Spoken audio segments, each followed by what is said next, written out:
Mortal Coils **** Mortal Coils by Aldous Huxley, New York, George H. Doran Company, 1921. Contents: I. The Jocund Smile. 2.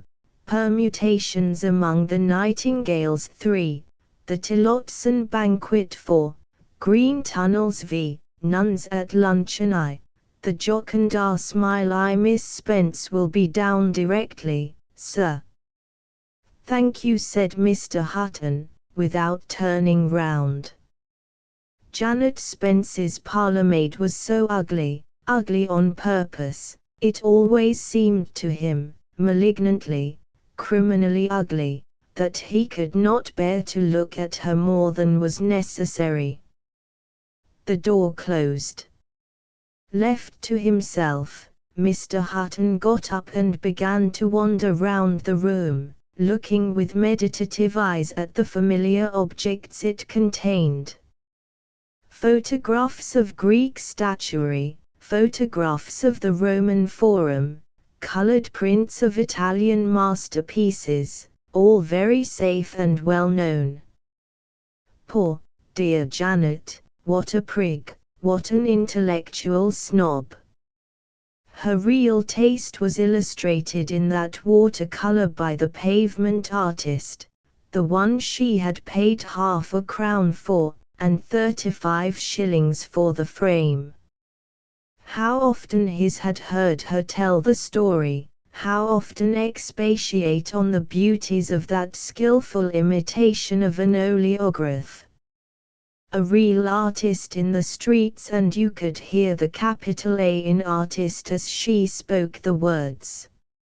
She made you feel that part of his glory had entered into Janet Spence when she tendered him that £0.50 for the copy of the oleograph.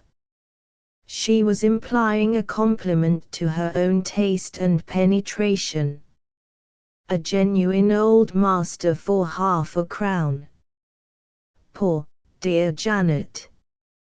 Mr. Hutton came to a pause in front of a small oblong mirror.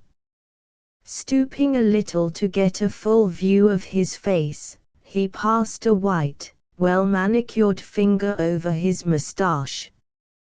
It was as curly, as freshly auburn as it had been 20 years ago. His hair still retained its color, and there was no sign of baldness yet, only a certain elevation of the brow. Shakespearean, thought Mr. Hutton, with a smile, as he surveyed the smooth and polished expanse of his forehead. Others abide our question, thou art free. Footsteps in the sea. Majesty. Shakespeare, thou shouldst be living at this hour. No, that was Milton, wasn't it? Milton, the Lady of Christ's. There was no lady about him. He was what the women would call a manly man. That was why they liked him, for the curly auburn moustache and the discreet redolence of tobacco. Mr. Hutton smiled again. He enjoyed making fun of himself. Lady of Christ's. No, no. He was the Christ of ladies. Very pretty, very pretty. The Christ of ladies. Mr. Hutton wished there were somebody he could tell the joke to. Poor, dear Janet wouldn't appreciate it, alas. He straightened himself up, patted his hair, and resumed his peregrination. Damn the Roman Forum, he hated those dreary photographs.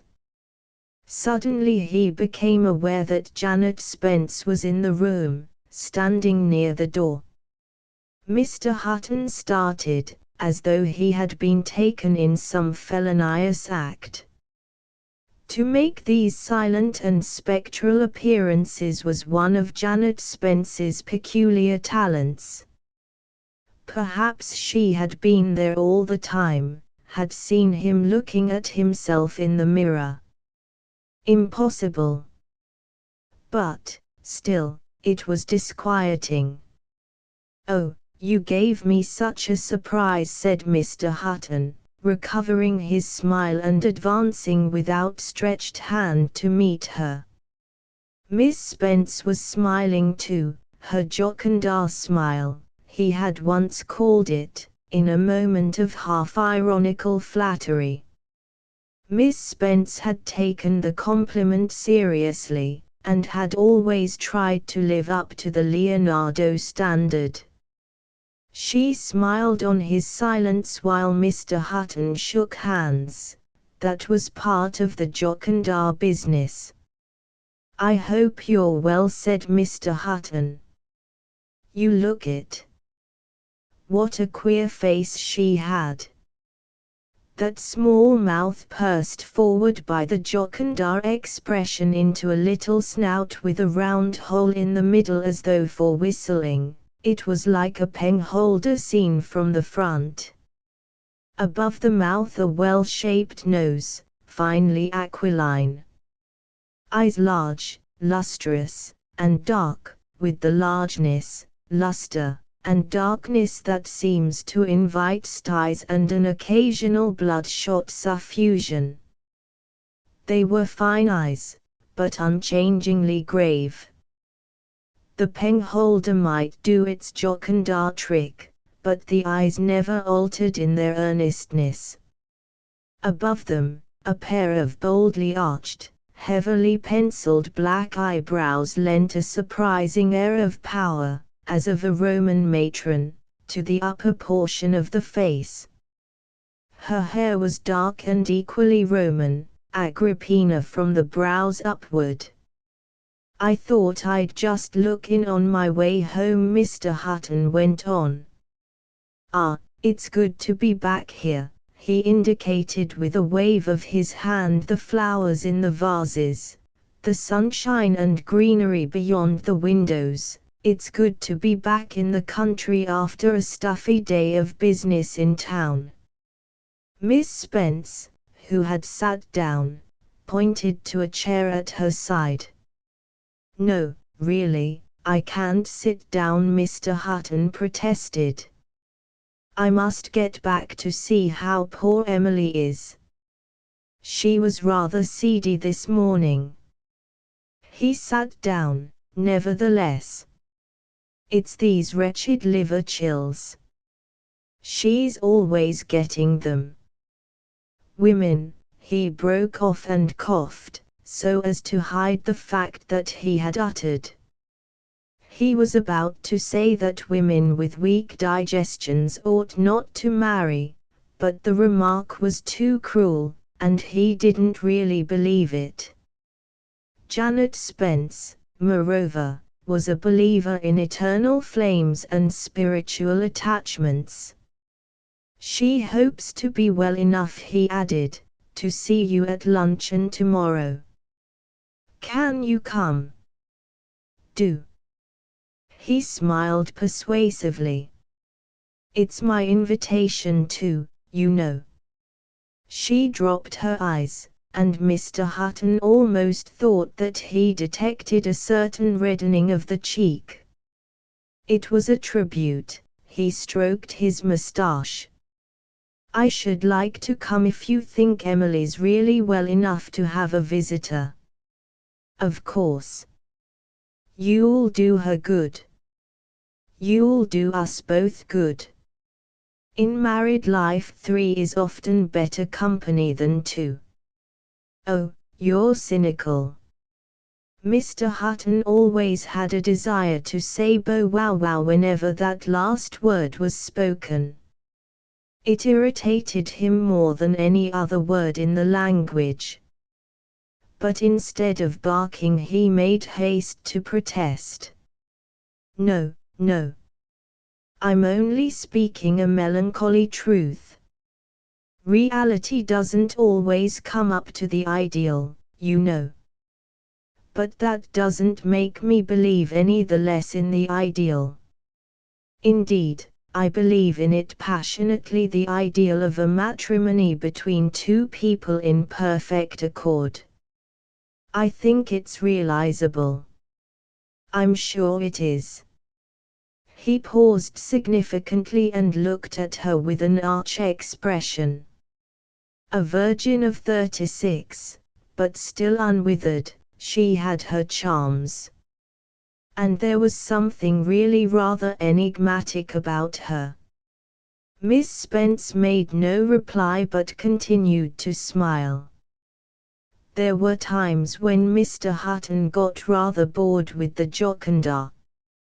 He stood up. I must really be going now. Farewell, mysterious jocunda. The smile grew intenser, focused itself, as it were, in a narrower snout. Mr. Hutton made a cinquecento gesture, and kissed her extended hand. It was the first time he had done such a thing. The action seemed not to be resented. I look forward to tomorrow. Do you? For answer Mr. Hutton once more kissed her hand, then turned to go. Miss Spence accompanied him to the porch. Where's your car? She asked. I left it at the gate of the drive. I'll come and see you off. No, no. Mr. Hutton was playful, but determined. You must do no such thing. I simply forbid you. But I should like to come, Miss Spence protested, throwing a rapid jocunda at him. Mr. Hutton held up his hand. No, he repeated, and then, with a gesture that was almost the blowing of a kiss, he started to run down the drive, lightly on his toes, with long, bounding strides like a boy's. He was proud of that run, it was quite marvelously youthful. Still, he was glad the drive was no longer. At the last bend, before passing out of sight of the house, he halted and turned round. Miss Spence was still standing on the steps, smiling her smile. He waved his hand, and this time quite definitely and overtly wafted a kiss in her direction.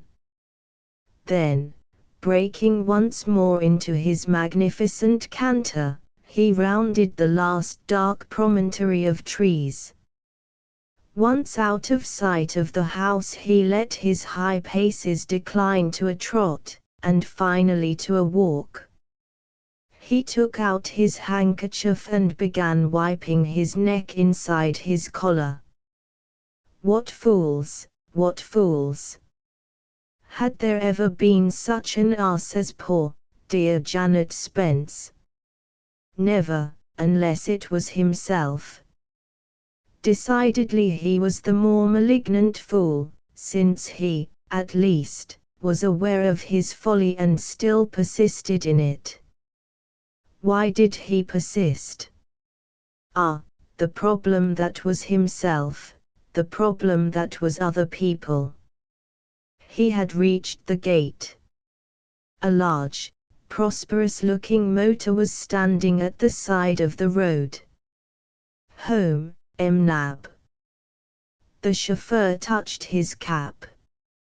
And stop at the crossroads on the way, as usual, Mr. Hutton added, as he opened the door of the car.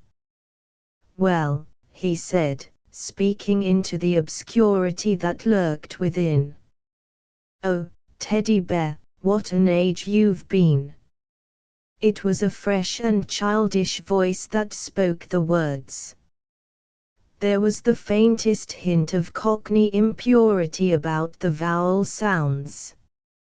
Mr. Hutton bent his large form and darted into the car with the agility of an animal regaining its burrow. Have I? He said, as he shut the door. The machine began to move. You must have missed me a lot if you found the time so long.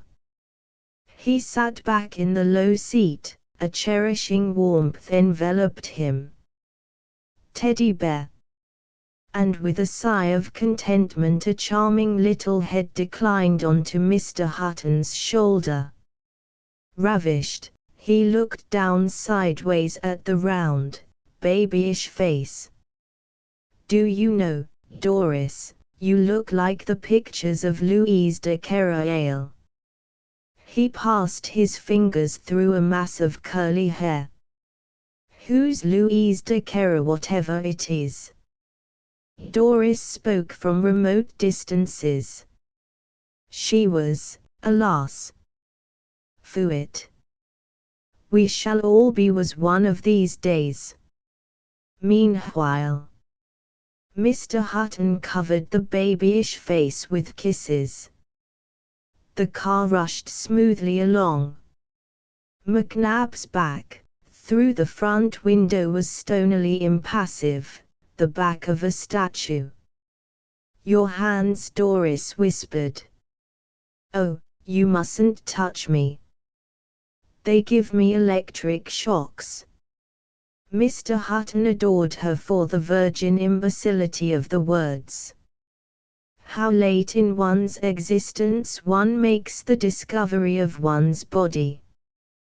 "The electricity isn't in me, it's in you." He kissed her again, whispering her name several times, "Doris, Doris, Doris." The scientific appellation of the sea mouse, he was thinking as he kissed the throat she offered him, white and extended like the throat of a victim awaiting the sacrificial knife. The sea mouse was a sausage with iridescent fur, very peculiar. Or was Doris the sea cucumber, which turns itself inside out in moments of alarm? He would really have to go to Naples again, just to see the aquarium. These sea creatures were fabulous, unbelievably fantastic. Oh, teddy bear. More zoology, but he was only a land animal. His poor little jokes. "Teddy bear, I'm so happy." "So am I," said Mr. Hutton. Was it true? But I wish I knew if it were right. Tell me, teddy bear, is it right or wrong? Ah, my dear, that's just what I've been wondering for the last 30 years. Be serious, teddy bear. I want to know if this is right, if it's right that I should be here with you and that we should love one another, and that it should give me electric shocks when you touch me. Right. Well, it's certainly good that you should have electric shocks rather than sexual repressions. Read Freud, repressions are the devil. Oh, you don't help me. Why aren't you ever serious? If only you knew how miserable I am sometimes, thinking it's not right. Perhaps, you know, there is a hell, and all that. I don't know what to do. Sometimes I think I ought to stop loving you. But could you? Asked Mr. Hutton, confident in the powers of his seduction and his moustache. No, teddy bear, you know I couldn't. But I could run away, I could hide from you, I could lock myself up and force myself not to come to you. Silly little thing. He tightened his embrace. Oh, dear, I hope it isn't wrong. And there are times when I don't care if it is. Mr. Hutton was touched. He had a certain protective affection for this little creature. He laid his cheek against her hair and so, interlaced, they sat in silence, while the car, swaying and pitching a little as it hastened along, seemed to draw in the white road and the dusty hedges towards it devouringly. Goodbye, goodbye. The car moved on, gathered speed, vanished round a curve, and Doris was left standing by the signpost at the crossroads, still dizzy and weak with the languor born of those kisses and the electrical touch of those gentle hands. She had to take a deep breath, to draw herself up deliberately, before she was strong enough to start her homeward walk. She had half a mile in which to invent the necessary lies. Alone, Mr. Hutton suddenly found himself the prey of an appalling boredom. Mrs. Hutton was lying on the sofa in her boudoir, playing Patience. In spite of the warmth of the July evening, a wood fire was burning on the hearth. A black Pomeranian, extenuated by the heat and the fatigues of digestion, slept before the blaze. "Phew! Isn't it rather hot in here?" Mr. Hutton asked as he entered the room. "You know I have to keep warm, dear." The voice seemed breaking on the verge of tears. "I get so shivery. I hope you're better this evening." "Not much, I'm afraid." The conversation stagnated. Mr. Hutton stood leaning his back against the mantelpiece. He looked down at the Pomeranian lying at his feet, and with the toe of his right boot he rolled the little dog over and rubbed its white-flecked chest and belly. The creature lay in an inert ecstasy. Mrs. Hutton continued to play Patience.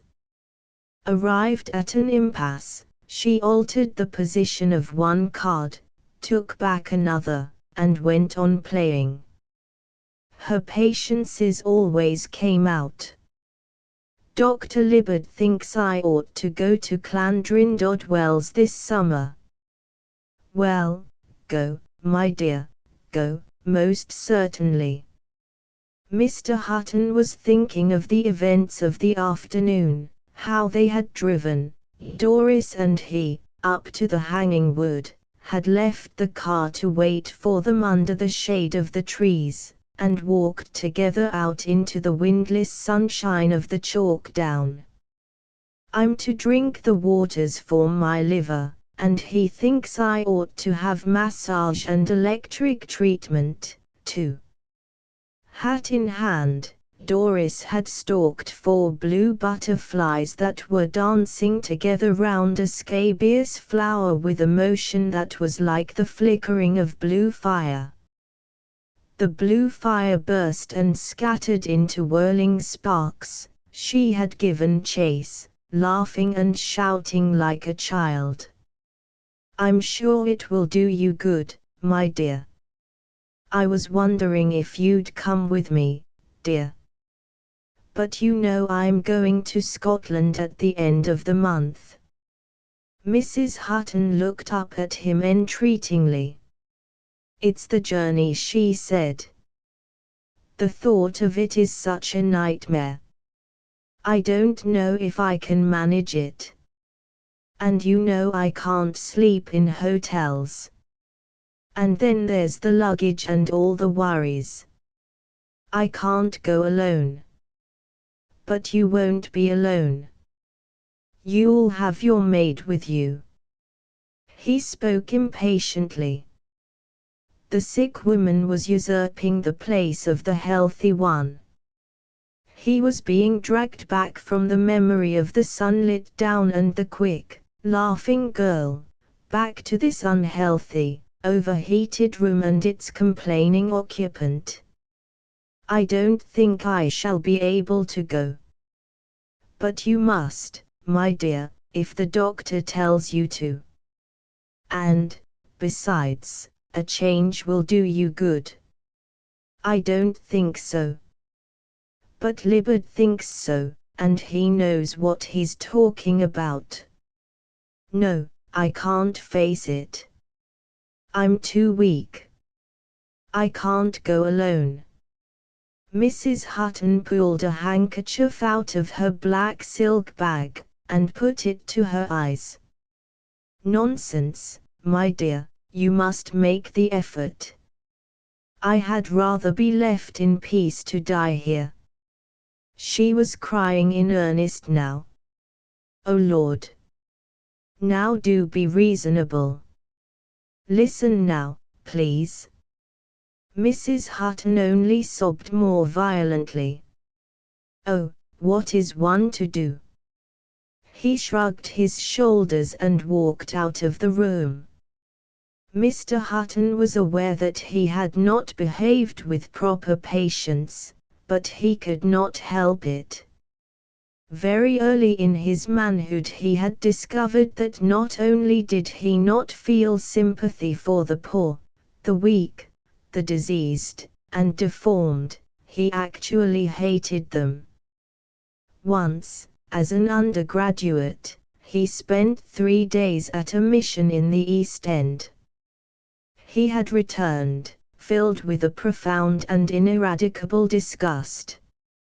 Instead of pitying, he loathed the unfortunate. It was not, he knew, a very comely emotion, and he had been ashamed of it at first. In the end he had decided that it was temperamental, inevitable, and had felt no further qualms. Emily had been healthy and beautiful when he married her. He had loved her then. But now, was it his fault that she was like this? Mr. Hutton dined alone. Food and drink left him more benevolent than he had been before dinner. To make amends for his show of exasperation he went up to his wife's room and offered to read to her. She was touched, gratefully accepted the offer, and Mr. Hutton, who was particularly proud of his accent, suggested a little light reading in French. French. I am so fond of French. Mrs. Hutton spoke of the language of Racine as though it were a dish of green peas. Mr. Hutton ran down to the library and returned with a yellow volume. He began reading. The effort of pronouncing perfectly absorbed his whole attention. But how good his accent was! The fact of its goodness seemed to improve the quality of the novel he was reading. At the end of 15 pages an unmistakable sound aroused him. He looked up. Mrs. Hutton had gone to sleep. He sat still for a little while, looking with a dispassionate curiosity at the sleeping face.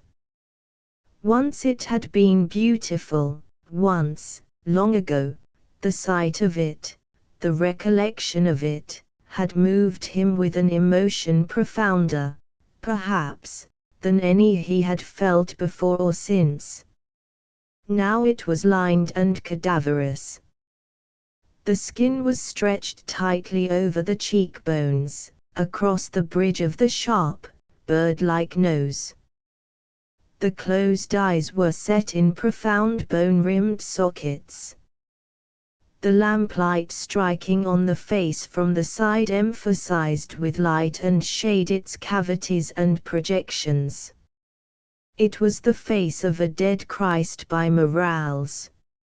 Le squelette était invisible aux temps héros de l'art païen. He shivered a little, and tiptoed out of the room.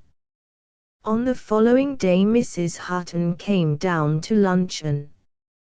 She had had some unpleasant palpitations during the night, but she was feeling better now. Besides, she wanted to do honor to her guest. Miss Spence listened to her complaints about Clandrindod Wells, and was loud in sympathy, lavish with advice. Whatever she said was always said with intensity. She leaned forward, aimed, so to speak, like a gun, and fired her words. Bang! The charge in her soul was ignited, the words whizzed forth at the narrow barrel of her mouth. She was a machine gun riddling her hostess with sympathy. Mr. Hutton had undergone similar bombardments, mostly of a literary or philosophic character, bombardments of Maeterlinck, of Mrs. Besant, of Bergson, of William James. Today the missiles were medical. She talked about insomnia, she expatiated on the virtues of harmless drugs and beneficent specialists. Under the bombardment Mrs. Hutton opened out, like a flower in the sun. Mr. Hutton looked on in silence. The spectacle of Janet Spence evoked in him an unfailing curiosity. He was not romantic enough to imagine that every face masked an interior physiognomy of beauty or strangeness, that every woman's small talk was like a vapor hanging over mysterious gulfs. His wife, for example, and Doris, they were nothing more than what they seemed to be. But with Janet Spence it was somehow different. Here one could be sure that there was some kind of a queer face behind the jocund smile and the Roman eyebrows. The only question was, what exactly was there? Mr. Hutton could never quite make out. But perhaps you won't have to go to Clandrindod after all, Miss Spence was saying. If you get well quickly, Dr. Libbard will let you off. I only hope so. Indeed, I do really feel rather better today. Mr. Hutton felt ashamed. How much was it his own lack of sympathy that prevented her from feeling well every day? But he comforted himself by reflecting that it was only a case of feeling, not of being better. Sympathy does not mend a diseased liver or a weak heart. My dear, I wouldn't eat those red currants if I were you, he said, suddenly solicitous. You know that Libbard has banned everything with skins and pips. But I am so fond of them, Mrs. Hutton protested, and I feel so well today. Don't be a tyrant, said Miss Spence, looking first at him and then at his wife. Let the poor invalid have what she fancies, it will do her good. She laid her hand on Mrs. Hutton's arm and patted it affectionately 2 or 3 times. Thank you, my dear. Mrs. Hutton helped herself to the stewed currants. Well, don't blame me if they make you ill again. Do I ever blame you, dear? You have nothing to blame me for, Mr. Hutton answered playfully. I am the perfect husband. They sat in the garden after luncheon. From the island of shade under the old cypress tree they looked out across a flat expanse of lawn, in which the parterres of flowers shone with a metallic brilliance. Mr. Hutton took a deep breath of the warm and fragrant air. It's good to be alive, he said. Just to be alive, his wife echoed, stretching one pale, not jointed hand into the sunlight. A maid brought the coffee. The silver pots and the little blue cups were set on a folding table near the group of chairs. Oh, my medicine, exclaimed Mrs. Hutton. Run in and fetch it, Clara, will you? The white bottle on the sideboard. I'll go, said Mr. Hutton. I've got to go and fetch a cigar in any case. He ran in towards the house. On the threshold he turned round for an instant. The maid was walking back across the lawn. His wife was sitting up in her deck chair, engaged in opening her white parasol. Miss Spence was bending over the table, pouring out the coffee. He passed into the cool obscurity of the house. "Do you like sugar in your coffee?" Miss Spence inquired. "Yes, please. Give me rather a lot. I'll drink it after my medicine to take the taste away." Mrs. Hutton leaned back in her chair, lowering the sunshade over her eyes, so as to shut out from her vision the burning sky. Behind her, Miss Spence was making a delicate clinking among the coffee cups. "I've given you 3 large spoonfuls. That ought to take the taste away. And here comes the medicine."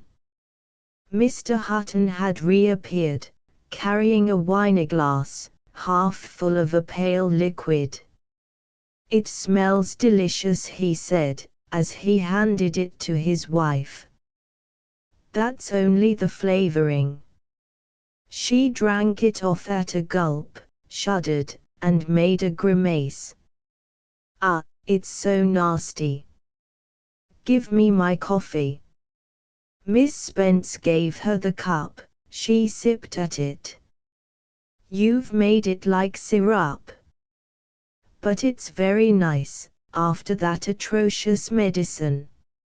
At 3:30 Mrs. Hutton complained that she did not feel as well as she had done, and went indoors to lie down. Her husband would have said something about the red currants, but checked himself. The triumph of an "I told you so" was too cheaply won. Instead, he was sympathetic, and gave her his arm to the house. "A rest will do you good," he said. "By the way, I shan't be back till after dinner." "But why? Where are you going?" "I promised to go to Johnson's this evening. We have to discuss the war memorial, you know." "Oh, I wish you weren't going." Mrs. Hutton was almost in tears.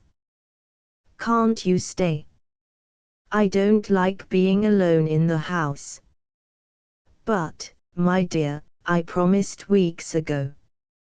It was a bother having to lie like this. And now I must get back and look after Miss Spence." He kissed her on the forehead and went out again into the garden. Miss Spence received him aimed and intense. "Your wife is dreadfully ill," she fired off at him. "I thought she cheered up so much when you came." "That was purely nervous, purely nervous. I was watching her closely. With a heart in that condition and her digestion wrecked, yes, wrecked, anything might happen. Libby doesn't take so gloomy a view of poor Emily's health." Mr. Hutton held open the gate that led from the garden into the drive. Miss Spence's car was standing by the front door. "Libby is only a country doctor. You ought to see a specialist." He could not refrain from laughing. "You have a macabre passion for specialists." Miss Spence held up her hand in protest. "I am serious. I think poor Emily is in a very bad state. Anything might happen at any moment." He handed her into the car and shut the door. The chauffeur started the engine and climbed into his place, ready to drive off. "Shall I tell him to start?" He had no desire to continue the conversation. Miss Spence leaned forward and shot a jocund in his direction. "Remember, I expect you to come and see me again soon."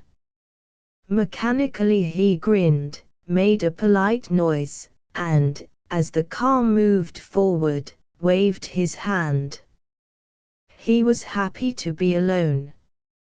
A few minutes afterwards Mr. Hutton himself drove away. Doris was waiting at the crossroads.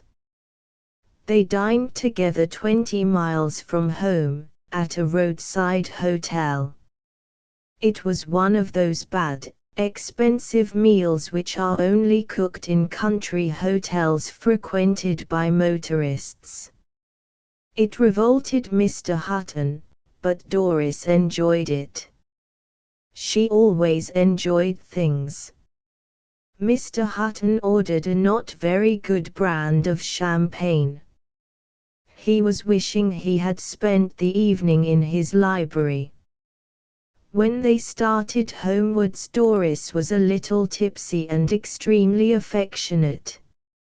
It was very dark inside the car, but looking forward, past the motionless form of Nab, they could see a bright and narrow universe of forms and colors scooped out of the night by the electric headlamps. It was after 11 when Mr. Hutton reached home. Dr. Libbard met him in the hall. He was a small man with delicate hands and well-formed features that were almost feminine. His brown eyes were large and melancholy. He used to waste a great deal of time sitting at the bedside of his patients, looking sadness through those eyes and talking in a sad, low voice about nothing in particular. His person exhaled a pleasing odor, decidedly antiseptic but at the same time suave and discreetly delicious. "Libbard," said Mr. Hutton in surprise. "You here? Is my wife ill?" "We tried to fetch you earlier," the soft, melancholy voice replied. "It was thought you were at Mr. Johnson's, but they had no news of you there." "No, I was detained. I had a breakdown," Mr. Hutton answered irritably. It was tiresome to be caught out in a lie. "Your wife wanted to see you urgently." "Well, I can go now." Mr. Hutton moved towards the stairs. Dr. Libbard laid a hand on his arm. "I am afraid it's too late." "Too late?" He began fumbling with his watch. It wouldn't come out of the pocket. "Mrs. Hutton passed away half an hour ago." The voice remained even in its softness, the melancholy of the eyes did not deepen. Dr. Libbard spoke of death as he would speak of a local cricket match. All things were equally vain and equally deplorable. Mr. Hutton found himself thinking of Janet Spence's words. At any moment, at any moment. She had been extraordinarily right. "What happened?" he asked. "What was the cause?" Dr. Libbard explained. It was heart failure brought on by a violent attack of nausea, caused in its turn by the eating of something of an irritant nature. "Red currants," Mr. Hutton suggested. "Very likely. It had been too much for the heart. There was chronic valvular disease, something had collapsed under the strain. It was all over, she could not have suffered much." 3. It's a pity they should have chosen the day of the Eton and Harrow match for the funeral, old General Gregor was saying as he stood, his top hat in his hand, under the shadow of the Lych gate, wiping his face with his handkerchief. Mr. Hutton overheard the remark and with difficulty restrained a desire to inflict grievous bodily pain on the General. He would have liked to hit the old brute in the middle of his big red face. Monstrous great mulberry, spotted with meal. Was there no respect for the dead? Did nobody care? In theory he didn't much care. Let the dead bury their dead. But here, at the graveside, he had found himself actually sobbing.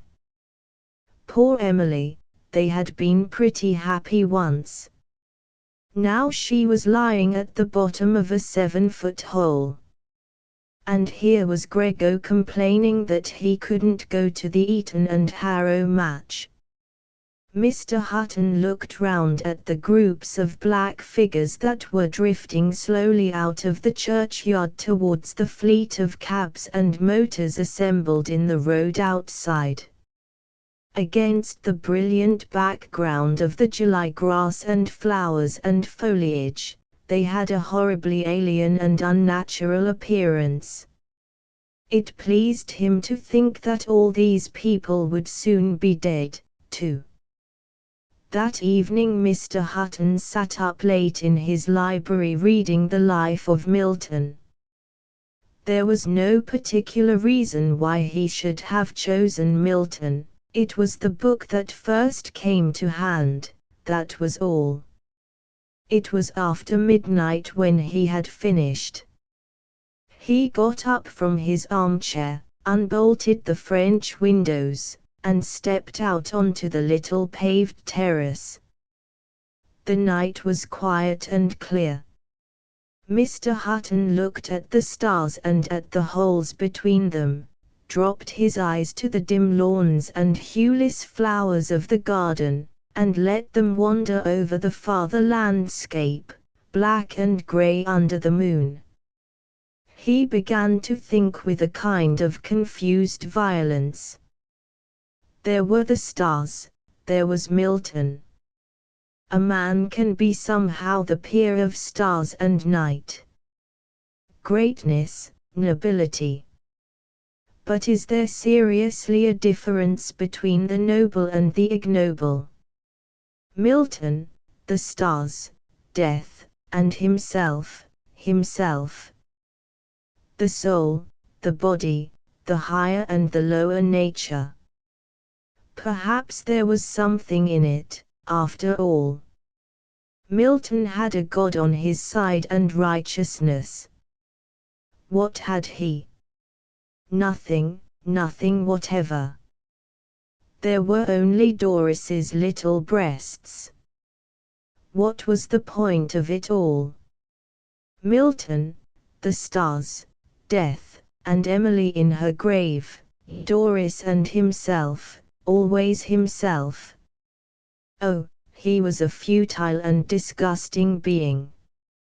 Everything convinced him of it. It was a solemn moment. He spoke aloud, I will, I will. The sound of his own voice in the darkness was appalling. It seemed to him that he had sworn that infernal oath which binds even the gods, I will, I will. There had been New Year's days and solemn anniversaries in the past, when he had felt the same contritions and recorded similar resolutions. They had all thinned away, these resolutions, like smoke, into nothingness. But this was a greater moment and he had pronounced a more fearful oath. In the future it was to be different.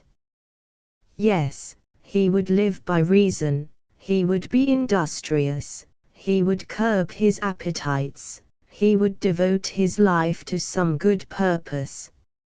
It was resolved and it would be so. In practice he saw himself spending his mornings in agricultural pursuits, riding round with the bailiff, seeing that his land was farmed in the best modern way, silos and artificial manures and continuous cropping, and all that. The remainder of the day should be devoted to serious study. There was that book he had been intending to write for so long, The Effect of Diseases on Civilization. Mr. Hutton went to bed humble and contrite, but with a sense that grace had entered into him. He slept for 7.5 hours, and woke to find the sun brilliantly shining. The emotions of the evening before had been transformed by a good night's rest into his customary cheerfulness. It was not until a good many seconds after his return to conscious life that he remembered his resolution, his Stygian oath. Milton and death seemed somehow different in the sunlight. As for the stars, they were not there.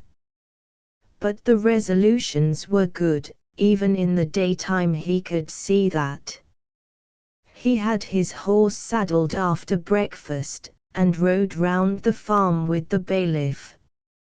After luncheon he read Thucydides on the plague at Athens.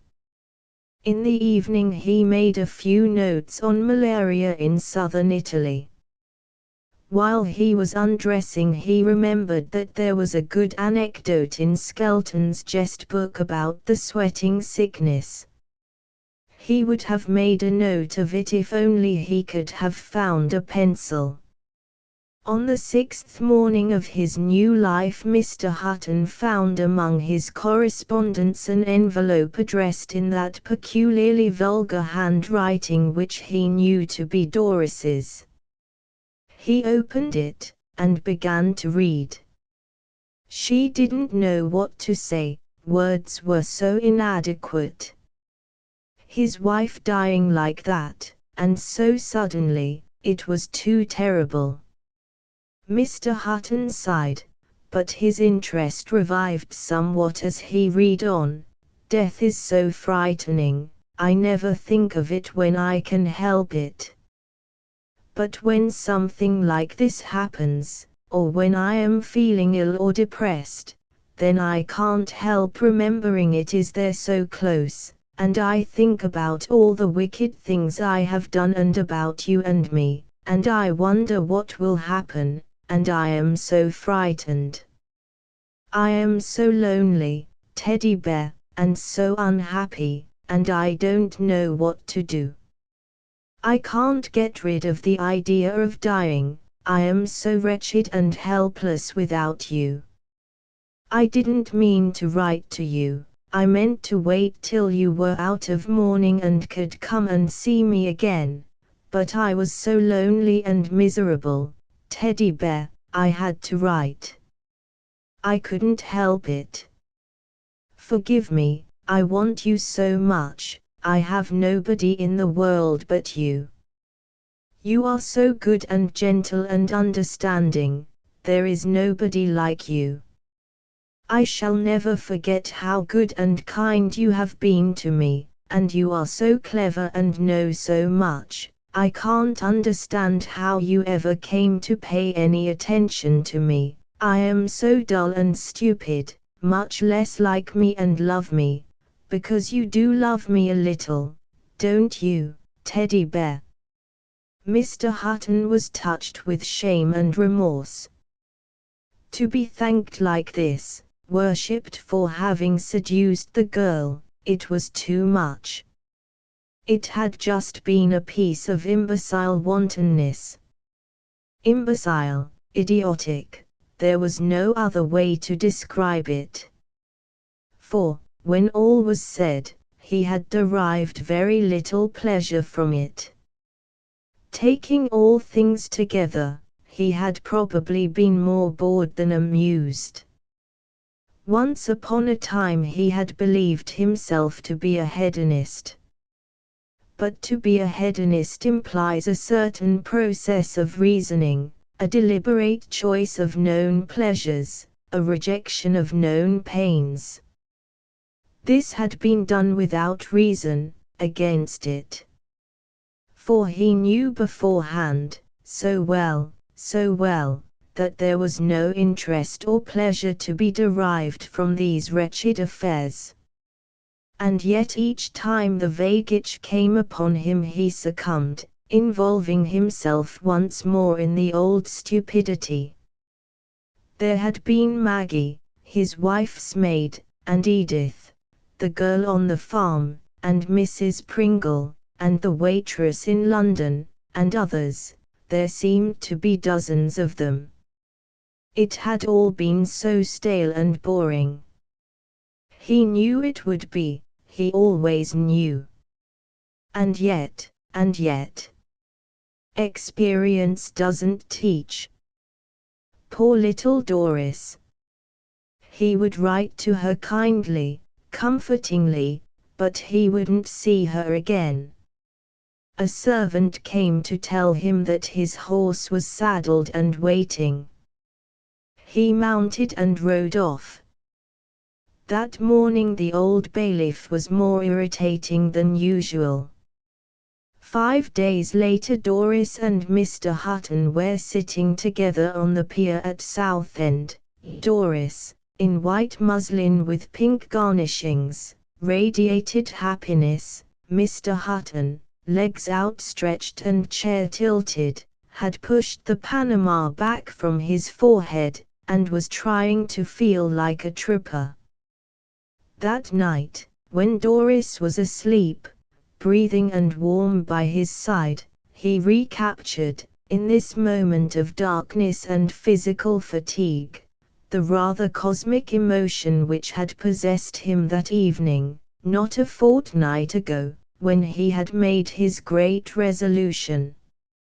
And so his solemn oath had already gone the way of so many other resolutions. Unreason had triumphed. At the first itch of desire he had given way. He was hopeless, hopeless. For a long time he lay with closed eyes, ruminating his humiliation. The girl stirred in her sleep. Mr. Hutton turned over and looked in her direction. Enough faint light crept in between the half-drawn curtains to show her bare arm and shoulder, her neck, and the dark tangle of hair on the pillow. She was beautiful, desirable. Why did he lie there moaning over his sins? What did it matter? If he were hopeless, then so be it, he would make the best of his hopelessness. A glorious sense of irresponsibility suddenly filled him. He was free, magnificently free. In a kind of exaltation he drew the girl towards him. She woke, bewildered, almost frightened under his rough kisses. The storm of his desire subsided into a kind of serene merriment. The whole atmosphere seemed to be quivering with enormous silent laughter. Could anyone love you as much as I do, Teddy Bear? The question came faintly from distant worlds of love. I think I know somebody who does, Mr. Hutton replied. The submarine laughter was swelling, rising, ready to break the surface of silence and resound. Who? Tell me. What do you mean? The voice had come very close, charged with suspicion, anguish, indignation. It belonged to this immediate world. Oh, who? You'll never guess. Mr. Hutton kept up the joke until it began to grow tedious, and then pronounced the name Janet Spence. Doris was incredulous. Miss Spence of the Manor. That old woman.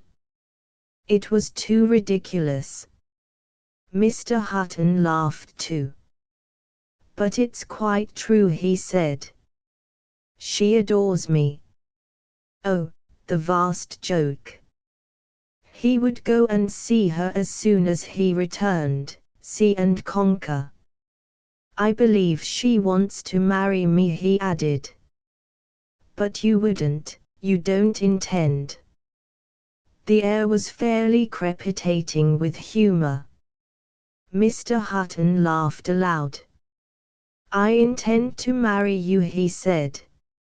It seemed to him the best joke he had ever made in his life. When Mr. Hutton left Southend, he was once more a married man. It was agreed that, for the time being, the fact should be kept secret. In the autumn they would go abroad together, and the world should be informed. Meanwhile he was to go back to his own house and Doris to hers. The day after his return he walked over in the afternoon to see Miss Spence. She received him with the old jocunda. I was expecting you to come. I couldn't keep away, Mr. Hutton gallantly replied. They sat in the summer house. It was a pleasant place, a little old stucco temple bowered among dense bushes of evergreen.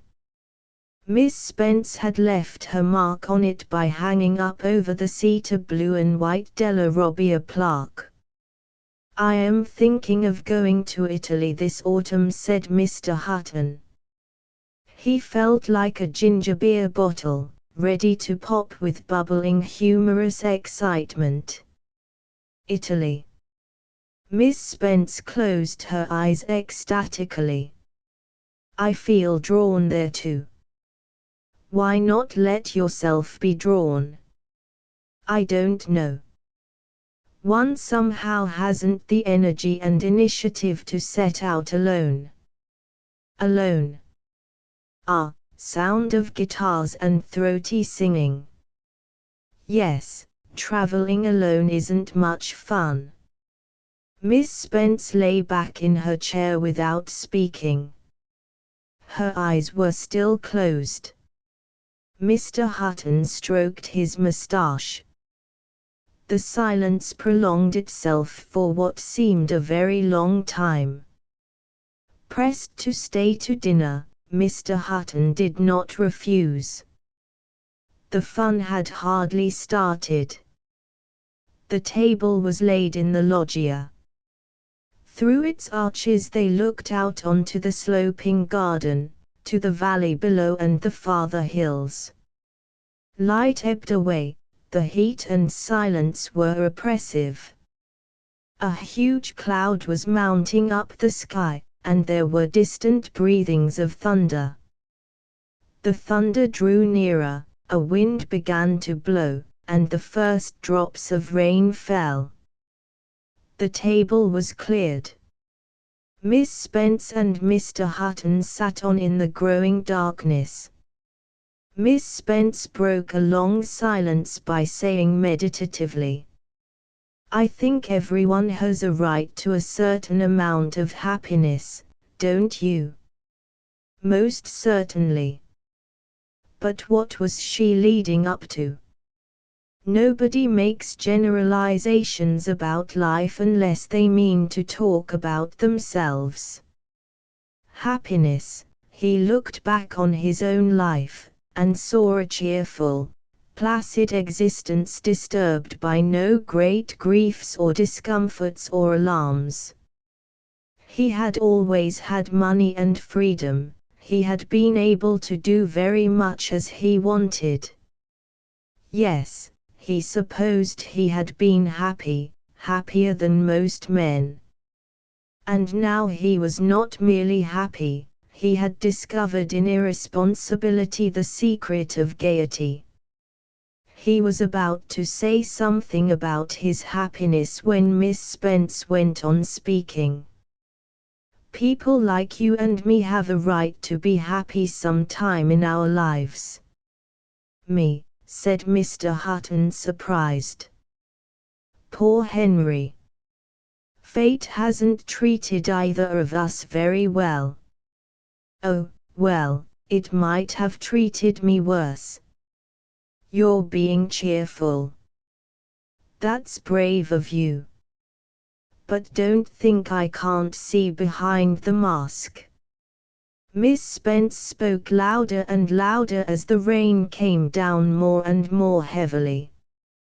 Periodically the thunder cut across her utterances. She talked on, shouting against the noise. "I have understood you so well and for so long." A flash revealed her, aimed and intent, leaning towards him. Her eyes were two profound and menacing gun barrels. The darkness re-engulfed her. "You were a lonely soul seeking a companion soul. I could sympathize with you in your solitude. Your marriage." The thunder cut short the sentence. Miss Spence's voice became audible once more with the words, "could offer no companionship to a man of your stamp. You needed a soulmate." A soulmate, a soulmate. It was incredibly fantastic. Georgette LeBlanc, the ex-soulmate of Maurice Maeterlinck. He had seen that in the paper a few days ago. So it was thus that Janet Spence had painted him in her imagination, a soulmater. And for Doris he was a picture of goodness and the cleverest man in the world.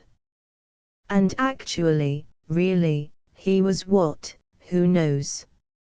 My heart went out to you. I could understand, I was lonely, too. Miss Spence laid her hand on his knee. You were so patient. Another flash. She was still aimed, dangerously. You never complained. But I could guess, I could guess. How wonderful of you. So he was an AME incomprise. Only a woman's intuition. The thunder crashed and rumbled, died away, and only the sound of the rain was left. The thunder was his laughter, magnified, externalized. Flash and crash, there it was again, right on top of them. Don't you feel that you have within you something that is akin to this storm? He could imagine her leaning forward as she uttered the words. Passion makes one the equal of the elements. What was his gambit now? Why, obviously, he should have said yes and ventured on some unequivocal gesture. But Mr. Hutton suddenly took fright. The ginger beer in him had gone flat. The woman was serious, terribly serious. He was appalled. Passion? No, he desperately answered. I am without passion. But his remark was either unheard or unheeded, for Miss Spence went on with a growing exultation, speaking so rapidly, however, and in such a burningly intimate whisper that Mr. Hutton found it very difficult to distinguish what she was saying. She was telling him, as far as he could make out, the story of her life. The lightning was less frequent now, and there were long intervals of darkness. But at each flash he saw her still aiming towards him, still yearning forward with a terrifying intensity. Darkness, the rain, and then flash. Her face was there, close at hand. A pale mask, greenish white, the large eyes, the narrow barrel of the mouth, the heavy eyebrows. Agrippina, or wasn't it rather, yes, wasn't it rather George Roby?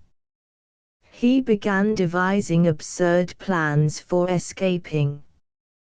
He might suddenly jump up, pretending he had seen a burglar, stop thief, and dash off into the night in pursuit.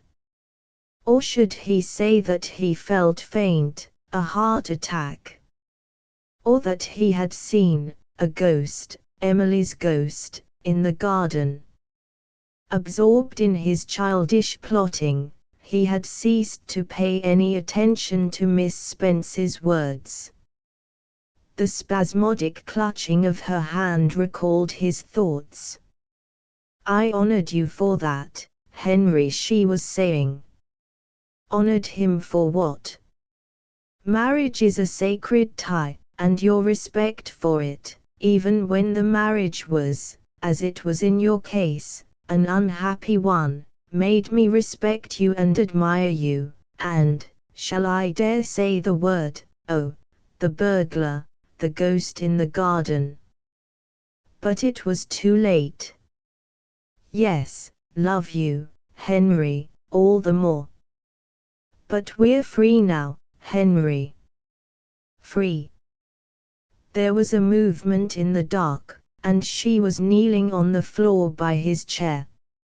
Oh, Henry, Henry, I have been unhappy too.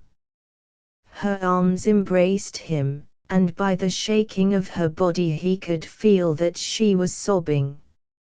She might have been a suppliant crying for mercy. "You mustn't, Janet," he protested. "Those tears were terrible, terrible. Not now, not now. You must be calm, you must go to bed." He patted her shoulder, then got up, disengaging himself from her embrace. He left her still crouching on the floor beside the chair on which he had been sitting. Groping his way into the hall, and without waiting to look for his hat, he went out of the house, taking infinite pains to close the front door noiselessly behind him. The clouds had blown over, and the moon was shining from a clear sky. There were puddles all along the road, and a noise of running water rose from the gutters and ditches. Mr. Hutton splashed along, not caring if he got wet. How heartrendingly she had sobbed!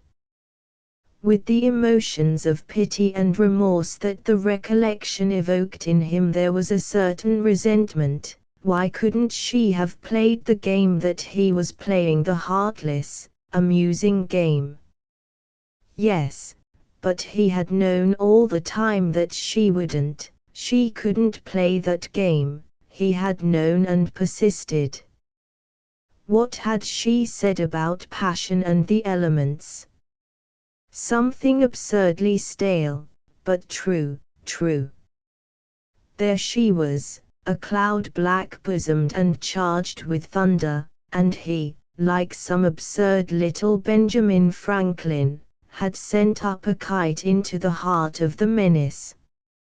Now he was complaining that his toy had drawn the lightning.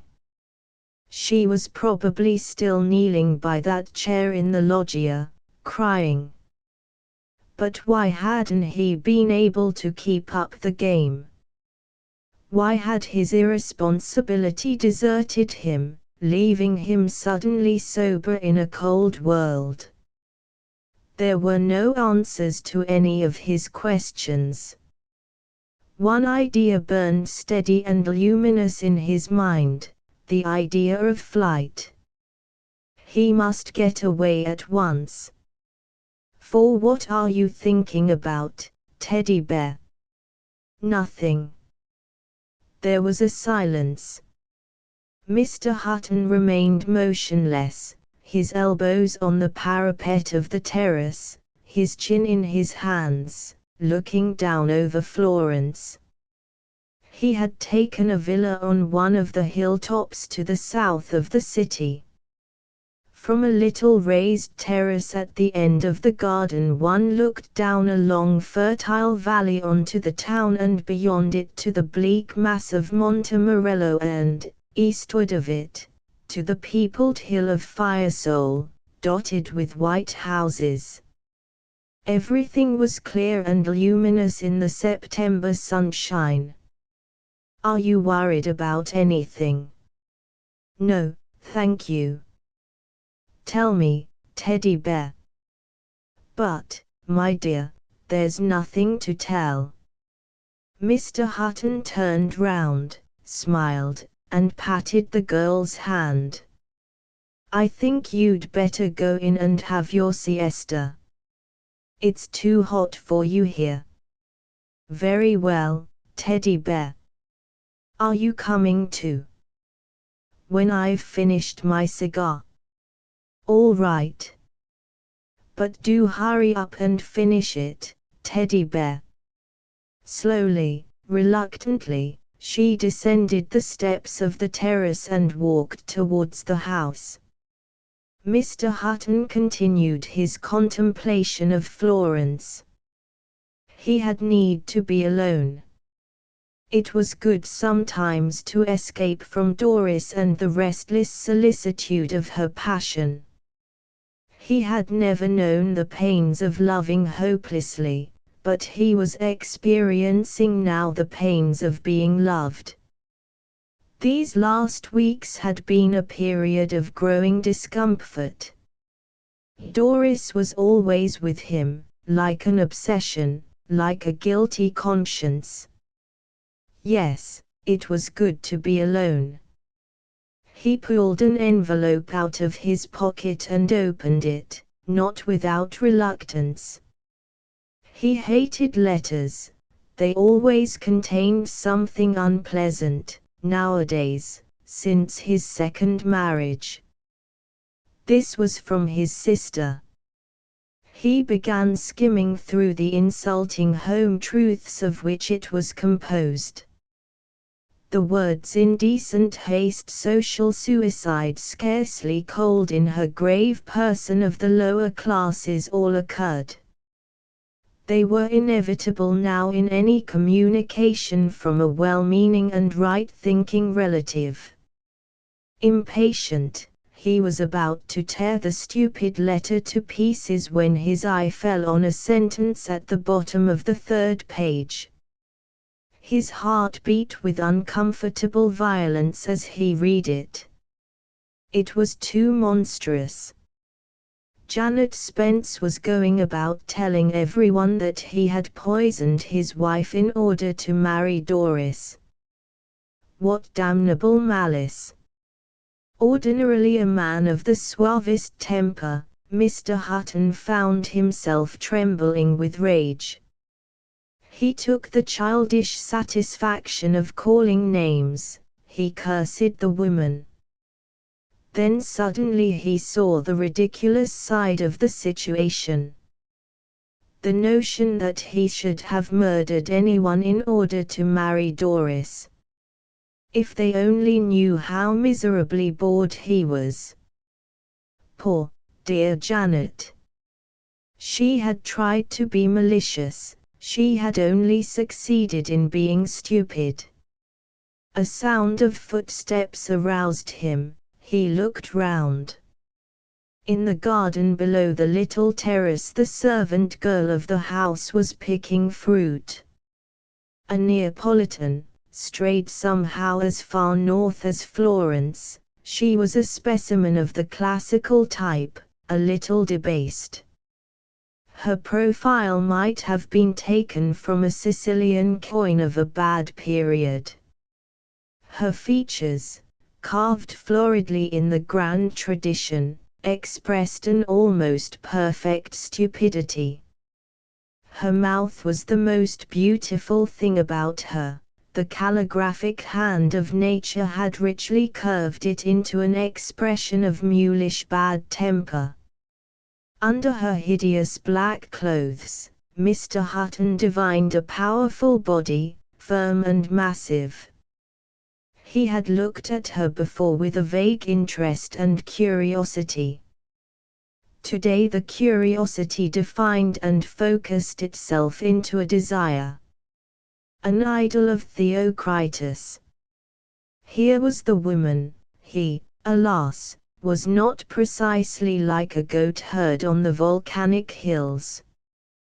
he called to her. Armida. The smile with which she answered him was so provocative, attested so easy a virtue, that Mr. Hutton took fright. He was on the brink once more, on the brink. He must draw back, oh! Quickly, quickly, before it was too late. The girl continued to look up at him. Hagia Mito, she asked at last. Stupidity or reason? Oh, there was no choice now. It was imbecility every time. Sendo, he called back to her. 12 steps led from the garden to the terrace. Mr. Hutton counted them. Down, down, down, down. He saw a vision of himself descending from one circle of the inferno to the next, from a darkness full of wind and hail to an abyss of stinking mud. For a good many days the Hutton case had a place on the front page of every newspaper. There had been no more popular murder trial since George Smith had temporarily eclipsed the European war by drowning in a warm bath his 7th bride. The public imagination was stirred by this tale of a murder brought to light months after the date of the crime. Here, it was felt, was one of those incidents in human life, so notable because they are so rare, which do definitely justify the ways of God to man. A wicked man had been moved by an illicit passion to kill his wife. For months he had lived in sin and fancied security, only to be dashed at last more horribly into the pit he had prepared for himself. Murder will out, and here was a case of it. The readers of the newspapers were in a position to follow every movement of the hand of God. There had been vague, but persistent, rumors in the neighborhood. The police had taken action at last. Then came the exhumation order, the post-mortem examination, the inquest, the evidence of the experts, the verdict of the coroner's jury, the trial, the condemnation. For once Providence had done its duty, obviously, grossly, didactically, as in a melodrama. The newspapers were right in making of the case the staple intellectual food of a whole season. Mr. Hutton's first emotion when he was summoned from Italy to give evidence at the inquest was one of indignation. It was a monstrous, a scandalous thing that the police should take such idle, malicious gossip seriously. When the inquest was over he would bring an action for malicious prosecution against the chief constable, he would sue the Spence woman for slander.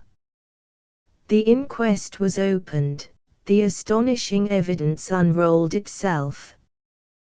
The experts had examined the body, and had found traces of arsenic. They were of opinion that the late Mrs. Hutton had died of arsenic poisoning. Arsenic poisoning. Emily had died of arsenic poisoning. After that, Mr. Hutton learned with surprise that there was enough arsenicated insecticide in his greenhouses to poison an army. It was now, quite suddenly, that he saw it. There was a case against him. Fascinated, he watched it growing, like some monstrous tropical plant. It was enveloping him, surrounding him, he was lost in a tangled forest. When was the poison administered? The experts agreed that it must have been swallowed 8 or 9 hours before death. About lunchtime. Yes, about lunchtime. Clara, the parlour-maid, was called. Mrs. Hutton, she remembered, had asked her to go and fetch her medicine. Mr. Hutton had volunteered to go instead, he had gone alone. Miss Spence, the memory of the storm, the white-aimed face. The horror of it all. Miss Spence confirmed Clara's statement, and added that Mr. Hutton had come back with the medicine already poured out in a wineglass, not in the bottle. Mr. Hutton's indignation evaporated. He was dismayed, frightened. It was all too fantastic to be taken seriously, and yet this nightmare was a fact. It was actually happening. Nab had seen them kissing, often. He had taken them for a drive on the day of Mrs. Hutton's death. He could see them reflected in the windscreen, sometimes out of the tail of his eye. The inquest was adjourned. That evening Doris went to bed with a headache. When he went to her room after dinner, Mr. Hutton found her crying. "What's the matter?" He sat down on the edge of her bed and began to stroke her hair. For a long time she did not answer, and he went on stroking her hair mechanically, almost unconsciously. Sometimes, even he bent down and kissed her bare shoulder. He had his own affairs, however, to think about. What had happened? How was it that the stupid gossip had actually come true? Emily had died of arsenic poisoning. It was absurd, impossible. The order of things had been broken, and he was at the mercy of an irresponsibility. What had happened? What was going to happen? He was interrupted in the midst of his thoughts. "It's my fault, it's my fault." Doris suddenly sobbed out. "I shouldn't have loved you, I oughtn't to have let you love me. Why was I ever born?" Mr. Hutton didn't say anything but looked down in silence at the abject figure of misery lying on the bed. "If they do anything to you I shall kill myself." She sat up, held him for a moment at arm's length, and looked at him with a kind of violence, as though she were never to see him again. "I love you, I love you, I love you." She drew him, inert and passive, towards her, clasped him, pressed herself against him. "I didn't know you loved me as much as that, teddy bear. But why did you do it? Why did you do it?" Mr. Hutton undid her clasping arms and got up. His face became very red. "You seem to take it for granted that I murdered my wife," he said. "It's really too grotesque. What do you all take me for? A cinema hero?" He had begun to lose his temper. All the exasperation, all the fear and bewilderment of the day, was transformed into a violent anger against her. "It's all such damned stupidity. Haven't you any conception of a civilized man's mentality? Do I look the sort of man who'd go about slaughtering people? I suppose you imagined I was so insanely in love with you that I could commit any folly. When will you women understand that one isn't insanely in love? All one asks for is a quiet life, which you won't allow one to have. I don't know what the devil ever induced me to marry you. It was all a damned stupid, practical joke. And now you go about saying I'm a murderer. I won't stand it." Mr. Hutton stamped towards the door. He had said horrible things, he knew, odious things that he ought speedily to unsay. But he wouldn't. He closed the door behind him. Teddy bear. He turned the handle, the latch clicked into place. Teddy bear. The voice that came to him through the closed door was agonized. Should he go back? He ought to go back. He touched the handle, then withdrew his fingers and quickly walked away. When he was halfway down the stairs he halted. She might try to do something silly, throw herself out of the window or God knows what. He listened attentively, there was no sound. But he pictured her very clearly, tiptoeing across the room, lifting the sash as high as it would go, leaning out into the cold night air. It was raining a little. Under the window lay the paved terrace. How far below? 25 or 30 feet.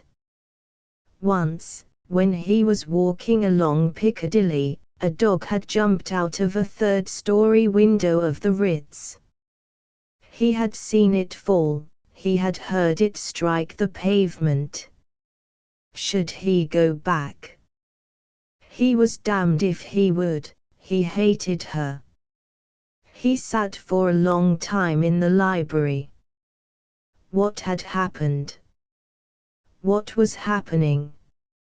He turned the question over and over in his mind and could find no answer. Suppose the nightmare dreamed itself out to its horrible conclusion. Death was waiting for him. His eyes filled with tears, he wanted so passionately to live. Just to be alive. Poor Emily had wished it too, he remembered, just to be alive. There were still so many places in this astonishing world unvisited, so many queer delightful people still unknown, so many lovely women never so much as seen.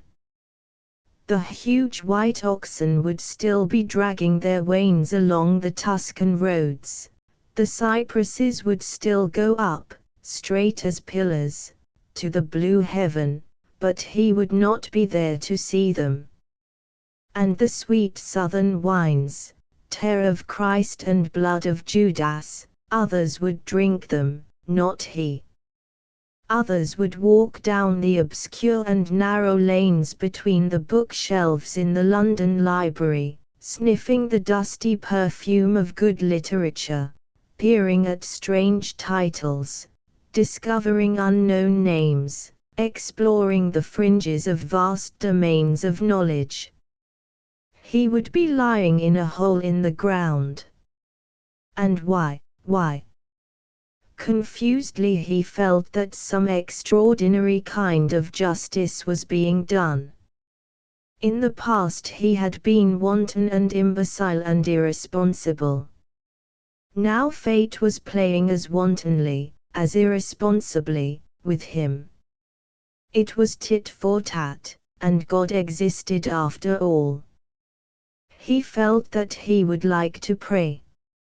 40 years ago he used to kneel by his bed every evening. The nightly formula of his childhood came to him almost unsought from some long unopened chamber of the memory.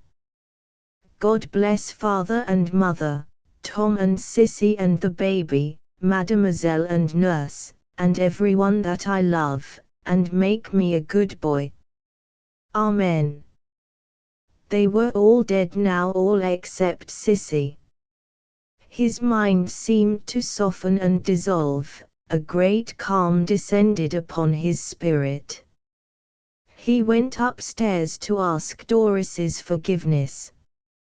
He found her lying on the couch at the foot of the bed. On the floor beside her stood a blue bottle of liniment, marked not to be taken. She seemed to have drunk about half of it. "You didn't love me," was all she said when she opened her eyes to find him bending over her. Dr. Libbard arrived in time to prevent any very serious consequences. "You mustn't do this again," he said while Mr. Hutton was out of the room. "What's to prevent me?" she asked defiantly. Dr. Libbard looked at her with his large, sad eyes. "There's nothing to prevent you," he said. "Only yourself and your baby. Isn't it rather bad luck on your baby, not allowing it to come into the world because you want to go out of it?" Doris was silent for a time. "All right," she whispered. "I won't." Mr. Hutton sat by her bedside for the rest of the night. He felt himself now to be indeed a murderer. For a time he persuaded himself that he loved this pitiable child. Dozing in his chair, he woke up, stiff and cold, to find himself drained dry, as it were, of every emotion. He had become nothing but a tired and suffering carcass. At 6 o'clock he undressed and went to bed for a couple of hours' sleep. In the course of the same afternoon the coroner's jury brought in a verdict of wilful murder and Mr. Hutton was committed for trial. 6. Miss Spence was not at all well.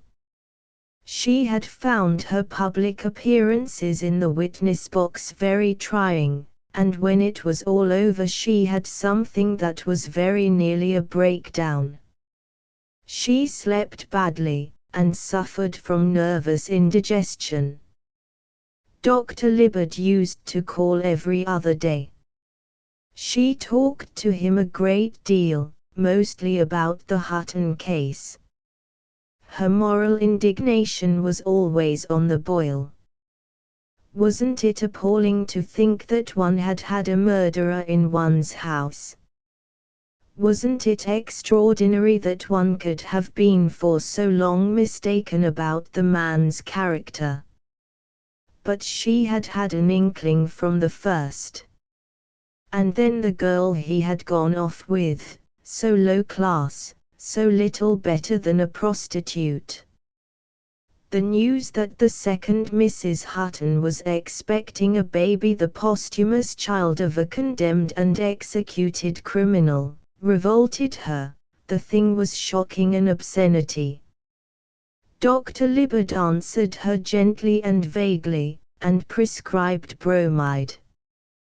One morning he interrupted her in the midst of her customary tirade. "By the way," he said in his soft, melancholy voice, "I suppose it was really you who poisoned Mrs. Hutton." Miss Spence stared at him for 2 or 3 seconds with enormous eyes, and then quietly said, "Yes." After that she started to cry. "In the coffee, I suppose?" She seemed to nod assent.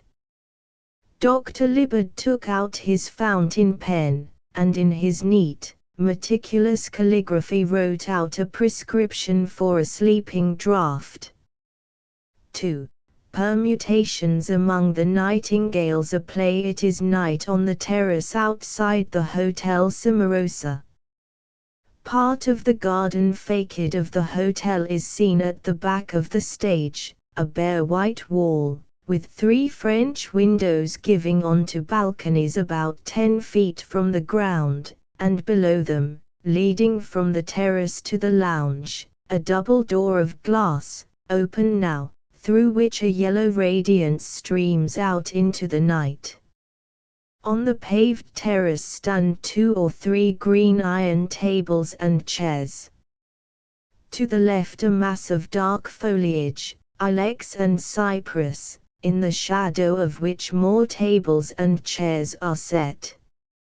At the back to the left a strip of sky is visible between the corner of the hotel and the dark trees, blue and starry, for it is a marvelous June evening. Behind the trees the ground slopes steeply down and down to an old city in the valley below, of whose invisible presence you are made aware by the sound of many bells wafted up from a score of slender towers in a sweet and melancholy discord that seems to mourn the passing of each successive hour. When the curtain rises the terrace is almost deserted. The hotel dinner is not yet over. A single guest, Count Alberto Tiretta, is discovered, sitting in a position of histrionic despair at one of the little green tables. A waiter stands respectfully sympathetic at his side. Alberto is a little man with large lustrous eyes and a black moustache, about 25 years of age. He has the pathetic charm of an Italian street boy with an organ, almost as pretty and sentimental as Murillo's Little Beggars. Alberto, making a florid gesture with his right hand and with his left covering his eyes.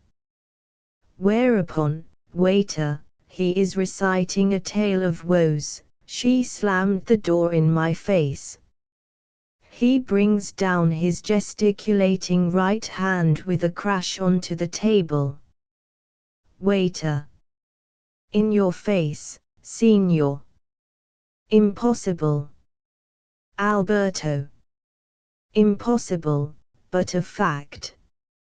Some more brandy, please, I am a little weary. The waiter uncorks the bottle he has been holding under his arm and fills Alberto's glass. Waiter. That will be 1 lira 25, Signor. Alberto, throwing down a note. Keep the change. Waiter, bowing. Thank you, Signor. But if I were the Signor I should beat her. He holds up the cognac bottle and by way of illustration slaps its black polished flanks. Alberto. Beat her. But I tell you I am in love with her. Waiter. All the more reason, then, Signor.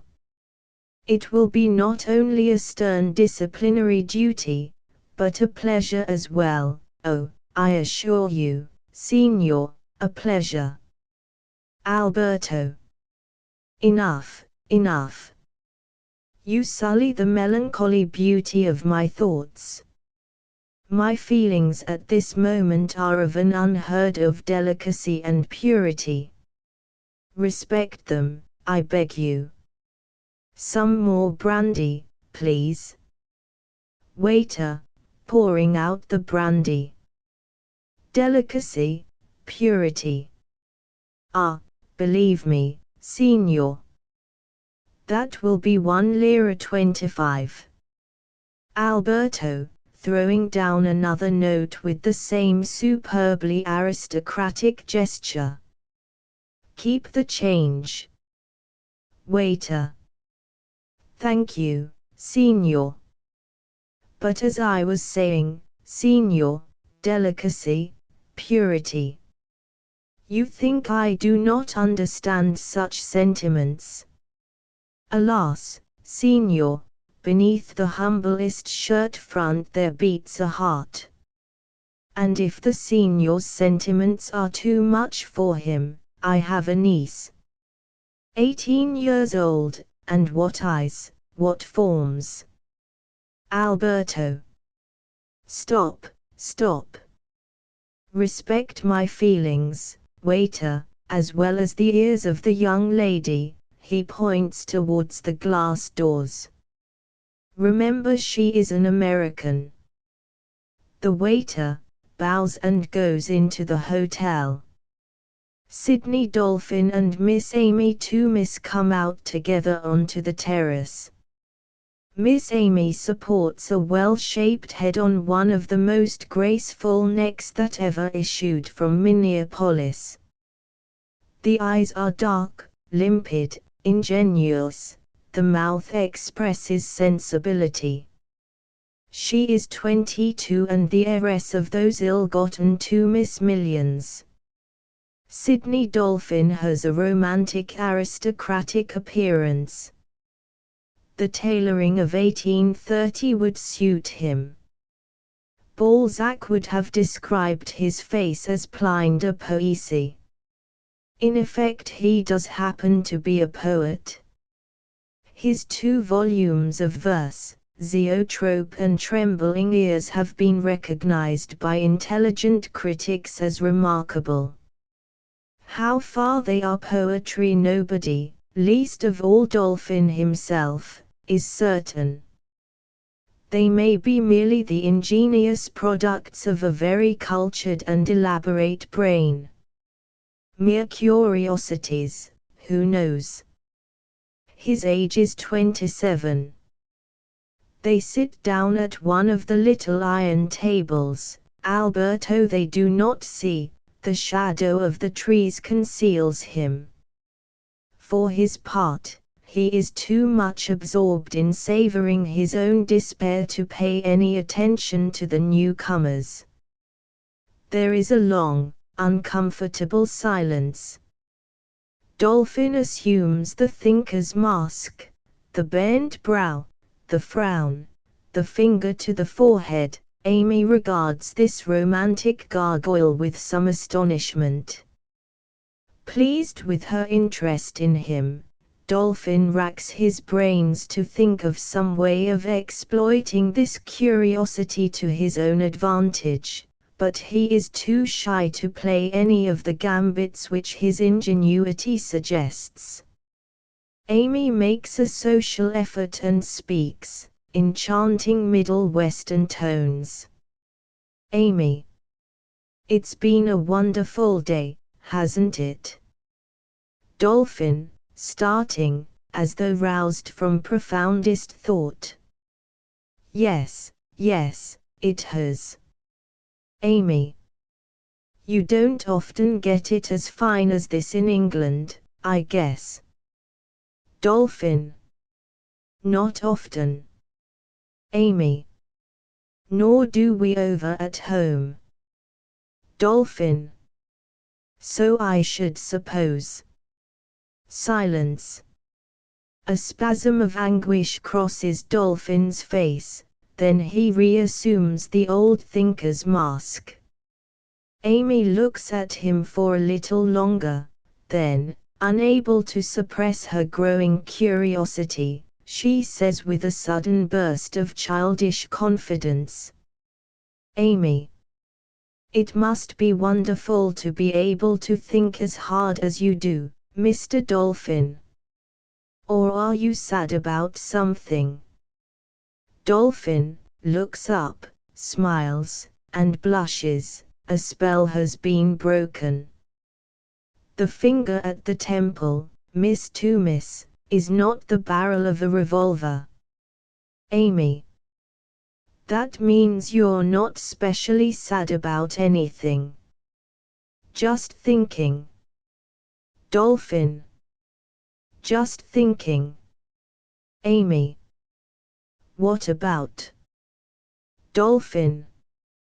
Oh, just life, you know, life and letters. Amy. Letters. Do you mean love letters? Dolphin. No, no. Letters in the sense of literature, letters as opposed to life. Amy. Disappointed.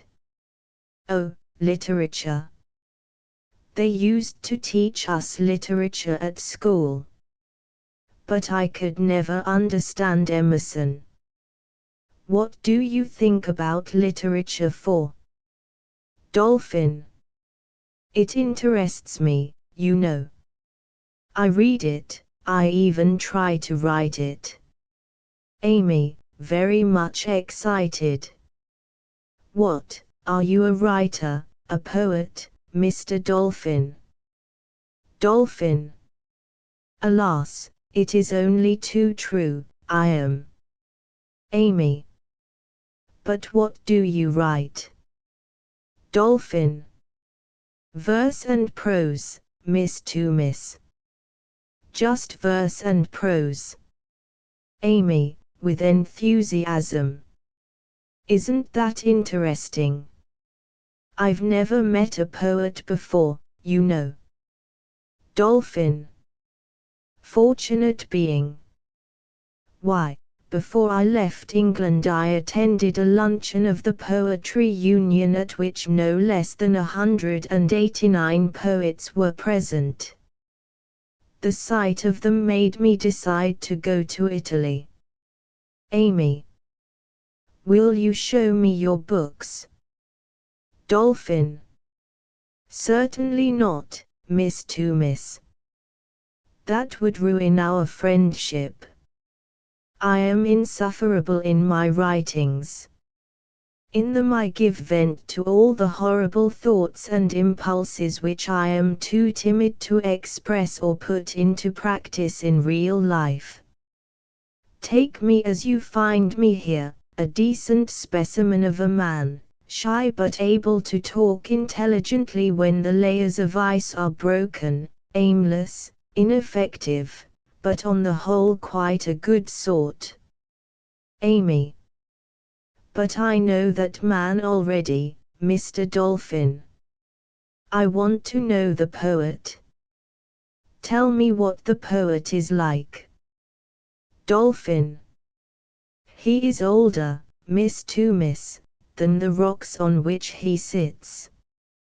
He is villainous. He is, but there, I really must stop. It was you who set me going, though. Did you do it on purpose? Amy. Do what on purpose? Dolphin. Make me talk about myself. If you want to get people to like you, you must always lead the conversation on to the subject of their characters. Nothing pleases them so much. They'll talk with enthusiasm for hours and go away saying that you're the most charming, cleverest person they've ever met. But of course you knew that already. You're Machiavellian. Amy. Machiavellian. You're the first person that's ever said that. I always thought I was very simple and straightforward. People say about me that. Now I'm talking about myself. That was unscrupulous of you. But you shouldn't have told me about the trick if you wanted it to succeed. Dolphin. Yes. It was silly of me. If I hadn't, you'd have gone on talking about yourself and thought me the nicest man in the world. Amy. I want to hear about your poetry. Are you writing any now? Dolphin. I have composed the first line of a magnificent epic. But I can't get any further. Amy. How does it go? Dolphin. Like this, he clears his throat.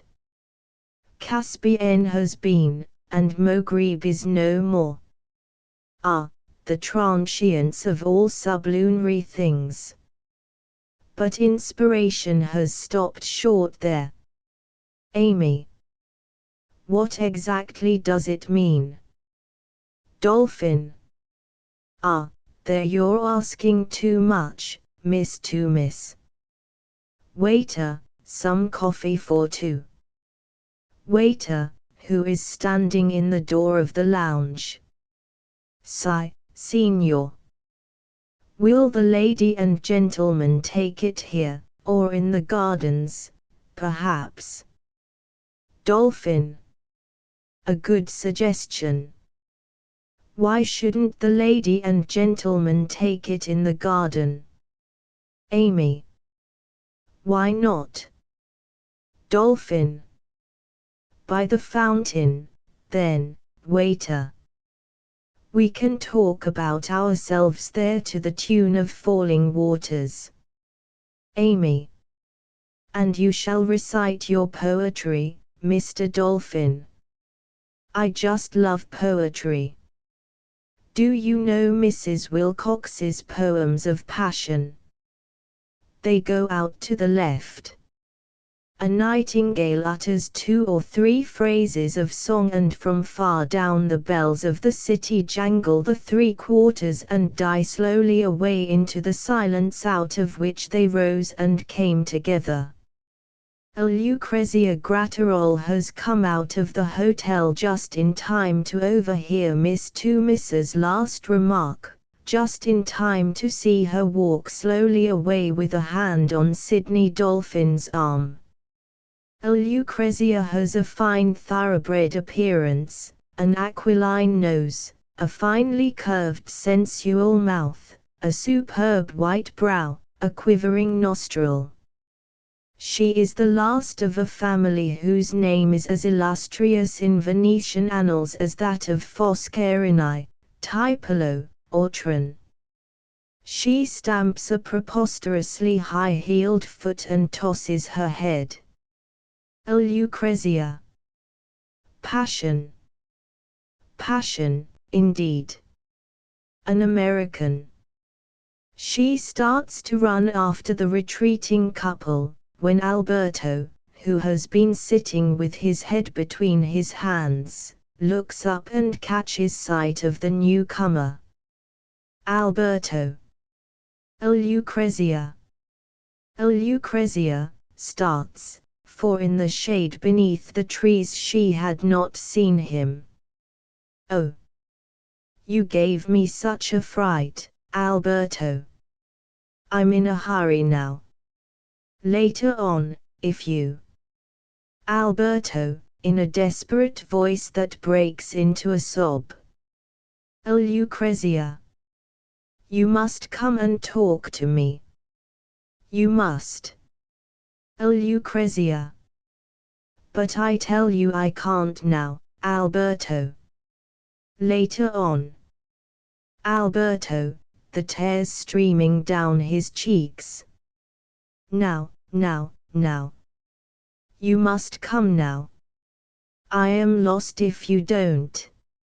A Lucrezia, looking indecisively first at Alberto and then along the path down which Amy and Sidney Dolphin have disappeared. But supposing I am lost if I do come? Alberto.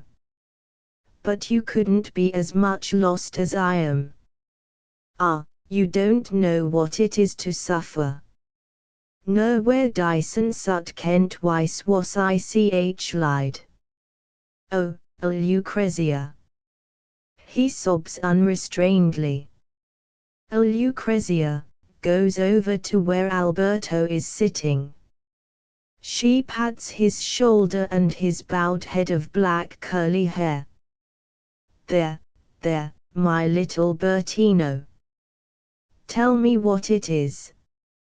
You mustn't cry. There. Alberto, drying his eyes and rubbing his head, like a cat, avid of caresses, against her hand. How can I thank you enough, a Lucrezia? You are like a mother to me. A Lucrezia. I know. That's just what's so dangerous. Alberto lets his head fall upon her bosom. I come to you for comfort, like a tired child, a Lucrezia. A Lucrezia. Poor darling. She strokes his hair, twines its thick black tendrils round her fingers. Alberto is abjectly pathetic. Alberto, with closed eyes and a seraphic smile. Ah, the suavity, the beauty of this maternal instinct. Lucrezia, with a sudden access of energy and passion. The disgustingness of it, you mean? She pushes him from her. His head wobbles once, as though it were inanimate, before he straightens into life. The maternal instinct. Ah! It's been the undoing of too many women. You men come with your sentimental babyishness and exploit it for your own lusts. Be a man, Bertino. Be a woman, I mean, if you can. Alberto, looking up at her with eyes full of dog-like, dumb reproach. Lucrezia. You, too. Is there nobody who cares for me? This is the unkindest cut of all. I may as well die. He relapses into tears. Lucrezia, who has started to go, turns back, irresolute. Now, don't cry, Bertino. Can't you behave like a reasonable being? She makes as though to go again. Alberto, through his sobs. You too, Lucrezia. Oh, I can't bear it, I can't bear it. Lucrezia, turning back desperately. But what do you want me to do? Why should you expect me to hold your hand? Alberto. I thought better of you, Lucrezia. Let me go. There is nothing left for me now but death. He rises to his feet, takes a step or two, and then collapses into another chair, unable to move. Lucrezia, torn between anger and remorse. Now do behave yourself sensibly, Bertino. There, you mustn't cry. I'm sorry if I've hurt you. Looking towards the left along the path taken by Amy and Dolphin. Oh, damnation. She stamps her foot. Here, Bertino, do pull yourself together. She raises him up. There, now you must stop crying. But as soon as she lets go of him, his head falls back onto the iron table with an unpleasant, meaty bump. That bump is too much for Lucrezia. She bends over him, strokes his head, even kisses the lustrous curls. Oh, forgive me, forgive me. I have been a beast. But, tell me first, what's the matter, Bertino? What is it, my poor darling? Tell me. Alberto. Nobody loves me. Lucrezia. But we're all devoted to you, Bertino mio. Alberto. She isn't. Today she shut the door in my face. Lucrezia. She. You mean the French woman, the one you told me about. Louise, wasn't she? Alberto. Yes, the one with the golden hair. Lucrezia. And the white legs. I remember, you saw her bathing. Alberto lays his hand on his heart. Ah, don't remind me of it. His face twitches convulsively. Lucrezia. And now she's gone and shut the door in your face. Alberto. In my face, Lucrezia.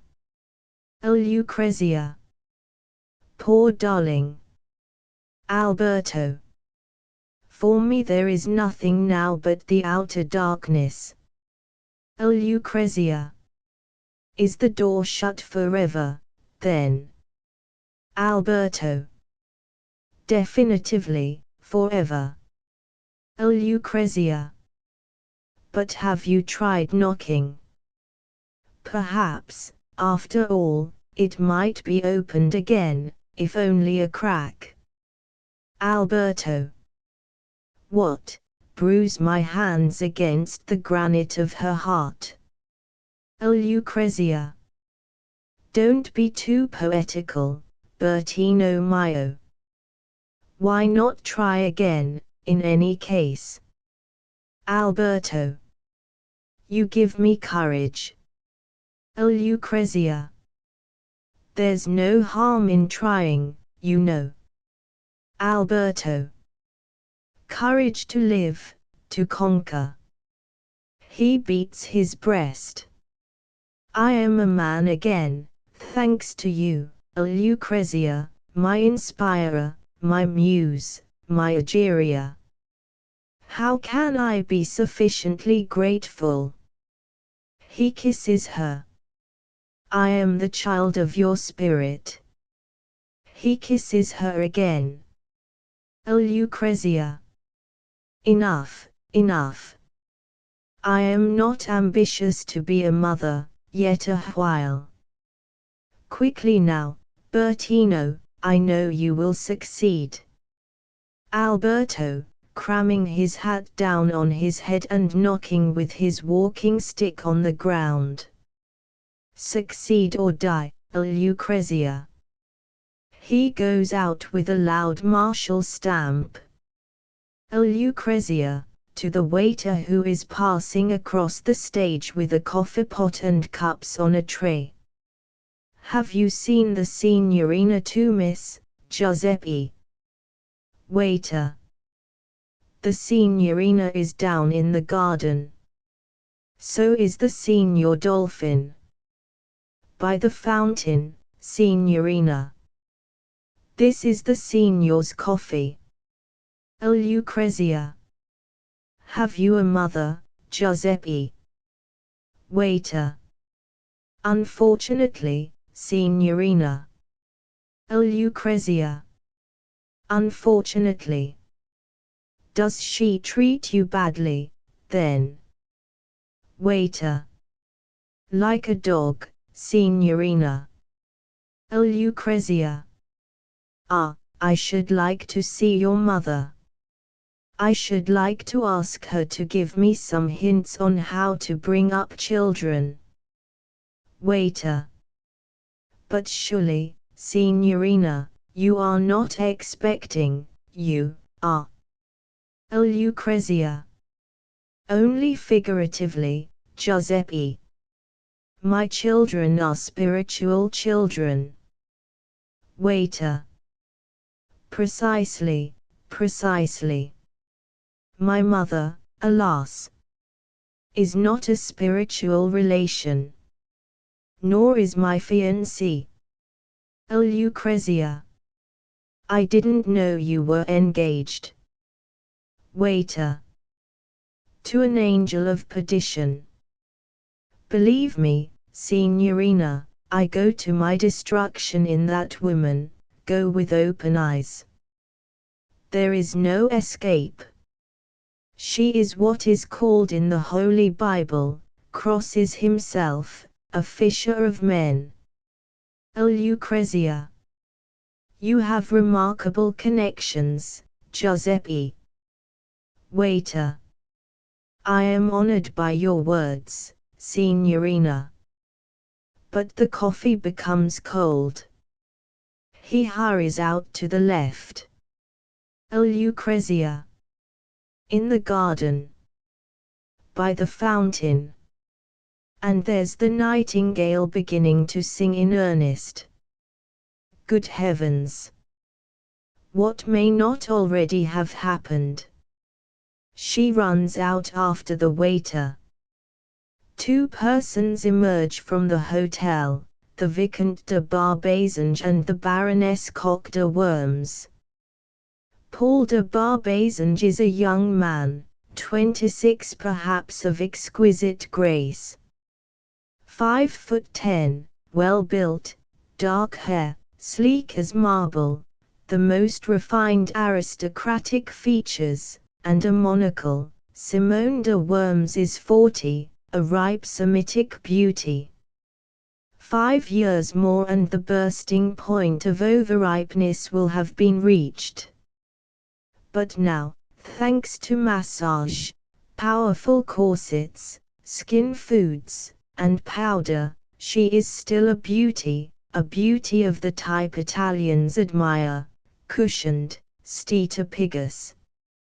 Paul, who has a faultless taste in bric-a-brac and women, and is by instinct and upbringing an ardent anti-Semite, finds her infinitely repulsive.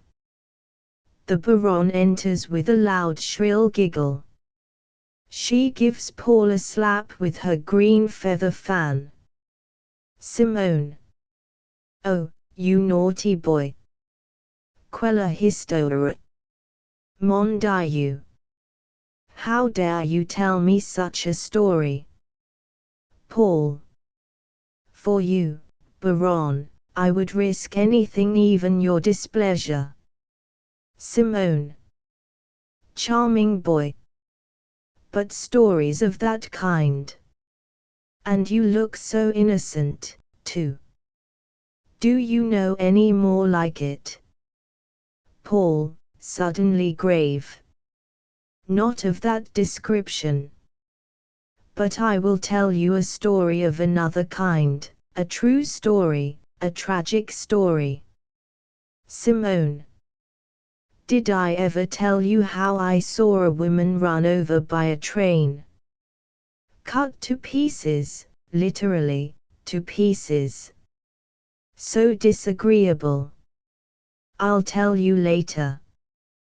But now, what about your story? Paul. Oh, it's nothing, nothing. Simone. But you promised to tell it me. Paul. It's only a commonplace anecdote. A young man, poor but noble, with a name and a position to keep up.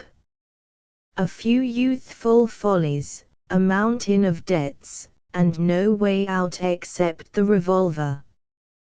This is all dull and obvious enough. But now follows the interesting part of the story. He is about to take that way out, when he meets the woman of his dreams, the goddess, the angel, the ideal. He loves, and he must die without a word. He turns his face away from the Baron, as though his emotion were too much for him, which indeed it is. Simone. Vicomte, Paul, this young man is you. Paul, solemnly. He is. Simone. And the woman? Paul. Oh, I can't, I mayn't tell you. Simone. The woman. Tell me, Paul. Paul, turning towards her and falling on his knees. The woman, Simone, is you. Ah, but I had no right to say it. Simone, quivering with emotion. My Paul. She clasps his head to her bosom. A grimace of disgust contorts Paul's classical features. He endures Simone's caresses with a stoical patience. But what is this about a revolver? That is only a joke, Paul, isn't it? Say it isn't true. Paul. Alas, Simone, too true. He taps his coat pocket. There it lies. Tomorrow I have 170,000 francs to pay, or be dishonored. I cannot pay the sum. A Barbazange does not survive dishonor. My ancestors were crusaders, pro-chevaliers to a man. Their code is mine. Dishonor for me is worse than death. Simone. Mon Dieu, Paul, how noble you are. She lays her hands on his shoulder, leans back, and surveys him at arm's length, a look of pride and anxious happiness on her face. Paul, dropping his eyes modestly. Not at all. I was born noble, and noblesse oblige, as we say in our family. Farewell, Simone, I love you, and I must die. My last thought will be of you. He kisses her hand, rises to his feet, and makes as though to go. Simone, clutching him by the arm. No, Paul, no. You must not, shall not, do anything rash. 170,000 francs, did you say? It is paltry. Is there no one who could lend or give you the money? Paul. Not a soul. Farewell, Simone. Simone. Stay, Paul. I hardly dare to ask it of you, you with such lofty ideas of honor, but would you, from me? Paul. Take money from a woman. Ah, Simone, tempt me no more. I might do an ignoble act. Simone. But from me, Paul, from me. I am not in your eyes a woman like any other woman, am I? Paul. It is true that my ancestors, the Crusaders, the Pro-Chevaliers, might in all honor receive gifts from the ladies of their choice, chargers, swords, armor, or tender mementos, such as gloves or garters. But money, no, who ever heard of their taking money? Simone. But what would be the use of my giving you swords and horses? You could never use them. Consider, my knight, my noble Sir Paul, in these days the contests of chivalry have assumed a different form, the weapons and the armor have changed. Your sword must be of gold and paper, your breastplate of hard cash, your charger of gilt-edged securities. I offer you the shining panoply of the modern crusader. Will you accept it? Paul. You are eloquent, Simone. You could win over the devil himself with that angelic voice of yours. But it cannot be. Money is always money. The code is clear. I cannot accept your offer. Here is the way out. He takes an automatic pistol out of his pocket. Thank you, Simone, and goodbye. How wonderful is the love of a pure woman. Simone. Paul, Paul, give that to me.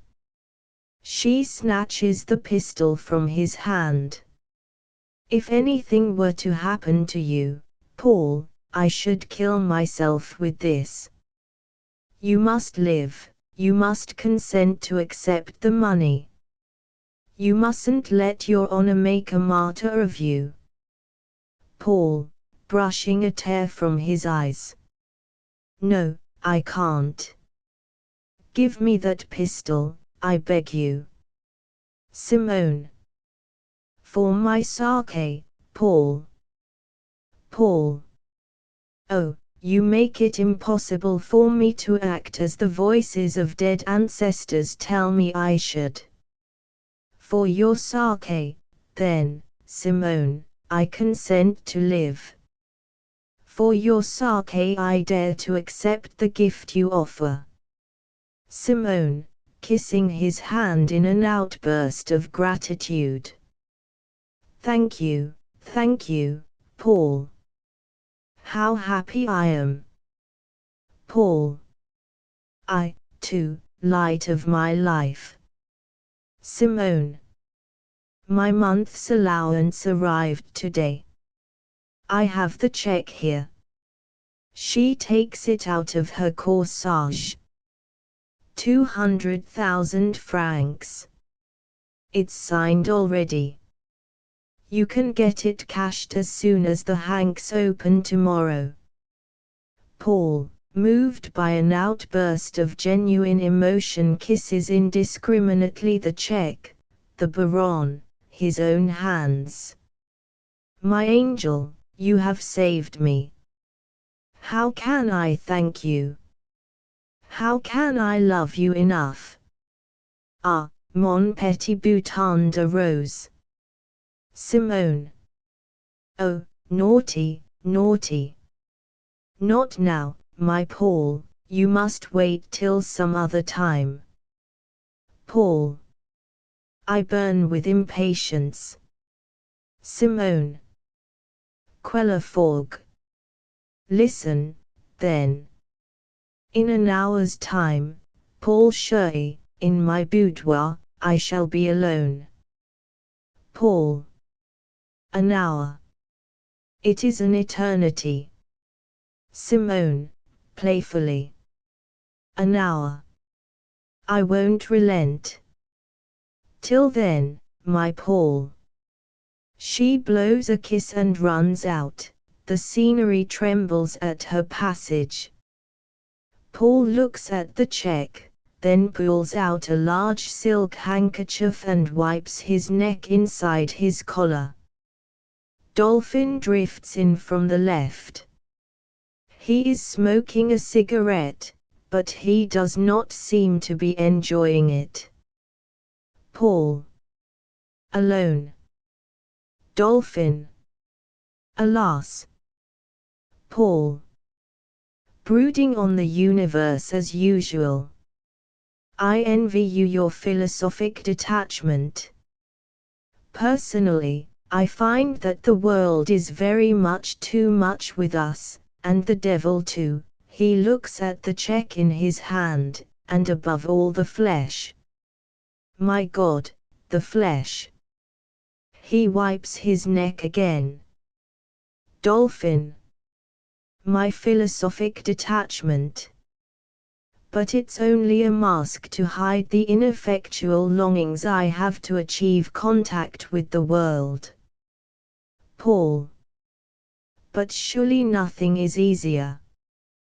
One just makes a movement and impinges on one's fellow beings. Dolphin. Not with a temperament like mine. Imagine a shyness more powerful than curiosity or desire, a paralysis of all the faculties. You are a man of the world. You were born with a forehead of brass to affront every social emergency.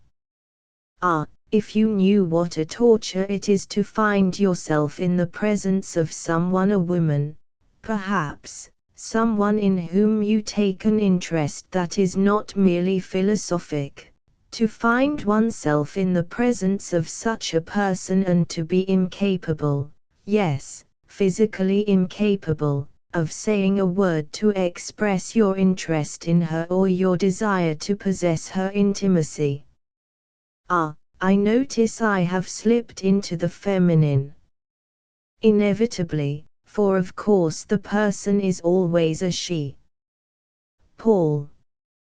Of course, of course. That goes without saying. But what's the trouble? Women are so simple to deal with. Dolphin. I know. Perfectly simply if one's in the right state of mind. I have found that out myself, for moments come, alas, how rarely, when I am filled with a spirit of confidence, possessed by some angel or devil of power. Ah, then I feel myself to be superb. I carry all before me. In those brief moments the whole secret of the world is revealed to me. I perceive that the supreme quality in the human soul is effrontery. Genius in the man of action is simply the apotheosis of charlatanism. Alexander the Great, Napoleon, Mr. Gladstone, Lloyd George, what are they? Just ordinary human beings projected through the magic lantern of a prodigious effrontery and so magnified to 1,000 times larger than life. Look at me. I am far more intelligent than any of these fabulous figures, my sensibility is more refined than theirs, I am morally superior to any of them. And yet, by my lack of charlatanism, I am made less than nothing. My qualities are projected through the wrong end of a telescope and the world perceives me far smaller than I really am. But the world, who cares about the world? The only people who matter are the women. Paul. Very true, my dear Dolphin. The women. He looks at the check and mops himself once more with his mauve silk handkerchief. Dolphin. Tonight was one of my moments of triumph. I felt myself suddenly free of all my inhibitions. Paul. I hope you profited by the auspicious occasion. Dolphin. I did. I was making headway. I had, but I don't know why I should bore you with my confidences. Curious that one should be dumb before intimates and open one's mind to an all but stranger. I must apologize. Paul. But I am all attention and sympathy, my dear Dolphin. And I take it a little hardly that you should regard me as a stranger. He lays a hand on Dolphin's shoulder. Dolphin. Thank you, Barbazange, thank you. Well, if you consent to be the receptacle of my woes, I shall go on pouring them out. Miss Toomis. But tell me frankly what you think of her. Paul. Well. Dolphin. A little too ingenuous, a little silly even, eh? Paul. Now you say so, she certainly isn't very intellectually stimulating. Dolphin. Precisely. But, oh, those china blue eyes, that ingenuousness, that pathetic and enchanting silliness.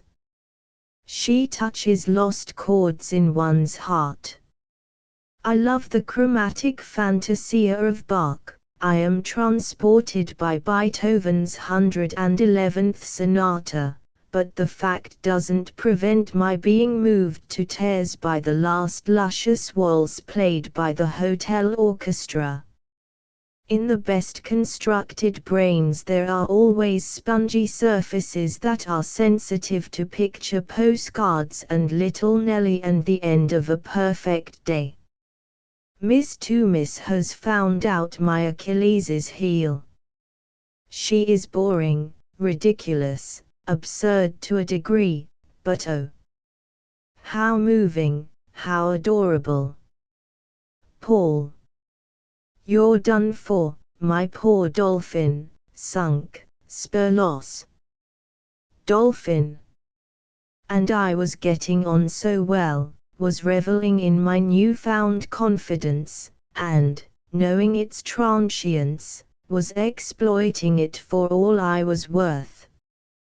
I had covered an enormous amount of ground and then, hey presto! At a blow all my labor was undone. Actuated by what malice I don't know, La Lucrezia swoops down like a vulture, and without a by your leave or excuse of any kind carries off Miss Toomis from under my very eyes. What a woman! She terrifies me.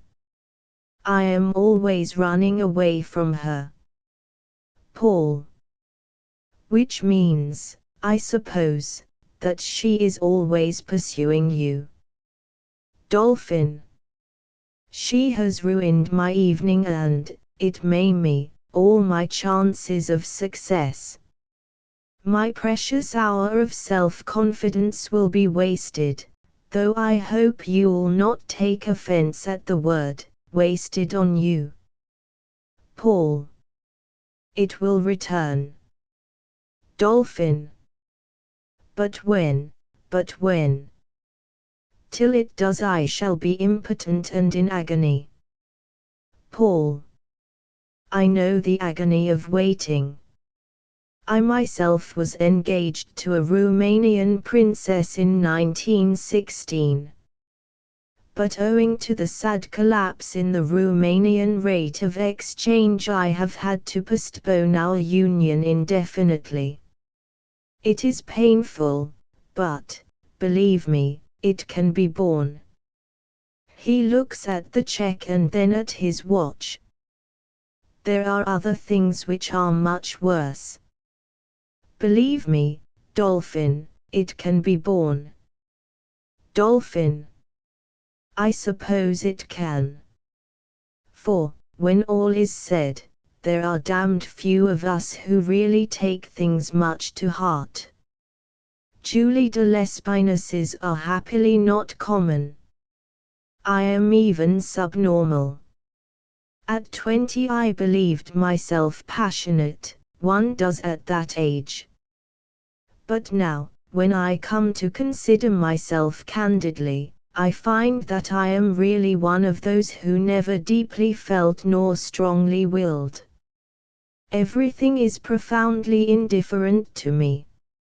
I sometimes try to depress myself with the thought that the world is a cesspool, that men are pathetic degenerates from the ape whose laboriously manufactured ideals are pure nonsense and find no rhyme in reality, that the whole of life is a bad joke which takes a long time coming to an end.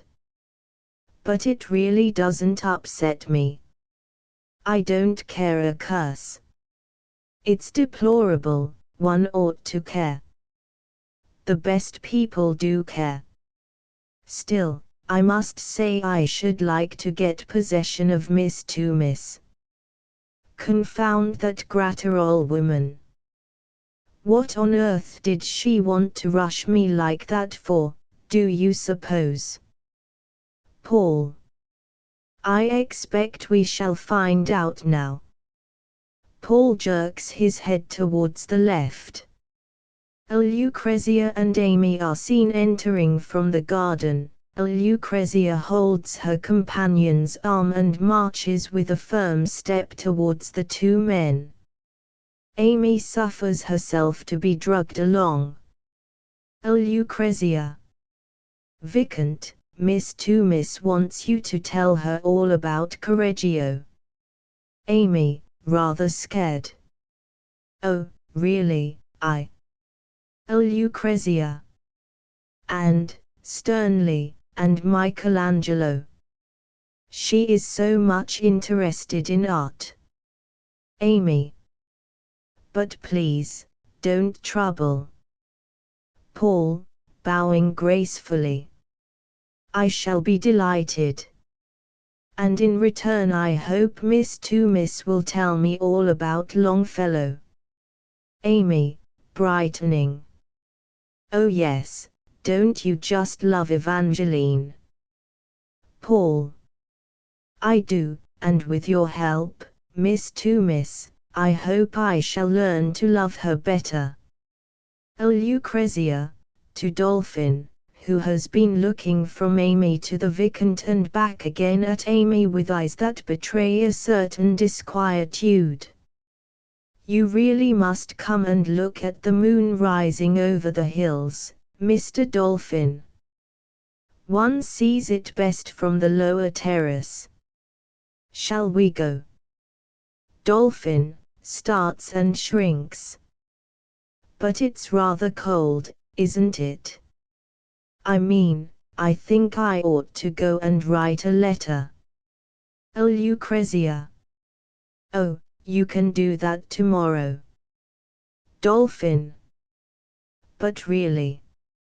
Lucrezia. You've no idea how lovely the moon looks. Dolphin. But I must. Lucrezia lays her hand on his sleeve and toes hint after her, crying as she goes. The moon, the moon. Paul and Amy regard their exit in silence.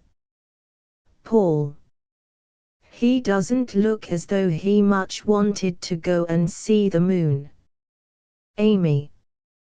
Perhaps he guesses what's in store for him. Paul, surprised. What, you don't mean to say you realized all the time? Amy. Realized what? Paul. About La Belle Lucrezia.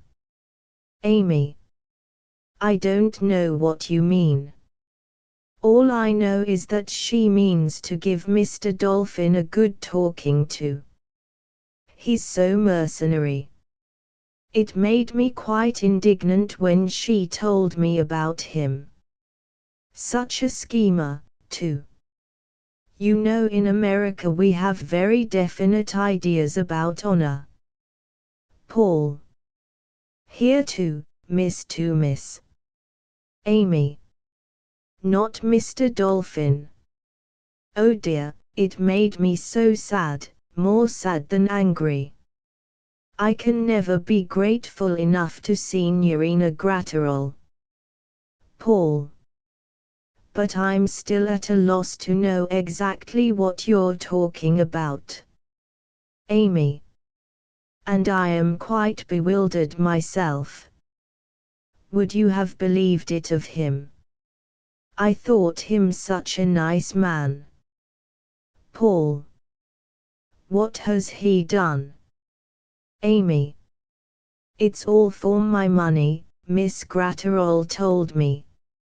She knows. He was just asking me to marry him, and I believe I would have said yes. But she came in just in the nick of time. It seems he only wanted to marry me because I'm so rich. He doesn't care for me at all. Miss Gratterall knows what he's like. It's awful, isn't it? Oh dear, I wouldn't have thought it of him. Paul. But you must forgive him, Miss. Money is a great temptation.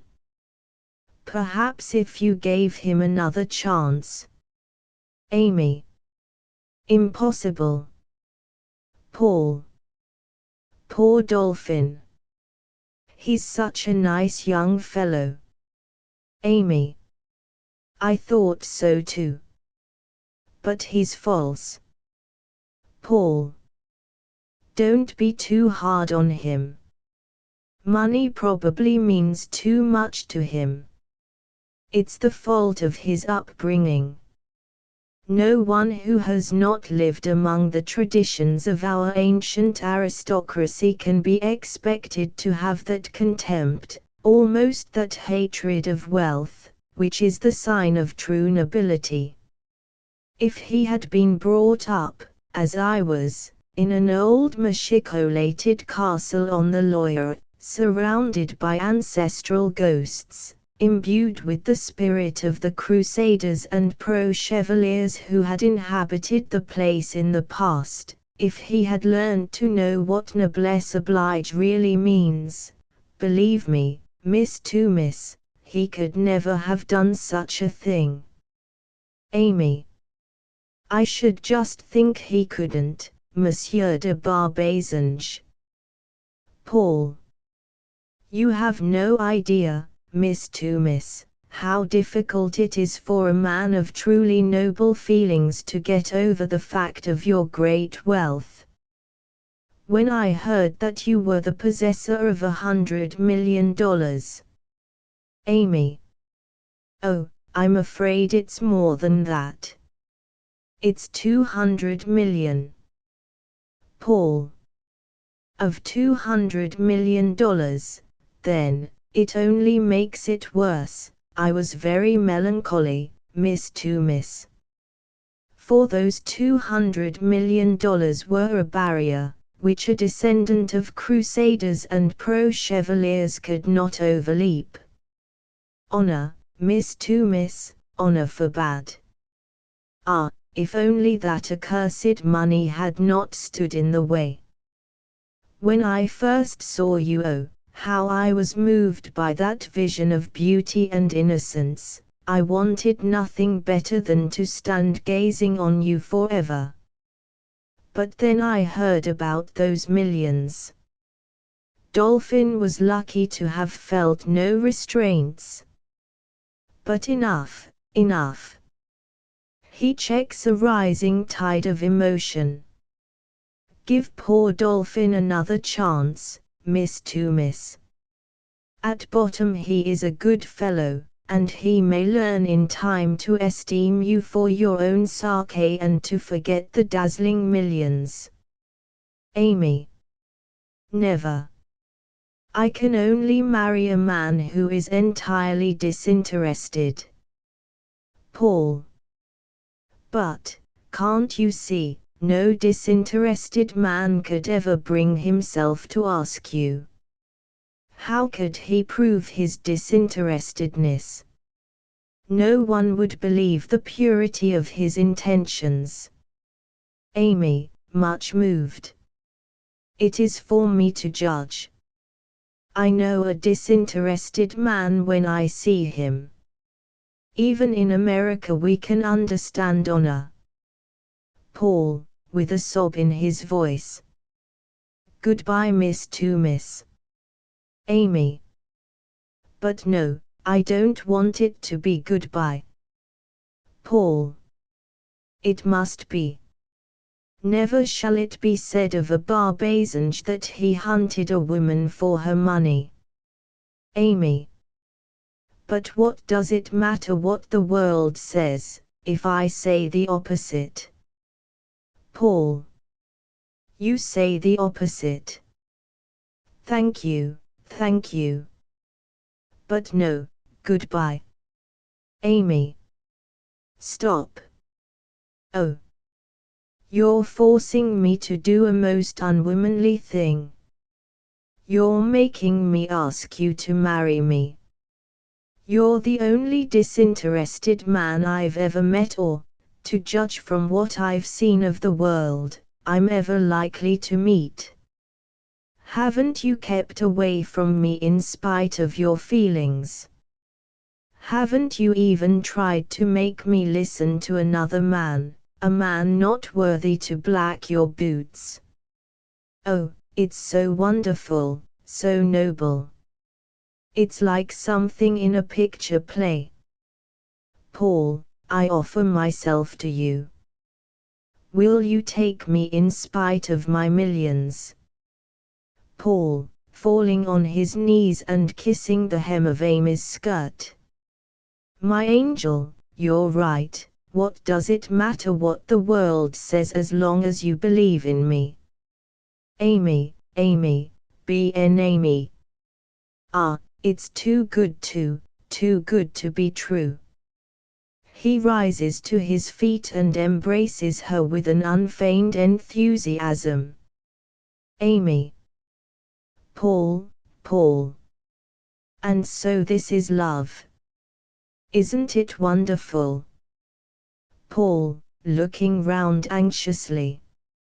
You mustn't tell anyone about our engagement, my Amy. They might say unpleasant things in the hotel, you know. Amy. Of course I won't talk about it. We'll keep our happiness to ourselves, won't we? Paul. Entirely to ourselves, and tomorrow we'll go to Paris and arrange about being married. Amy. Yes, yes, we'll take the 8 o'clock train. Paul. Not the 8 o'clock, my darling. I have to go to the bank tomorrow to do a little business. We must wait till the 12:30. Amy.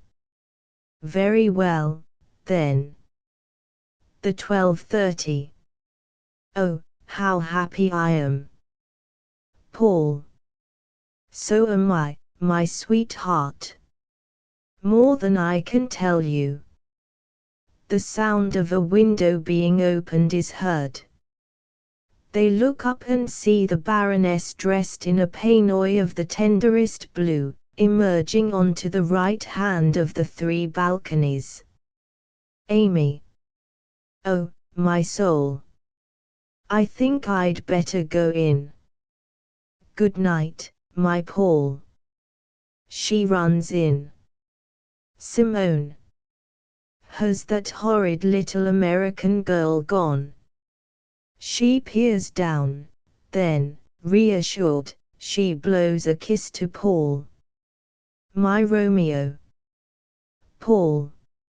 I come, Juliet. Simone. There's a kiss for you. Paul, throwing kisses with both hands. And there's one for you. And another, and another. 200 million kisses, my angel. Simone, giggling. What a lot. Paul. It is, you're quite right. 200 million. I come, my Juliet. He darts into the hotel, pausing when just inside the door and out of sight of the Baroness, to mop himself once again with his enormous handkerchief. The operation over, he advances with a resolute step. The Baroness stands for a moment on the balcony. Then, seeing Dolphin and Lucrezia coming in from the left, she retires, closing the window and drawing the curtains behind her. Dolphin comes striding in, Lucrezia follows a little behind, looking anxiously up at him. Lucrezia. Please, please.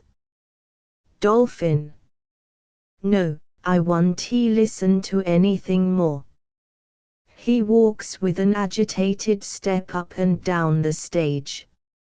Lucrezia stands with one hand resting on the back of a chair and the other pressed on her heart. Do you mean to say you deliberately went and told her that I was only after her money? Oh, it's too bad, too bad. It's infamous.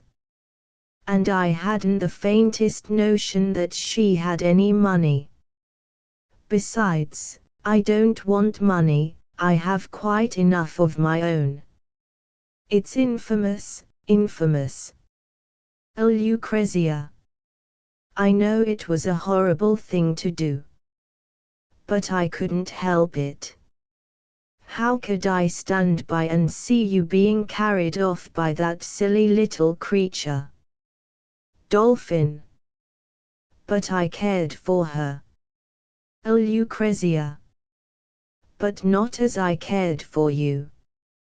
I've got red blood in my veins, she's got nothing but milk and water. You couldn't have been happy with her. I can give you love of a kind she could never dream of. What does she know of passion? Dolphin. Nothing, I am thankful to say. I don't want passion, can't you understand that? I don't possess it myself and don't like it in others. I am a man of sentimental affections, with a touch of quiet sensuality. I don't want passion, I tell you. It's too violent, it frightens me. I couldn't possibly live with you. You'd utterly shatter my peace of mind in a day. Oh, how I wish you'd go away. Lucrezia. But Sydney, can't you understand what it is to be madly in love with somebody? You can't be so cruel. Dolphin. You didn't think much of my well-being when you interfered between Miss Toomis and me, did you? You've probably ruined my whole life, that's all. I really don't see why you should expect me to have any pity for you. Lucrezia. Very well, then, I shall kill myself. She bursts into tears. Dolphin. Oh, but I assure you, one doesn't kill oneself for things like that. He approaches her and pats her on the shoulder. Come, don't worry about it. Lucrezia throws her arms round his neck. Oh, Sydney. Dolphin, freeing himself with surprising energy and promptitude from her embrace. No, none of that, I beg. Another moment and we shall be losing our heads. Personally, I think I shall go to bed now. I should advise you to do the same, Miss Gratterall. You're overwrought. We might all be better for a small dose of bromide. He goes in. Lucrezia, looking up and stretching forth her hands. Sydney. Dolphin does not look round, and disappears through the glass door into the hotel. Lucrezia covers her face with her hands and sits for a little sobbing silently. The nightingale sings on. Midnight sounds with an infinite melancholy from all the 20 campaniles of the city in the valley. From far away comes the spasmodic throbbing of a guitar and the singing of an Italian voice, high-pitched, passionate, throaty. The seconds pass, Lucrezia rises to her feet and walks slowly into the hotel. On the threshold she encounters the Vicomte coming out. Paul. You, Signorina Lucrezia. I've escaped for a breath of fresh, cool air. Mightn't we take a turn together? Lucrezia shakes her head. Ah, well, then, good night. You'll be glad to hear that Miss Toomis knows all about Correggio now. He inhales a deep breath of air. Then looking at his dinner jacket he begins brushing at it with his hand. A lamentable figure creeps in from the left. It is Alberto. If he had a tail, it would be trailing on the ground between his legs. Paul. Hello, Alberto. What is it? Been losing at cards. Alberto. Worse than that. Paul. Creditors foreclosing. Alberto. Much worse. Paul. Father ruined by imprudent speculations. Alberto. No. It's nothing to do with money. Paul. Oh, well, then. It can't be anything very serious. It's women, I suppose. Alberto. My mistress refuses to see me. I have been beating on her door for hours in vain. Paul. I wish we all had your luck, Bertino. Mine opens her door only too promptly. The difficulty is to get out again. Does yours use such an awful lot of this evil-smelling powder? I'm simply covered with it. Ah. He brushes his coat again. Alberto. Can't you be serious, Paul? Paul. Of course I can, about a serious matter. But you can't expect me to pull a long face about your mistress, can you, now? Do look at things in their right proportions. Alberto. It's no use talking to you. You're heartless, soulless. Paul. What you mean, my dear Alberto, is that I'm relatively speaking bodiless. Physical passion never goes to my head. I'm always compos mentis. You aren't, that's all. Alberto. Oh, you disgust me. I think I shall hang myself tonight. Paul. Do. It will give us something to talk about at lunch tomorrow. Alberto. Monster. He goes into the hotel. Paul strolls out towards the garden, whistling an air from Mozart as he goes. The window on the left opens and Lucrezia steps onto her balcony. Uncoiled, her red hair falls almost to her waist. Her night dress is always half slipping off one shoulder or the other, like those loose-bodied restoration gowns that reveal the tight-blown charms of Nella's beauties. Her feet are bare.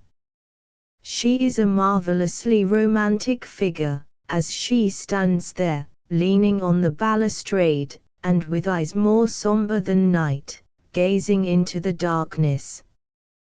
The nightingales, the bells, the guitar, and passionate voice strike up. Great stars palpitate in the sky. The moon has swum imperceptibly to the height of heaven. In the garden below, flowers are yielding their souls into the air, censers invisible. It is too much, too much. Large tears roll down Lucrezia's cheeks and fall with a splash to the ground. Suddenly, but with the noiselessness of a cat, Alberto appears, childish-looking in pink pajamas, on the middle of the three balconies. He sees Lucrezia, but she is much too deeply absorbed in thought to have noticed his coming. Alberto plants his elbows on the rail of the balcony, covers his face, and begins to sob, at first inaudibly, then in a gradual quickening crescendo.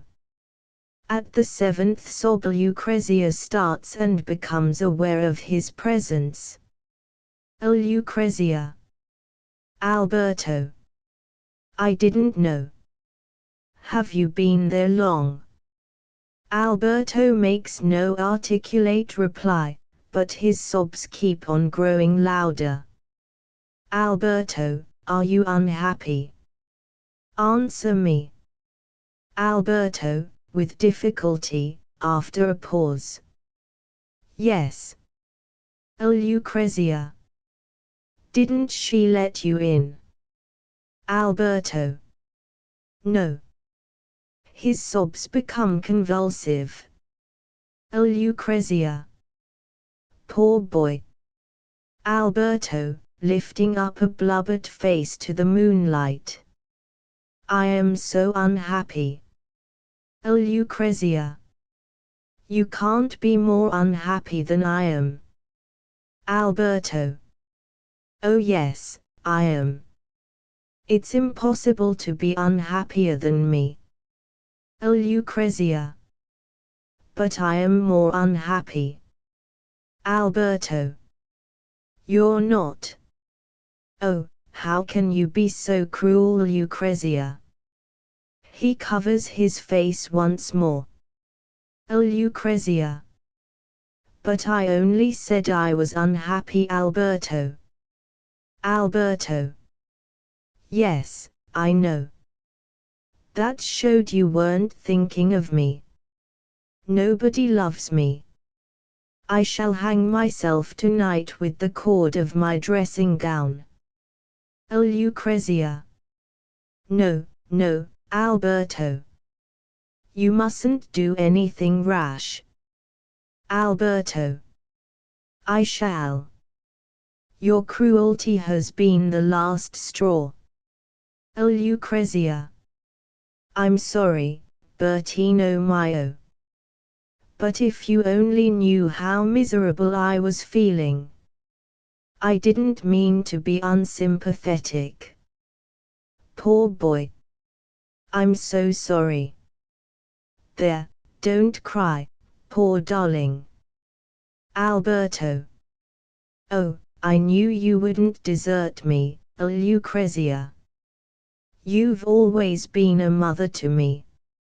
He stretches out his hand and seizes hers, which has gone halfway to meet him, but the balconies are too far apart to allow him to kiss it. He makes an effort and fails. He is too short in the body. Will you let me come onto your balcony, Lucrezia? I want to tell you how grateful I am. Lucrezia. But you can do that from your own balcony. Alberto. Please, please, Lucrezia. You mustn't be cruel to me again. I can't bear it. Lucrezia. Well, then. Just for a moment, but for no more, Bertino climbs from one balcony to the other. One is a little reminded of the trousered monkeys on the barrel organs. Arrived, he kneels down and kisses Lucrezia's hand. Alberto. You've saved me.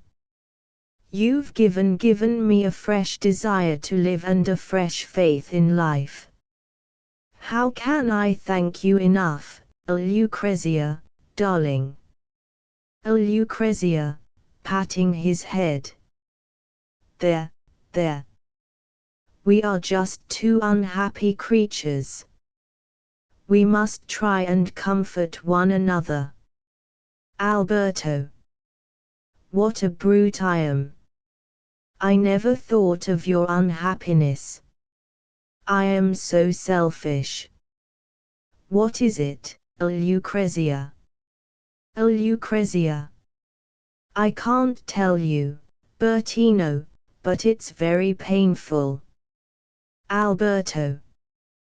Poor child, poor child. His kisses, which started at the hand, have mounted, by this time, some way up the arm, changing perceptibly in character as they rise. At the shoulder they have a warmth which could not have been inferred from the respectful salutes which barely touched the fingers. Poor darling. You've given me consolation. Now you must let me comfort your unhappiness. Lucrezia, with an effort. I think you ought to go back now, Bertino. Alberto. In a minute, my darling. There, there, poor Lucrezia. He puts an arm round her, kisses her hair and neck. Lucrezia leans her bowed head against his chest. The sound of footsteps is heard. They both look up with scared, wide-open eyes. Lucrezia. We mustn't be seen here, Bertino. What would people think? Alberto. I'll go back. Lucrezia. There's no time.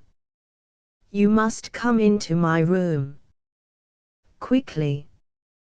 They slip through the French window, but not quickly enough to have escaped the notice of Paul, returning from his midnight stroll. The Vicomte stands for a moment looking up at the empty balcony. He laughs softly to himself, and, throwing his cigarette away, passes through the glass door into the house. All is now silent, save for the nightingales and the distant bells. The curtain comes down for a moment to indicate the passage of several hours. It rises again with the sun. Lucrezia's window opens and she appears on the balcony. She stands a moment with one foot over the threshold of the long window in a listening pose. Then her eyes fall on the better half of a pair of pink pajamas lying crumpled on the floor, like a body bereft of its soul. With her bare foot she turns it over. A little shudder plucks at her nerves, and she shakes her head as though, by this symbolic act, to shake off something clinging and contaminating. Then she steps out into the full glory of the early sun, stretching out her arms to the radiance. She bows her face into her hands, crying out loud to herself, "O Lucrezia! Oh, why? The last of these whys is caught by the waiter, who has crept forth in shirt sleeves and list slippers, duster in hand, to clean the tables. He looks up at her admiringly, passes his tongue over his lips. Then, with a sigh, turns to dust the tables. Curtain. 3. The Tillotson banquet. Young Spode was not a snob. He was too intelligent for that, too fundamentally decent. Not a snob, but all the same he could not help feeling very well pleased at the thought that he was dining, alone and intimately, with Lord Badgerly. It was a definite event in his life, a step forward, he felt, towards that final success, social, material, and literary, which he had come to London with the fixed intention of making. The conquest and capture of Badgerly was an almost essential strategical move in the campaign. Edmund, 47th Baron Badgerly, was a lineal descendant of that Edmund, surnamed Le Blaireau, who landed on English soil in the train of William the Conqueror. Ennobled by William Rufus, the Badgerlys had been one of the very few baronial families to survive the Wars of the Roses and all the other changes and chances of English history. They were a sensible and philoprogenitive race. No Badgerly had ever fought in any war, no Badgerly had ever engaged in any kind of politics. They had been content to live and quietly to propagate their species in a huge machicolated Norman castle, surrounded by a triple moat, only sallying forth to cultivate their property and to collect their rents. In the 18th century, when life had become relatively secure, the Badgerlys began to venture forth into civilized society. From boorish squires they blossomed into grand seigneurs, patrons of the arts, virtuosi. Their property was large, they were rich, and with the growth of industrialism their riches also grew. Villages on their estate turned into manufacturing towns. Unsuspected coal was discovered beneath the surface of their barren moorlands. By the middle of the 19th century the Badgerlys were among the richest of English noble families. The 47th Baron disposed of an income of at least £200,000 a year. Following the great Badgerly tradition, he had refused to have anything to do with politics or war. He occupied himself by collecting pictures, he took an interest in theatrical productions, he was the friend and patron of men of letters, of painters, and musicians. A personage, in a word, of considerable consequence in that particular world in which young Spode had elected to make his success. Spode had only recently left the university. Simon Gollamy, the editor of the World's Review, the best of all possible worlds, had got to know him. He was always on the lookout for youthful talent, had seen possibilities in the young man, and appointed him art critic of his paper. Gollamy liked to have young and teachable people about him. The possession of disciples flattered his vanity, and he found it easier, moreover, to run his paper with docile collaborators than with men grown obstinate and case-hardened with age. Spode had not done badly at his new job. At any rate, his articles had been intelligent enough to arouse the interest of Lord Badgerly. It was, ultimately, to them that he owed the honour of sitting tonight in the dining room of Badgerly House. Fortified by several varieties of wine and a glass of aged brandy, Spode felt more confident and at ease than he had done the whole evening. Badgerly was rather a disquieting host. He had an alarming habit of changing the subject of any conversation that had lasted for more than 2 minutes. Spode had found it, for example, horribly mortifying when his host, cutting across what was, he prided himself, a particularly subtle and illuminating disquisition on Baroque art, had turned a wandering eye about the room and asked him abruptly whether he liked parrots. He had flushed and glanced suspiciously towards him, fancying that the man was trying to be offensive. But no, Badgerly's white, fleshy, Hanoverian face wore an expression of perfect good faith. There was no malice in his small greenish eyes. He evidently did genuinely want to know if Spode liked parrots. The young man swallowed his irritation and replied that he did. Badgerly then told a good story about parrots.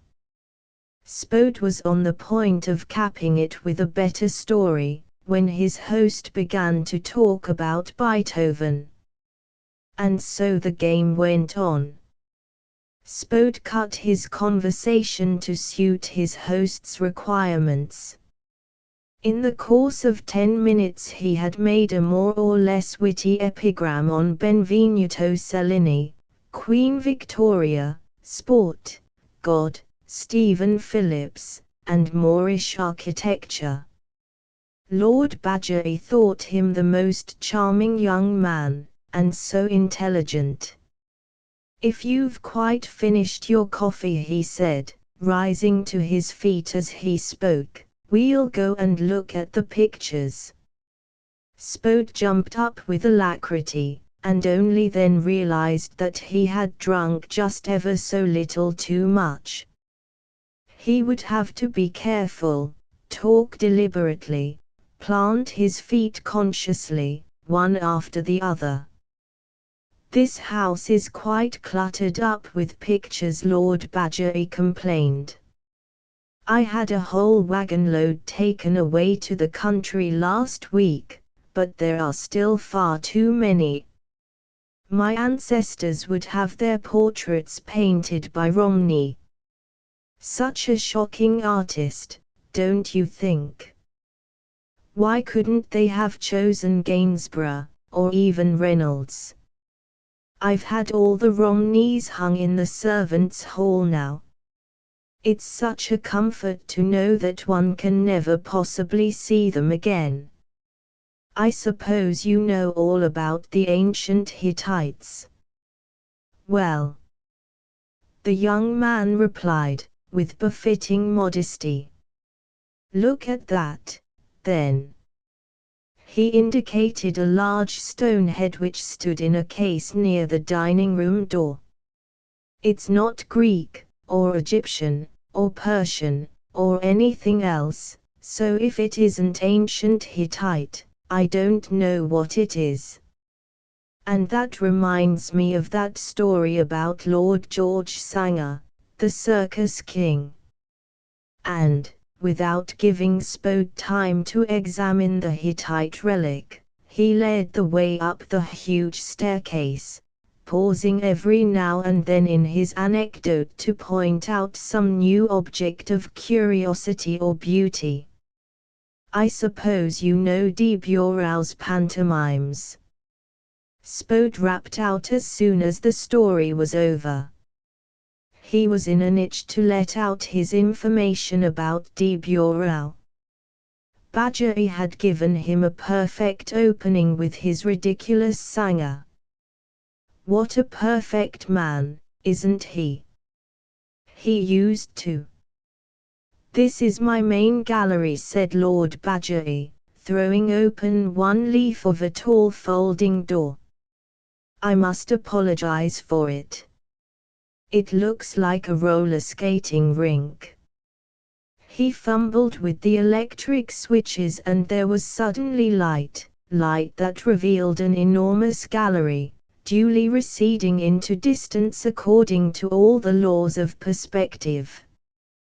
I dare say you've heard of my poor father, Lord Badgery continued. A little insane, you know. Sort of mechanical genius with a screw loose. He used to have a toy railway in this room. No end of fun he had, crawling about the floor after his trains. And all the pictures were stacked in the cellars. I can't tell you what they were like when I found them, mushrooms growing out of the Botticellis. Now I'm rather proud of this Poussin, he painted it for Scarron. Exquisite! Spode exclaimed, making with his hand a gesture as though he were modeling a pure form in the air. How splendid the onrush of those trees and leaning figures is! And the way they are caught up, as it were, and stemmed by that single godlike form opposing them with his contrary movement. And the draperies. But Lord Badgery had moved on, and was standing in front of a little 15th-century Virgin of carved wood. School of Rims, he explained. They did the gallery at high speed. Badgery never permitted his guest to halt for more than 40 seconds before any work of art. Spode would have liked to spend a few moments of recollection and tranquility in front of some of these lovely things. But it was not permitted. The gallery done, they passed into a little room leading out of it. At the sight of what the lights revealed, Spode gasped. It's like something out of Balzac, he exclaimed. Des salons d'ors aussi déployés en luxe insolent. You know. My 19th-century chamber, Badgery explained. The best thing of its kind, I flatter myself, outside the state apartments at Windsor. Spode tiptoed round the room, peering with astonishment at all the objects in glass, in gilded bronze, in china, in leathers, in embroidered and painted silk, in beads, in wax, objects of the most fantastic shapes and colors, all the queer products of a decadent tradition, with which the room was crowded. There were paintings on the walls, a martin, a wilkie, an early Landseer, several Ettis, a big Haydon, a slight pretty watercolor of a girl by Wainwright, the pupil of Blake and Arsenic Poisoner, a score of others. But the picture which arrested Spode's attention was a medium-sized canvas representing Troilus riding into Troy among the flowers and plaudits of an admiring crowd, and oblivious, you could see from his expression, of everything but the eyes of Cressida, who looked down at him from a window, with Pandarus smiling over her shoulder. What an absurd and enchanting picture! Spode exclaimed. Ah, you've spotted my Troilus. Lord Badgerly was pleased. What bright harmonious colors! Like Etty's, only stronger, not so obviously pretty. And there's an energy about it that reminds one of Haydon. Only Haydon could never have done anything so impeccable in taste. Who is it by? Spode turned to his host inquiringly. You were right in detecting Haydon, Lord Badgerly answered. It's by his pupil, Tillotson. I wish I could get hold of more of his work. But nobody seems to know anything about him. And he seems to have done so little. This time it was the younger man who interrupted. Tillotson, Tillotson. He put his hand to his forehead. A frown incongruously distorted his round, floridly curved face. No, yes, I have it. He looked up triumphantly with serene and childish brows. Tillotson, Walter Tillotson, the man's still alive. Badgerly smiled. This picture was painted in 1846, you know. Well, that's all right. Say he was born in 1820, painted his masterpiece when he was 26, and it's 1913 now, that's to say he's only 93. Not as old as Titian yet. But he's not been heard of since 1860, Lord Badgerly protested. Precisely. Your mention of his name reminded me of the discovery I made the other day when I was looking through the obituary notices in the archives of the World's Review. One has to bring them up to date every year or so for fear of being caught napping if one of these old birds chooses to shuffle off suddenly. Well, there, among them, I remember my astonishment at the time. There I found Walter Tillotson's biography. Pretty full to 1860, and then a blank, except for a pencil note in the early 1900s to the effect that he had returned from the East. The obituary has never been used or added to. I draw the obvious conclusion, the old chap isn't dead yet. He's just been overlooked somehow. But this is extraordinary, Lord Badgerly exclaimed. You must find him, Spode, you must find him. I'll commission him to paint frescoes round this room.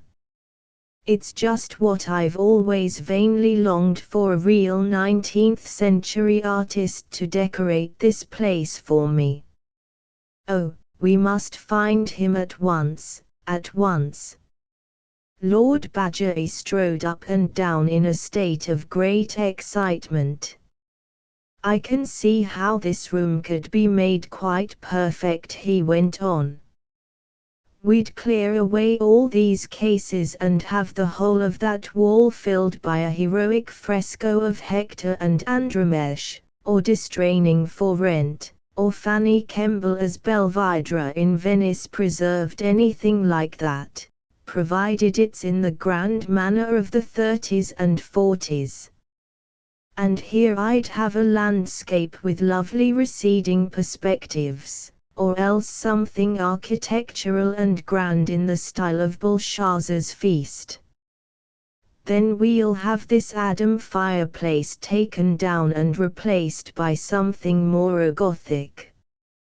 And on these walls I'll have mirrors, or no.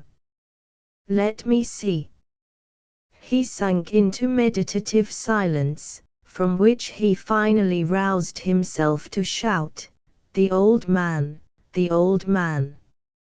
Spode, we must find this astonishing old creature. And don't breathe a word to anybody. Tillotson shall be our secret. Oh, it's too perfect, it's incredible. Think of the frescoes." Lord Badger's face had become positively animated. He had talked of a single subject for nearly a quarter of an hour. 2-3 weeks later Lord Badger was aroused from his usual after-luncheon somnolence by the arrival of a telegram. The message was a short one. "Found. Spode." A look of pleasure and intelligence made human Lord Badger's clayey face of surfeit.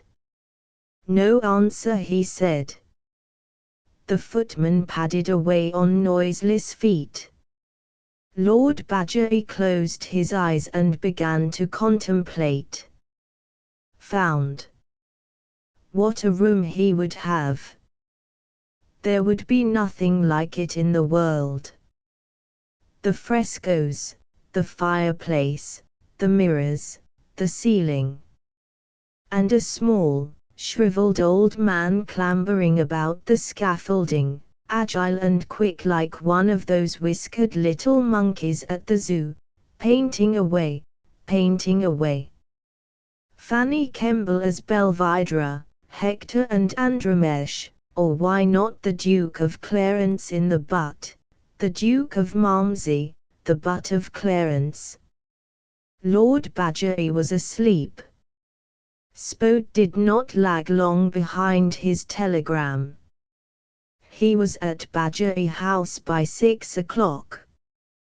His lordship was in the 19th century chamber, engaged in clearing away with his own hands the bric-a-brac. Spode found him looking hot and out of breath. "Ah, there you are," said Lord Badger. "You see me already preparing for the great man's coming. Now you must tell me all about him." "He's older even than I thought," said Spode. "He's 97 this year. Born in 1816.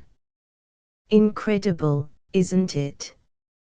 "There, I'm beginning at the wrong end." "Begin where you like," said Badger genially. "I won't tell you all the incidents of the hunt. You've no idea what a job I had to run him to earth. It was like a Sherlock Holmes story, immensely elaborate, too elaborate. I shall write a book about it some day. At any rate, I found him at last." "Where?" "In a sort of respectable slum in Holloway, older and poorer and lonelier than you could have believed possible. I found out how it was he came to be forgotten, how he came to drop out of life in the way he did. He took it into his head, somewhere about the 60s, to go to Palestine to get local color for his religious pictures, scapegoats and things, you know. Well, he went to Jerusalem and then on to Mount Lebanon and on, and then, somewhere in the middle of Asia Minor, he got stuck. He got stuck for about 40 years. But what did he do all that time? Oh, he painted, and started a mission, and converted 3 Turks, and taught the local pashas the rudiments of English, Latin, and perspective, and God knows what else. Then, in about 1904, it seems to have occurred to him that he was getting rather old and had been away from home for rather a long time. So he made his way back to England, only to find that everyone he had known was dead, that the dealers had never heard of him and wouldn't buy his pictures, that he was simply a ridiculous old figure of fun. So he got a job as a drawing master in a girls' school in Holloway, and there he's been ever since, growing older and older, and feebler, and blinder and deafer, and generally more gaga, until finally the school has given him the sack.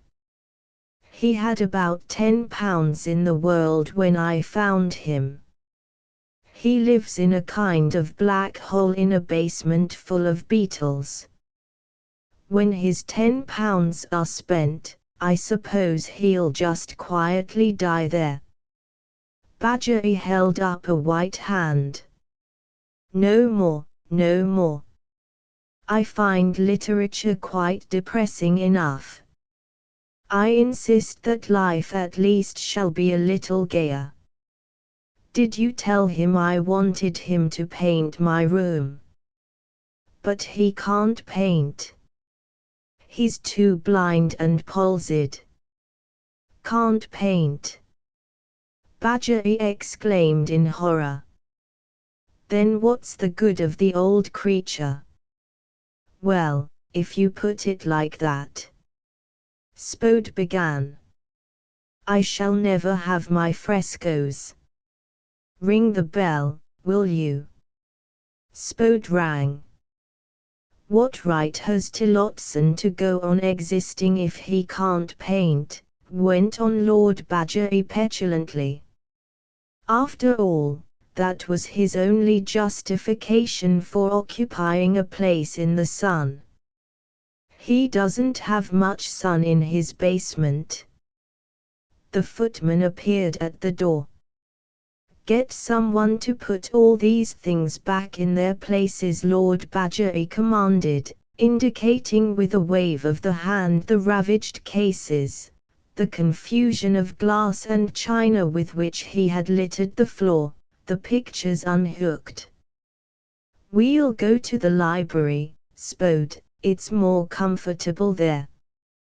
He led the way through the long gallery and down the stairs. I'm sorry old Tillotson has been such a disappointment, said Spode sympathetically. Let us talk about something else, he ceases to interest me. But don't you think we ought to do something about him? He's only got £10 between him and the workhouse. And if you'd seen the black beetles in his basement. Enough, enough. I'll do everything you think fitting. I thought we might get up a subscription amongst lovers of the arts. There aren't any, said Badgery. No, but there are plenty of people who will subscribe out of snobism. Not unless you give them something for their money. That's true. I hadn't thought of that. Spode was silent for a moment. We might have a dinner in his honor. The Great Tillotson Banquet. Doyen of the British art. A link with the past. Can't you see it in the papers?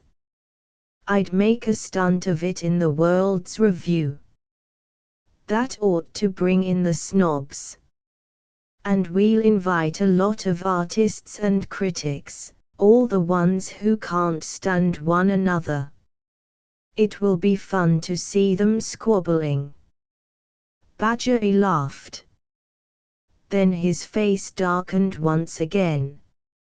Still, he added, it'll be a very poor second best to my frescoes.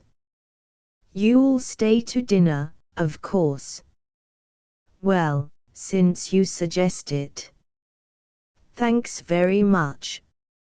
3. The Tillotson banquet was fixed to take place about 3 weeks later. Spode, who had charge of the arrangements, proved himself an excellent organizer. He secured the big banqueting room at the Café Bomba, and was successful in bullying and cajoling the manager into giving 50 persons dinner at 12 shillings a head, including wine. He sent out invitations and collected subscriptions. He wrote an article on Tillotson in the World's Review, one of those charming, witty articles couched in the tone of amused patronage and contempt with which one speaks of the great men of 1840. Nor did he neglect Tillotson himself. He used to go to Holloway almost every day to listen to the old man's endless stories about Asia Minor and the Great Exhibition of '51 and Benjamin Robert Haydon. He was sincerely sorry for this relic of another age. Mr. Tillotson's room was about 10 feet below the level of the soil of South Holloway. A little grey light percolated through the area bars, forced a difficult passage through panes opaque with dirt, and spent itself, like a drop of milk that falls into an inkpot, among the inveterate shadows of the dungeon. The place was haunted by the spur smell of damp plaster and of woodwork that has begun to moulder secretly at the heart. A little miscellaneous furniture, including a bed, a washstand and chest of drawers, a table and 1 or 2 chairs, lurked in the obscure corners of the den or ventured furtively out into the open. Hither Spode now came almost every day, bringing the old man news of the progress of the banquet scheme. Every day he found Mr. Tillotson sitting in the same place under the window, bathing, as it were, in his tiny puddle of light.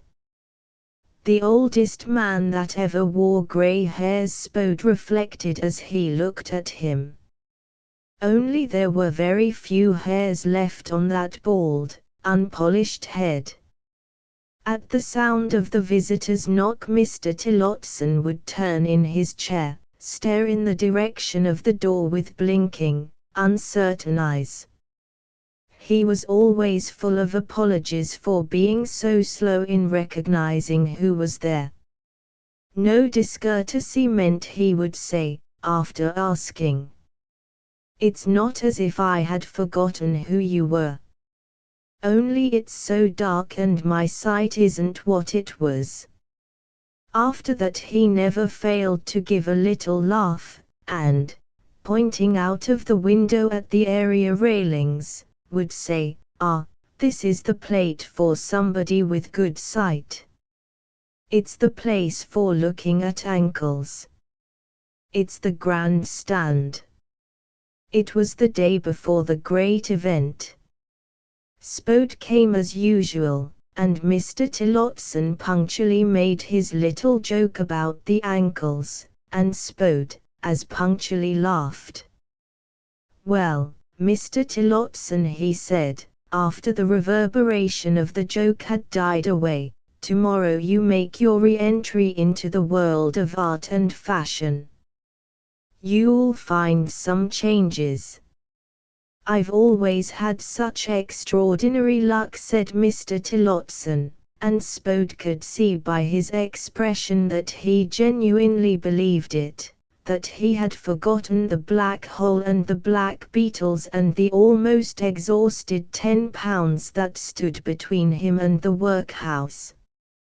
"What an amazing piece of good fortune, for instance, that you should have found me just when you did. Now, this dinner will bring me back to my place in the world.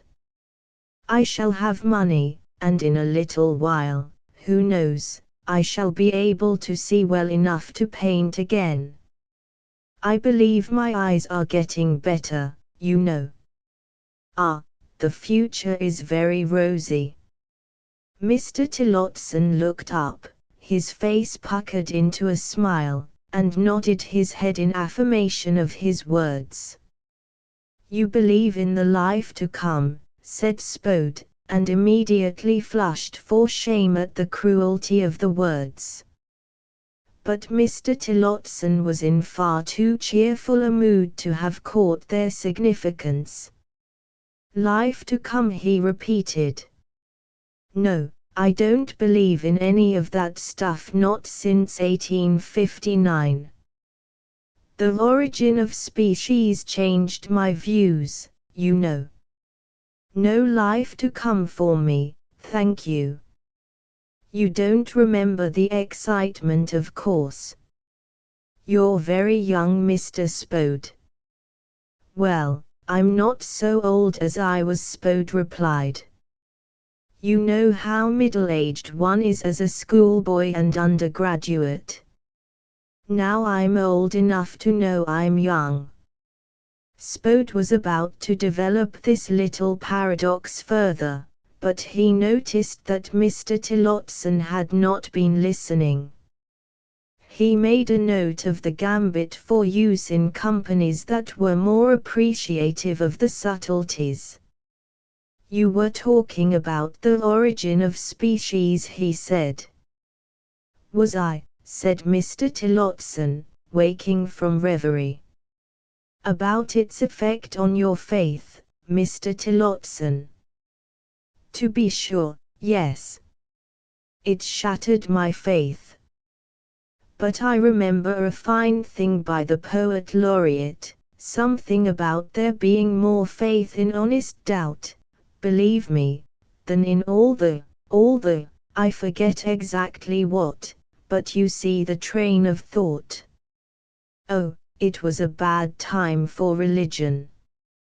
I am glad my master Haydon never lived to see it. He was a man of fervor. I remember him pacing up and down his studio in Lisson Grove, singing and shouting and praying all at once. It used almost to frighten me. Oh, but he was a wonderful man, a great man. Take him for all in all, we shall not look upon his like again. As usual, the bard is right. But it was all very long ago, before your time, Mr. Spode. Well, I'm not as old as I was, said Spode, in the hope of having his paradox appreciated this time. But Mr. Tillotson went on without noticing the interruption. It's a very, very long time. And yet, when I look back on it, it all seems but a day or two ago. Strange that each day should seem so long and that many days added together should be less than an hour. How clearly I can see old Haydon pacing up and down. Much more clearly, indeed, than I see you, Mr. Spode. The eyes of memory don't grow dim. But my sight is improving, I assure you, it's improving daily. I shall soon be able to see those ankles. He laughed like a cracked bell, one of those little old bells, Spode fancied, that ring, with much rattling of wires, in the far-off servants' quarters of ancient houses. And very soon Mr. Tillotson went on, I shall be painting again. Ah, Mr. Spode, my luck is extraordinary. I believe in it, I trust in it. And after all, what is luck?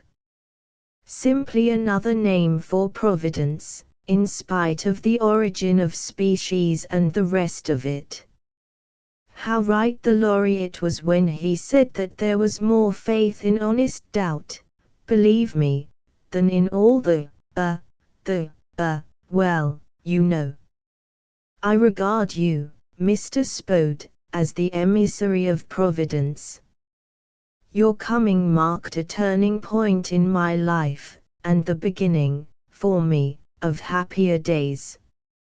Do you know, one of the first things I shall do when my fortunes are restored will be to buy a hedgehog. A hedgehog, Mr. Tillotson. For the black beetles. There's nothing like a hedgehog for beetles. It will eat black beetles till it's sick, till it dies of surfeit. That reminds me of the time when I told my poor great master Haydon, in joke, of course, that he ought to send in a cartoon of King John dying of a surfeit of lampreys for the frescoes in the new Houses of Parliament. As I told him, it's a most notable event in the annals of British liberty, the providential and exemplary removal of a tyrant. Mr. Tillotson laughed again. The little bell in the deserted house, a ghostly hand pulling the cord in the drawing-room, and phantom footmen responding to the thin, flawed note. I remember he laughed like a bull in his old grand manner. But oh, it was a terrible blow when they rejected his design, a terrible blow. It was the first and fundamental cause of his suicide. Mr. Tillotson paused. There was a long silence. Spode felt strangely moved, he hardly knew why, in the presence of this man, so frail, so ancient, in body 3 parts dead, in the spirit so full of life and hopeful patience. He felt ashamed. What was the use of his own youth and cleverness? He saw himself suddenly as a boy with a rattle scaring birds rattling his noisy cleverness, waving his arms in ceaseless and futile activity, never resting in his efforts to scare away the birds that were always trying to settle in his mind. And what birds? Why doinged and beautiful, all those serene thoughts and faiths and emotions that only visit minds that have humbled themselves to quiet.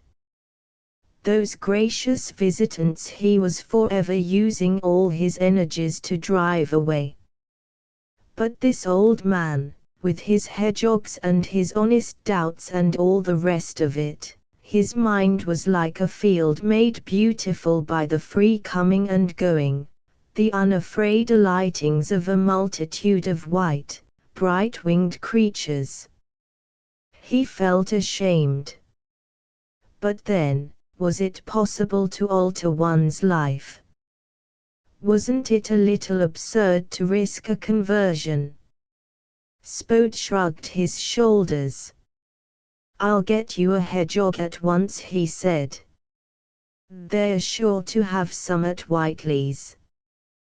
Before he left that evening, Spode made an alarming discovery. Mr. Tillotson did not possess a dress suit. It was hopeless to think of getting one made at this short notice, and, besides, what an unnecessary expense. We shall have to borrow a suit, Mr. Tillotson. I ought to have thought of that before. Dear me, dear me. Mr. Tillotson was a little chagrined by this unlucky discovery. Borrow a suit. Spode hurried away for counsel to Badgerly House. Lord Badgerly surprisingly rose to the occasion.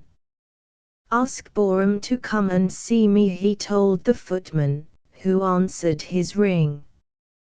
Boreham was one of those immemorial butlers who linger on, generation after generation, in the houses of the great. He was over 80 now, bent, dried up, shriveled with age.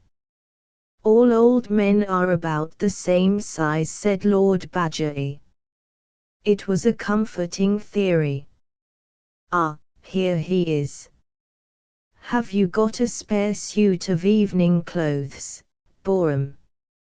I have an old suit, my lord, that I stopped wearing in, let me see, was it 1907 or 8? That's the very thing. I should be most grateful, Borum, if you could lend it to me for Mr. Spode here for a day. The old man went out, and soon reappeared carrying over his arm a very old black suit. He held up the coat and trousers for inspection. In the light of day they were deplorable. You've no idea, sir, said Borum deprecatingly to Spode, you've no idea how easy things get stained with grease and gravy and what not. However careful you are, sir, however careful. I should imagine so. Spode was sympathetic. However careful, sir. But in artificial light they'll look all right. Perfectly all right, Lord Badger repeated. Thank you, Borum, you shall have them back on Thursday. You're welcome, my lord, I'm sure. And the old man bowed and disappeared. On the afternoon of the great day Spode carried up to Holloway a parcel containing Borum's retired evening suit and all the necessary appurtenances in the way of shirts and collars. Owing to the darkness and his own feeble sight, Mr. Tillotson was happily unaware of the defects in the suit. He was in a state of extreme nervous agitation. It was with some difficulty that Spode could prevent him, although it was only 3 o'clock, from starting his toilet on the spot. Take it easy, Mr. Tillotson, take it easy. We needn't start till 7:30, you know. Spode left an hour later, and as soon as he was safely out of the room Mr. Tillotson began to prepare himself for the banquet. He lighted the gas and a couple of candles, and, blinking myopically at the image that fronted him in the tiny looking glass that stood on his chest of drawers, he set to work, with all the ardor of a young girl preparing for her first ball. At 6 o'clock, when the last touches had been given, he was not unsatisfied. He marched up and down his cellar, humming to himself the gay song which had been so popular in his middle years, "Oh, oh, Anna, Maria Jones. Queen of the tambourine, the cymbals, and the bones." Spode arrived an hour later in Lord Badger's second Rolls-Royce. Opening the door of the old man's dungeon, he stood for a moment, wide-eyed with astonishment, on the threshold.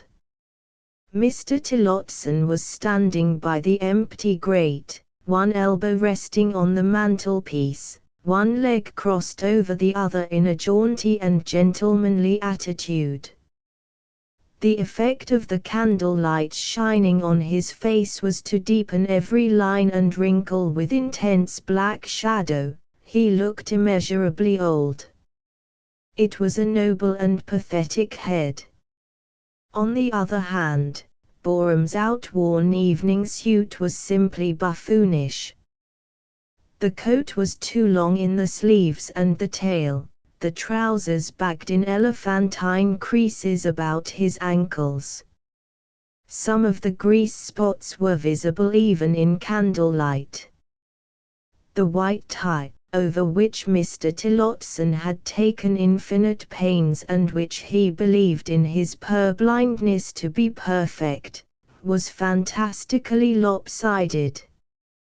He had buttoned up his waistcoat in such a fashion that one button was widowed of its hole and one hole of its button. Across his shirt front lay the broad green ribbon of some unknown order. Queen of the tambourine, the cymbals, and the bones, Mr. Tillotson concluded in a gnat-like voice before welcoming his visitor. "Well, Spode, here you are. I'm dressed already, you see.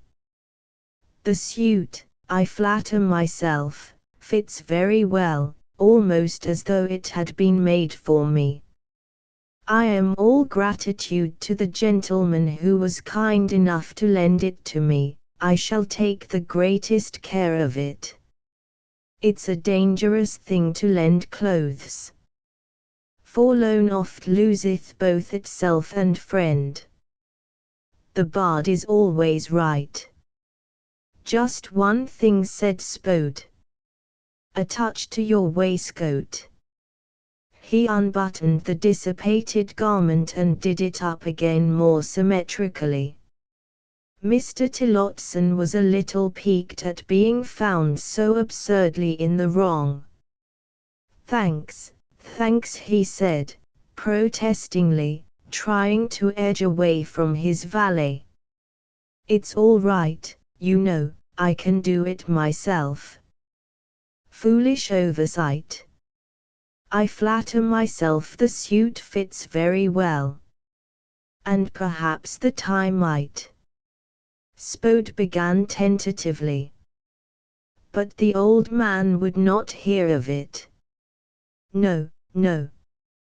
The tie's all right. I can tie a tie, Mr. Spode. The tie's all right.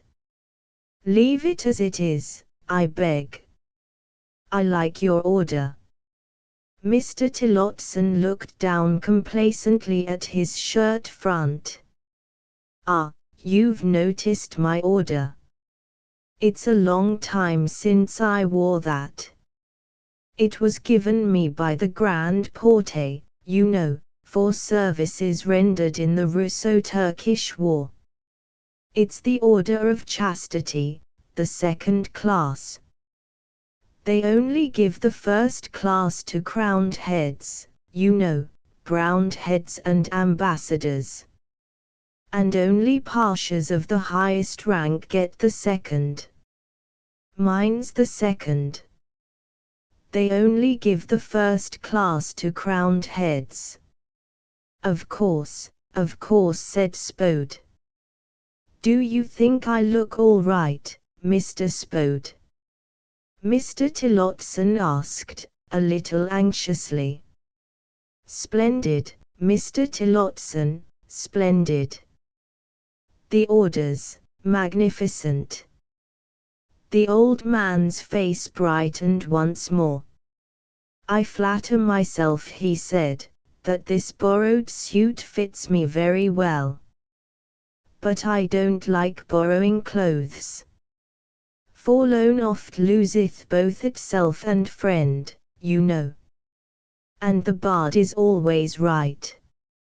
Ah, there's one of those horrible beetles!" Spode exclaimed. Mr. Tillotson bent down and stared at the floor. "I see it," he said, and stamped on a small piece of coal, which crunched to powder under his foot. "I shall certainly buy a hedgehog." It was time for them to start. A crowd of little boys and girls had collected round Lord Badger's enormous car. The chauffeur, who felt that honor and dignity were at stake, pretended not to notice the children, but sat gazing, like a statue, into eternity. At the sight of Spode and Mr. Tillotson emerging from the house, a yell of mingled awe and derision went up. It subsided to an astonished silence as they climbed into the car. "Bombers," Spode directed. The Rolls-Royce gave a faintly stertorous sigh and began to move. The children yelled again, and ran along beside the car, waving their arms in a frenzy of excitement. It was then that Mr. Tillotson, with an incomparably noble gesture, leaned forward and tossed among the seething crowd of urchins his 3 last coppers. For in Bomba's big room the company was assembling. The long gilt-edged mirrors reflected a singular collection of people. Middle-aged academicians shot suspicious glances at youths whom they suspected, only too correctly, of being iconoclasts, organizers of post-impressionist exhibitions. Rival art critics, brought suddenly face to face, quivered with restrained hatred. Mrs. Nobbs, Mrs. Kyman, and Mrs. Mandragore, those indefatigable hunters of artistic big game, came on one another all unawares in this well-stored menagerie, where each had expected to hunt alone, and were filled with rage. Through this crowd of mutually repellent vanities Lord Badgerly moved with a suavity that seemed unconscious of all the feuds and hatreds. He was enjoying himself immensely. Behind the heavy waxen mask of his face, ambushed behind the Hanoverian nose, the little lustreless pig's eyes, the pale thick lips, there lurked a small devil of happy malice that rocked with laughter. "So nice of you to have come, Mrs. Mandragore, to do honor to England's artistic past. And I'm so glad to see you've brought dear Mrs. Kyman. And is that Mrs. Nobbs, too?" "So it is. I hadn't noticed her before." "How delightful. I knew we could depend on your love of art." And he hurried away to seize the opportunity of introducing that eminent sculptor, Sir Herbert Herne, to the bright young critic who had called him, in the public prints, a monumental mason. A moment later the maitre d'hotel came to the door of the gilded saloon and announced, loudly and impressively, Mr. Walter Tillotson. Guided from behind by young Spode, Mr. Tillotson came into the room slowly and hesitatingly. In the glare of the lights his eyelids beat heavily, painfully, like the wings of an imprisoned moth, over his filmy eyes. Once inside the door he halted and drew himself up with a conscious assumption of dignity. Lord Badgerly hurried forward and seized his hand. "Welcome, Mr. Tillotson, welcome in the name of English art." Mr. Tillotson inclined his head in silence. He was too full of emotion to be able to reply. "I should like to introduce you to a few of your younger colleagues, who have assembled here to do you honor." Lord Badgerly presented everyone in the room to the old painter, who bowed, shook hands, made little noises in his throat, but still found himself unable to speak. Mrs. Nobbs, Mrs. Kyman, and Mrs. Mandragore all said charming things. Dinner was served, the party took their places. Lord Badgerly sat at the head of the table, with Mr. Tillotson on his right hand and Sir Herbert Herne on his left. Confronted with Bomba's succulent cooking and Bomba's wines, Mr. Tillotson ate and drank a good deal. He had the appetite of one who has lived on greens and potatoes for 10 years among the black beetles. After the second glass of wine he began to talk, suddenly and in a flood, as though a sluice had been pulled up. In Asia Minor he began, "It is the custom when one goes to dinner, to hiccough as a sign of appreciative fullness. Arictavit cor meum, as the psalmist has it." He was an Oriental himself. Spode had arranged to sit next to Mrs. Keiman. He had designs upon her. She was an impossible woman, of course, but rich and useful. He wanted to bamboozle her into buying some of his young friends' pictures. In a cellar. Mrs. Keiman was saying, with black beetles. Oh, how dreadful. Poor old man. And he's 97, didn't you say? Isn't that shocking? I only hope the subscription will be a large one. Of course, one wishes one could have given more oneself.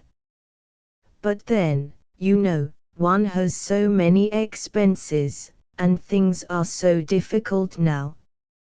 I know, said Spode, with feeling. It's all because of labor, Mrs. Keiman explained.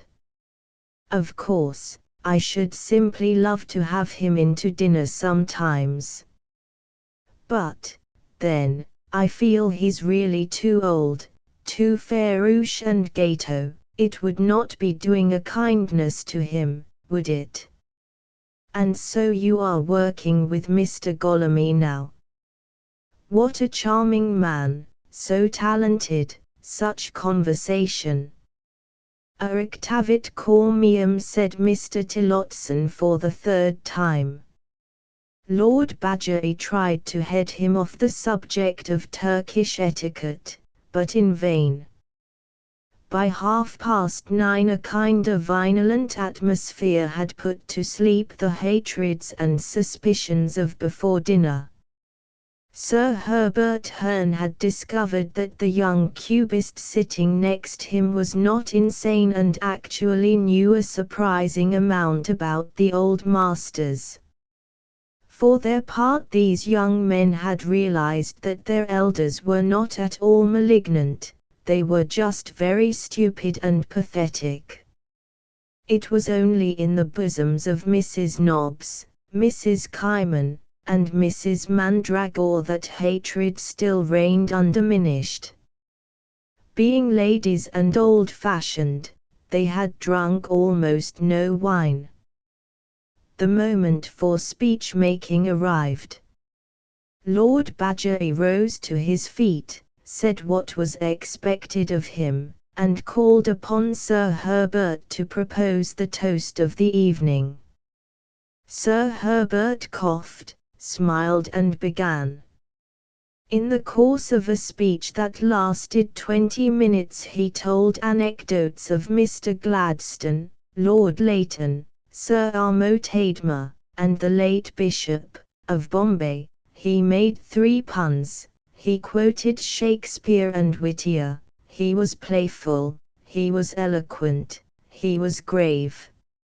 At the end of his harangue Sir Herbert handed to Mr. Tillotson a silk purse containing £58 10s, the total amount of the subscription.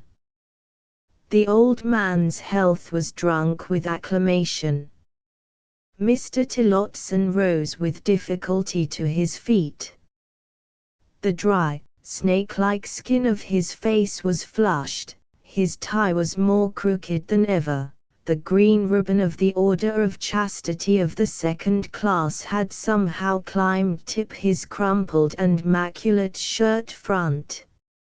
My lords, ladies, and gentlemen, he began in a choking voice, and then broke down completely. It was a very painful and pathetic spectacle.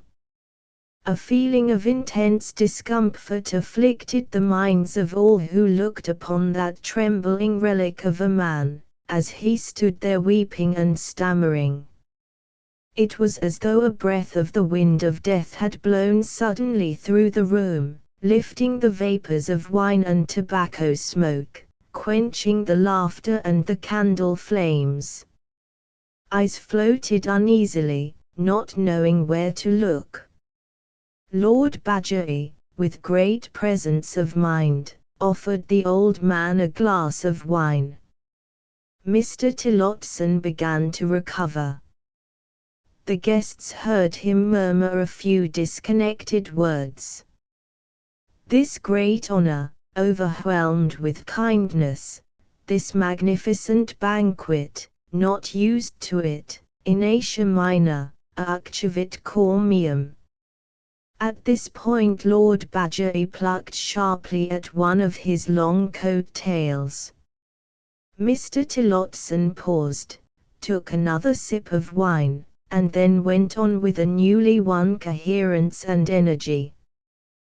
The life of the artist is a hard one. His work is unlike other men's work, which may be done mechanically, by rote and almost, as it were, in sleep. It demands from him a constant expense of spirit. He gives continually of his best life, and in return he receives much joy, it is true, much fame, it may be, but of material blessings, very few. It is 80 years since first I devoted my life to the service of art, 80 years, and almost every one of those years has brought me fresh and painful proof of what I have been saying. The artist's life is a hard one. This unexpected deviation into sense increased the general feeling of discomfort. It became necessary to take the old man seriously, to regard him as a human being. Up till then he had been no more than an object of curiosity, a mummy in an absurd suit of evening clothes with a green ribbon across the shirt front. People could not help wishing that they had subscribed a little more. £58.10, it wasn't enormous. But happily for the peace of mind of the company, Mr. Tillotson paused again, took another sip of wine, and began to live up to his proper character by talking absurdly. When I consider the life of that great man, Benjamin Robert Haydon, one of the greatest men England has ever produced. The audience heaved a sigh of relief. This was all as it should be. There was a burst of loud bravoing and clapping.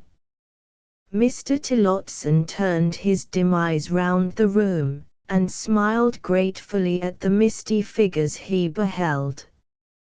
That great man, Benjamin Robert Haydon, he continued, whom I am proud to call my master and who, it rejoices my heart to see, still lives in your memory and esteem, that great man, one of the greatest that England has ever produced, led a life so deplorable that I cannot think of it without a tear.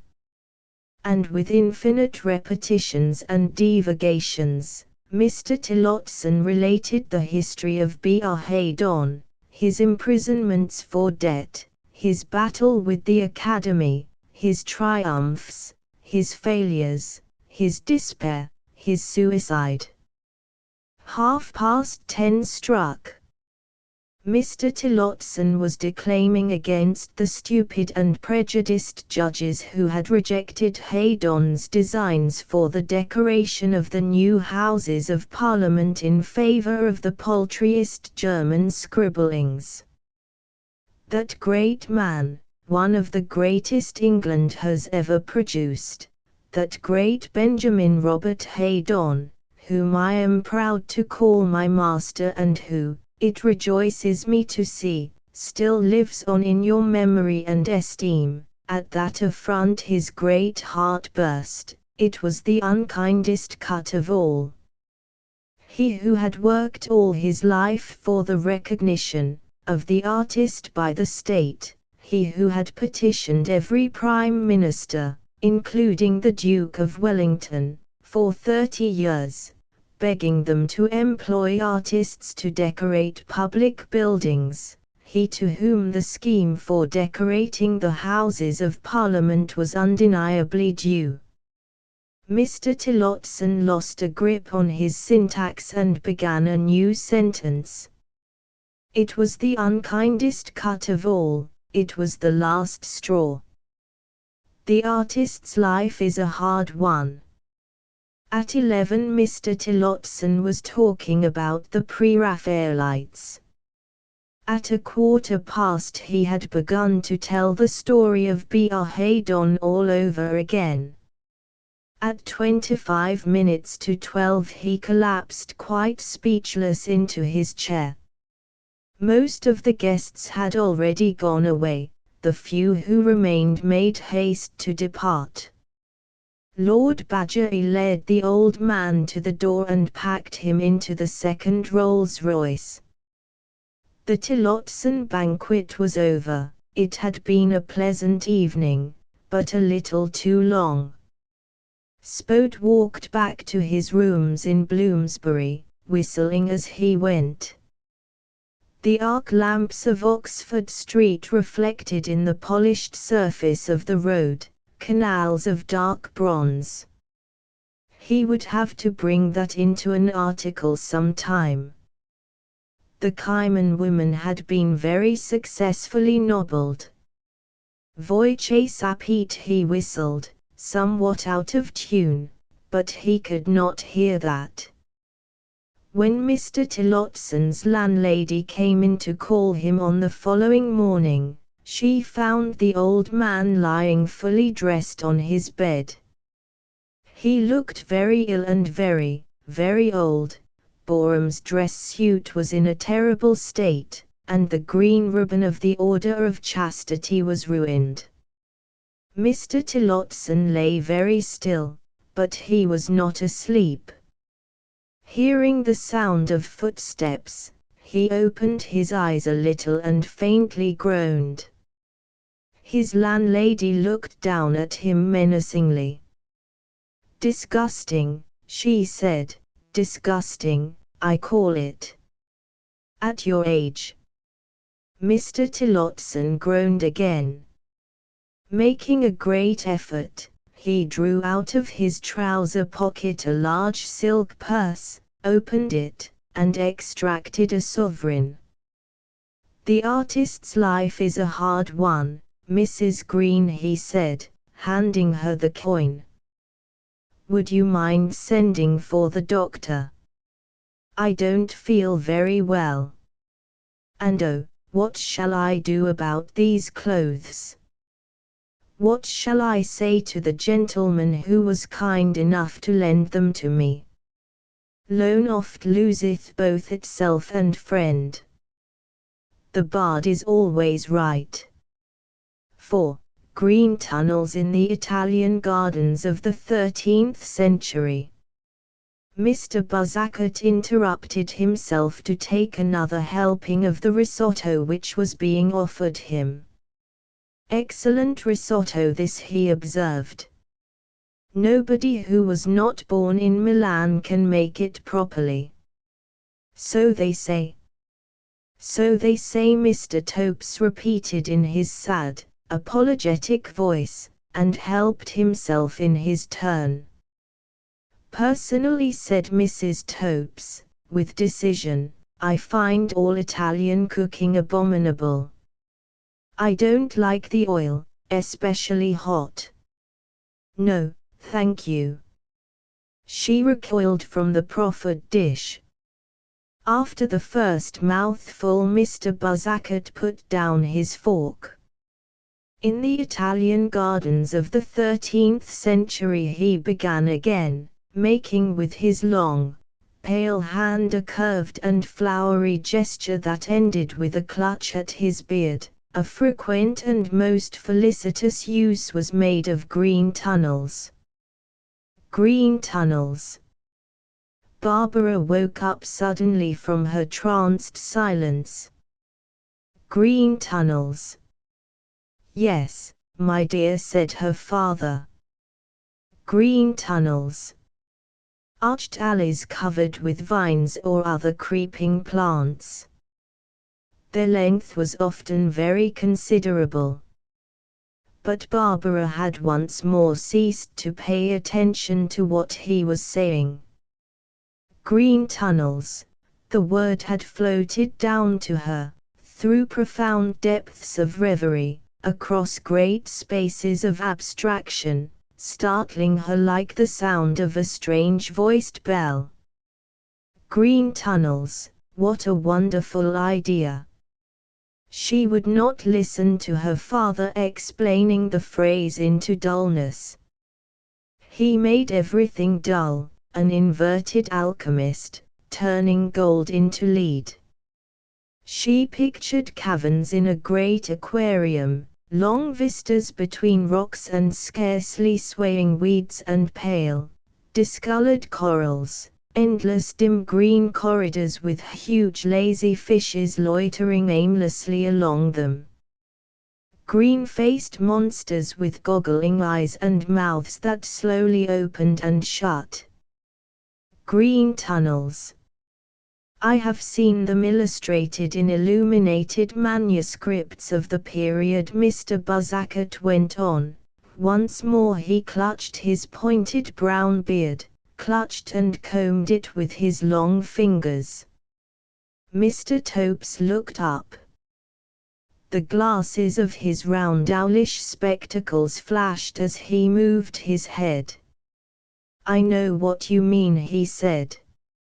"I have a very good mind to have one, planted in my garden here." "It will take a long time to grow," said Mr. Topes. "In this sand, so close to the sea, you will only be able to plant vines. And they come up very slowly indeed." He shook his head and the points of light danced wildly in his spectacles. His voice drooped hopelessly, his grey moustache drooped, his whole person drooped. Then, suddenly, he pulled himself up. A shy, apologetic smile appeared on his face. He wriggled uncomfortably. Then, with a final rapid shake of the head, he gave vent to a quotation. "But at my back I always hear Time's winged chariot hurrying near." He spoke deliberately, and his voice trembled a little. He always found it painfully difficult to say something choice and out of the ordinary, and yet what a wealth of remembered phrase, what apt new coinages were always surging through his mind. "They don't grow so slowly as all that," said Mr. Buzzacket confidently. He was only just over 50, and looked a handsome 35. He gave himself at least another 40 years, indeed, he had not yet begun to contemplate the possibility of ever concluding. "Miss Barbara will enjoy it, perhaps, your green tunnel." Mr. Topes sighed and looked across the table at his host's daughter. Barbara was sitting with her elbows on the table, her chin in her hands, staring in front of her. The sound of her own name reached her faintly. She turned her head in Mr. Topes's direction and found herself confronted by the glitter of his round, convex spectacles. At the end of the green tunnel, she stared at the shining circles, hung the eyes of a goggling fish. They approached, floating, closer and closer, along the dim submarine corridor. Confronted by this fixed regard, Mr. Topes looked away. What thoughtful eyes! He couldn't remember ever to have seen eyes so full of thought. There were certain Madonnas of Montaigne, he reflected, very like hen-mild little blonde Madonnas with slightly snub noses and very, very young. But he was old, it would be many years, in spite of Buzzacket, before the vines grew up into a green tunnel. He took a sip of wine, then, mechanically, sucked his drooping grey moustache. "Arthur! At the sound of his wife's voice Mr. Topes started, raised his napkin to his mouth. Mrs. Topes did not permit the sucking of moustaches. It was only in moments of absent-mindedness that he ever offended. Now, the Marchess Prampolini is coming here to take coffee, said Mr. Buzzacket suddenly. I almost forgot to tell you. One of these Italian marquises, I suppose, said Mrs. Topes, who was no snob, except in England. She raised her chin with a little jerk. Mr. Buzzacket executed an upward curve of the hand in her direction. I assure you, Mrs. Topes, he belongs to a very old and distinguished family. They are Genoese in origin. You remember their palace, Barbara? Built by Alessi. Barbara looked up. Oh yes, she said vaguely. Alessi. I know. Alessi, Aleppo, where a malignant and a turbaned Turk. And a turband, that had always seemed to her very funny. Several of his ancestors, Mr. Buzzacket went on, distinguished themselves as viceroys of Corsica. They did good work in the suppression of rebellion. Strange, isn't it? He turned parenthetically to Mr. Topes, the way in which sympathy is always on the side of rebels. What a fuss people made of Corsica. That ridiculous book of Gregorovius, for example. And the Irish, and the Poles, and all the rest of them. It always seems to me very superfluous and absurd. Isn't it, perhaps, a little natural? Mr. Topes began timorously and tentatively, but his host went on without listening. The present Marquis, he said, is the head of the local fascisti. They have done no end of good work in this district in the way of preserving law and order and keeping the lower classes in their place. Ah, the fascisti, Mrs. Topes repeated approvingly. One would like to see something of the kind in England. What with all these strikes? He has asked me for a subscription to the funds of the organization. I shall give him one, of course. Of course. Mrs. Topes nodded. My nephew, the one who was a major during the war, volunteered in the last coal strike. He was sorry, I know, that it didn't come to a fight. Aunt Annie, he said to me, when I saw him last, if there had been a fight we should have knocked them out completely. In Aleppo, the fascisti, malignant and turbaned, were fighting, under the palm trees. Weren't they palm trees, those tufted green plumes? What, no ice today? Niente gelato? Inquired Mr. Buzzacket as the maid put down the compote of peaches on the table. Concetta apologized. The ice-making machine in the village had broken down. There would be no ice till tomorrow. Too bad, said Mr. Buzzacket. Troppo male, Concetta. Under the palm trees, Barbara saw them, they pranced about, fighting. They were mounted on big dogs, and in the trees were enormous many-colored birds. Goodness me, the child's asleep. Mrs. Topes was proffering the dish of peaches. How much longer am I to hold this in front of your nose, Barbara? Barbara felt herself blushing. I'm so sorry, she mumbled, and took the dish clumsily. Daydreaming. It's a bad habit.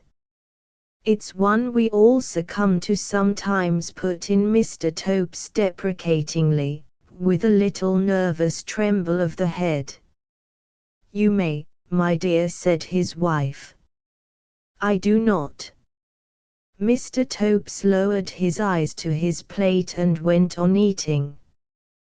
The Marchers should be here at any moment now, said Mr. Buzzacket, looking at his watch.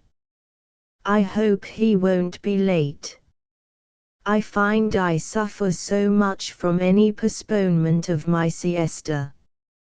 This Italian heat, he added, with growing plaintiveness, one can't be too careful. Ah, but when I was with my father in India, began Mrs. Topes in a tone of superiority, he was an Indian civilian, you know. Aleppo, India, always the palm trees. Cavalcades of big dogs, and tigers too. Concetta ushered in the Marquise. Delighted. Pleased to meet. Speak English. Yes, yes. Pochino. Mrs. Topes, and Mr. Topes, the distinguished antiquarian. Ah, of course, know his name very well. My daughter. Charmed. Often seen the Signorina bathing. Admired the way she dives. Beautiful, the hand made a long, caressing gesture. These athletic English signorine. The teeth flashed astonishingly white in the brown face, the dark eyes glittered. She felt herself blushing again, looked away, smiled foolishly. The Marquise had already turned back to Mr. Buzzacket. So you have decided to settle in our Carreries? Well, not settled exactly, Mr. Buzzacket wouldn't go so far as to say settled. A villine for the summer months. The winter in Rome. One was forced to live abroad. Taxation in England. Soon they were all talking. Barbara looked at them. Beside the Marquise they all seemed half dead. His face flashed as he talked, he seemed to be boiling with life. Her father was limp and pale, like something long buried from the light, and Mr. Topes was all dry and shriveled, and Mrs. Topes looked more than ever like something worked by clockwork. They were talking about socialism and fascisty, and all that. Barbara did not listen to what they were saying, but she looked at them, absorbed. Goodbye, goodbye. The animated face with its flash of a smile was turned like a lamp from one to another. Now it was turned on her. Perhaps one evening she would come, with her father, and the Signora Topes. He and his sister gave little dances sometimes. Only the gramophone, of course. But that was better than nothing, and the Signorina must dance divinely. Another flash, he could see that. He pressed her hand again. Goodbye. It was time for the siesta. Don't forget to pull down the mosquito netting, my dear, Mr. Buzzacket exhorted. There is always a danger of anophelines. All right, father. She moved towards the door without turning round to answer him. He was always terribly tiresome about mosquito nets. Once they had driven through the Campagna in a hired cab, completely enclosed in an improvised tent of netting. The monuments along the Appian Way had loomed up mistily as through bridal veils. And how everyone had laughed. But her father, of course, hadn't so much as noticed it. He never noticed anything. "Is it at Berlin, that charming little Madonna of Montaigne's?" Mr. Topes abruptly asked. "The one with the donor kneeling in the left-hand corner as if about to kiss the foot of the child." His spectacles flashed in Mr. Buzzard's direction. "Why do you ask?" "I don't know. I was just thinking of it. I think you must mean the one in the Mand collection." "Ah yes, very probably. In the Mund."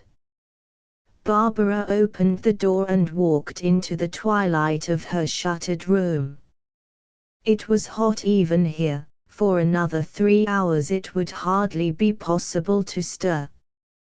And that old idiot, Mrs. Topes, always made a fuss if one came into lunch with bare legs and one's after-bathing tunic.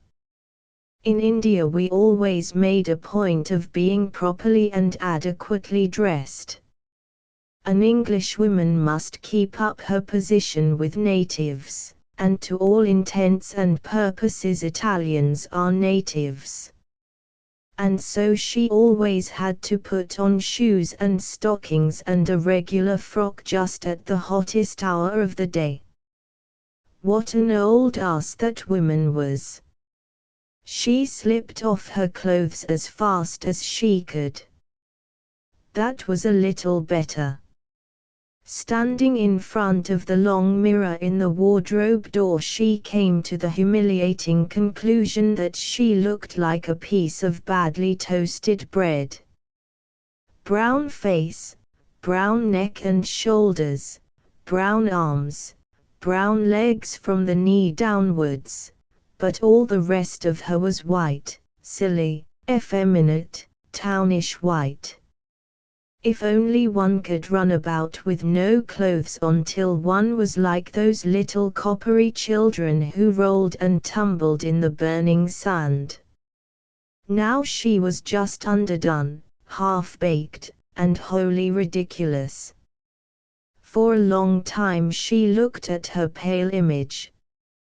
She saw herself running, bronzed all over, along the sand, or through a field of flowers, narcissus and wild tulips, or in soft grass under grey olive trees. She turned round with a sudden start. There, in the shadows behind her. No, of course there was nothing. It was that awful picture in a magazine she had looked at, so many years ago, when she was a child.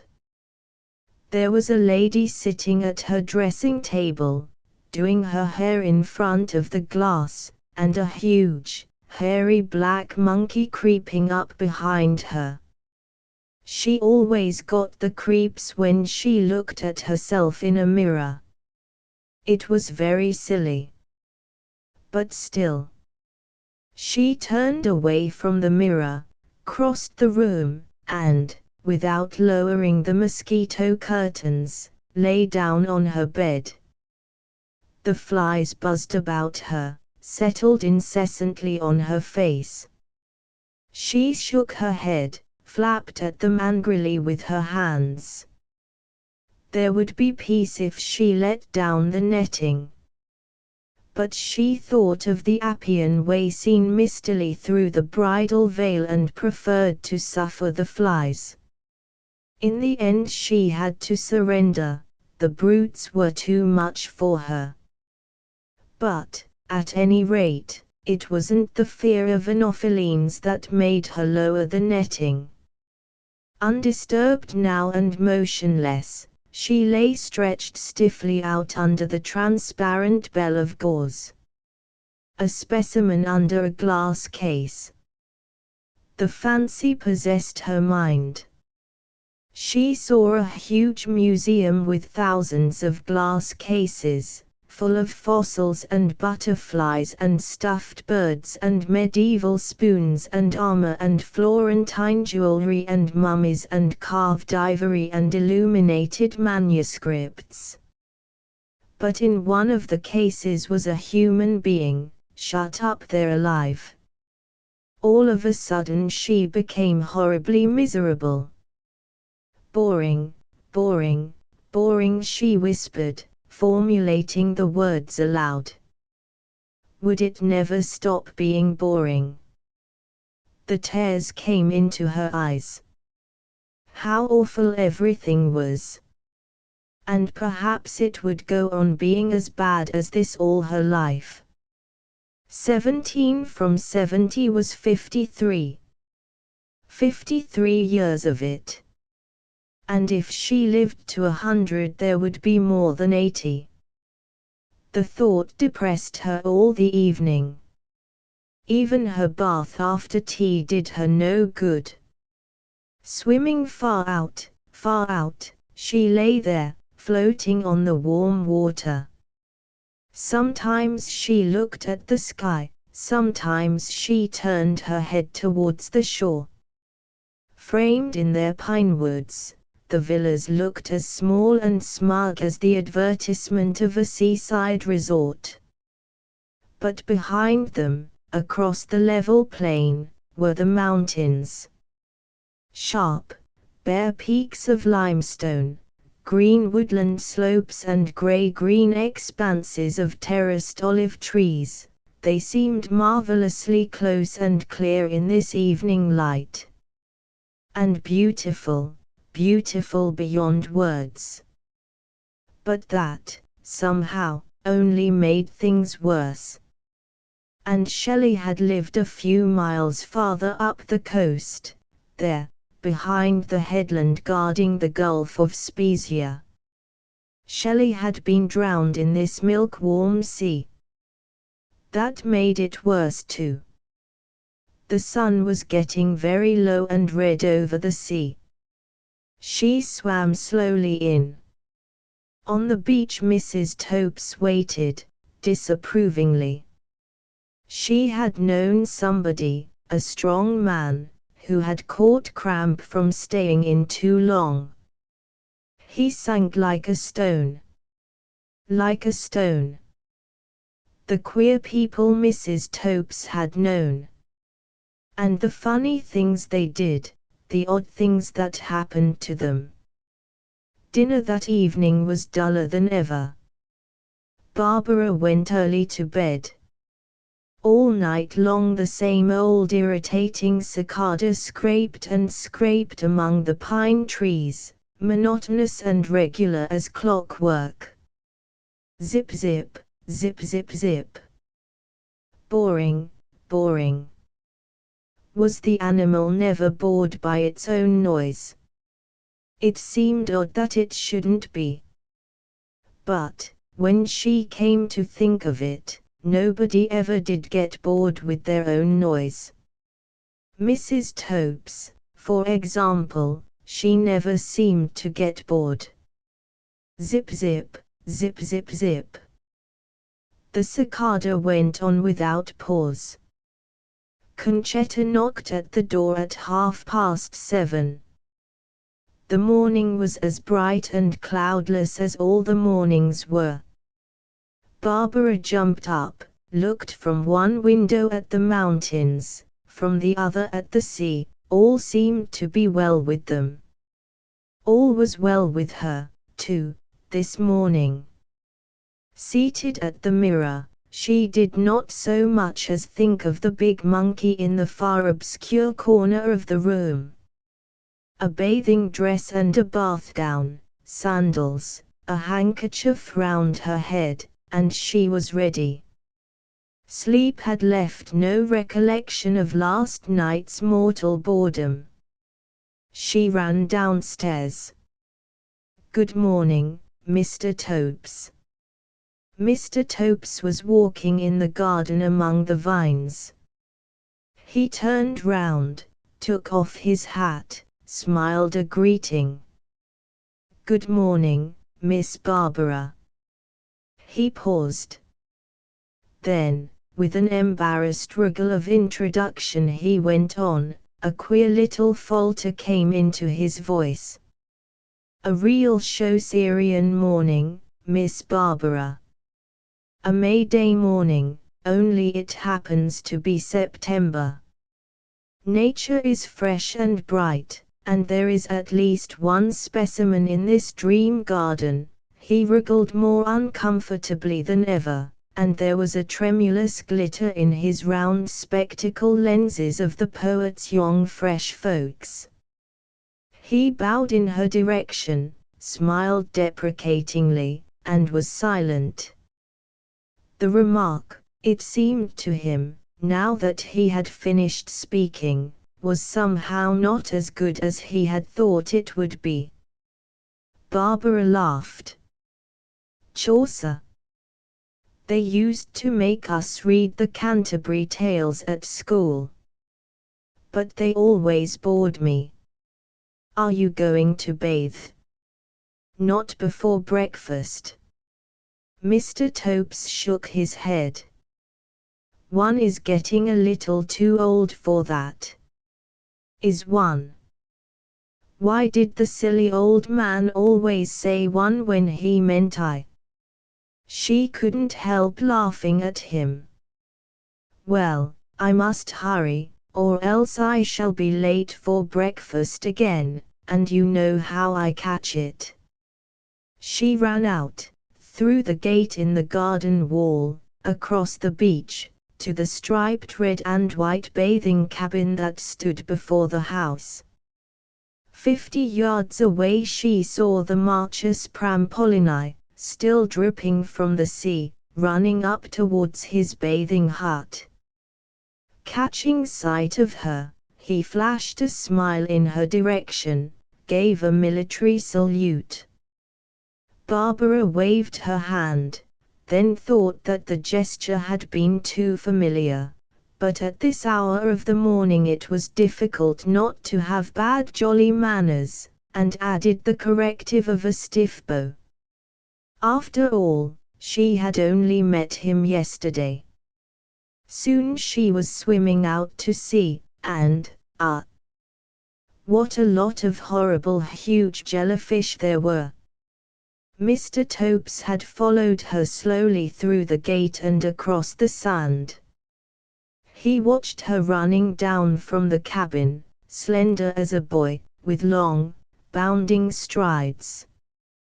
He watched her go jumping with great splashes through the deepening water, then throw herself forward and begin to swim. He watched her till she was no more than a small dark dot far out.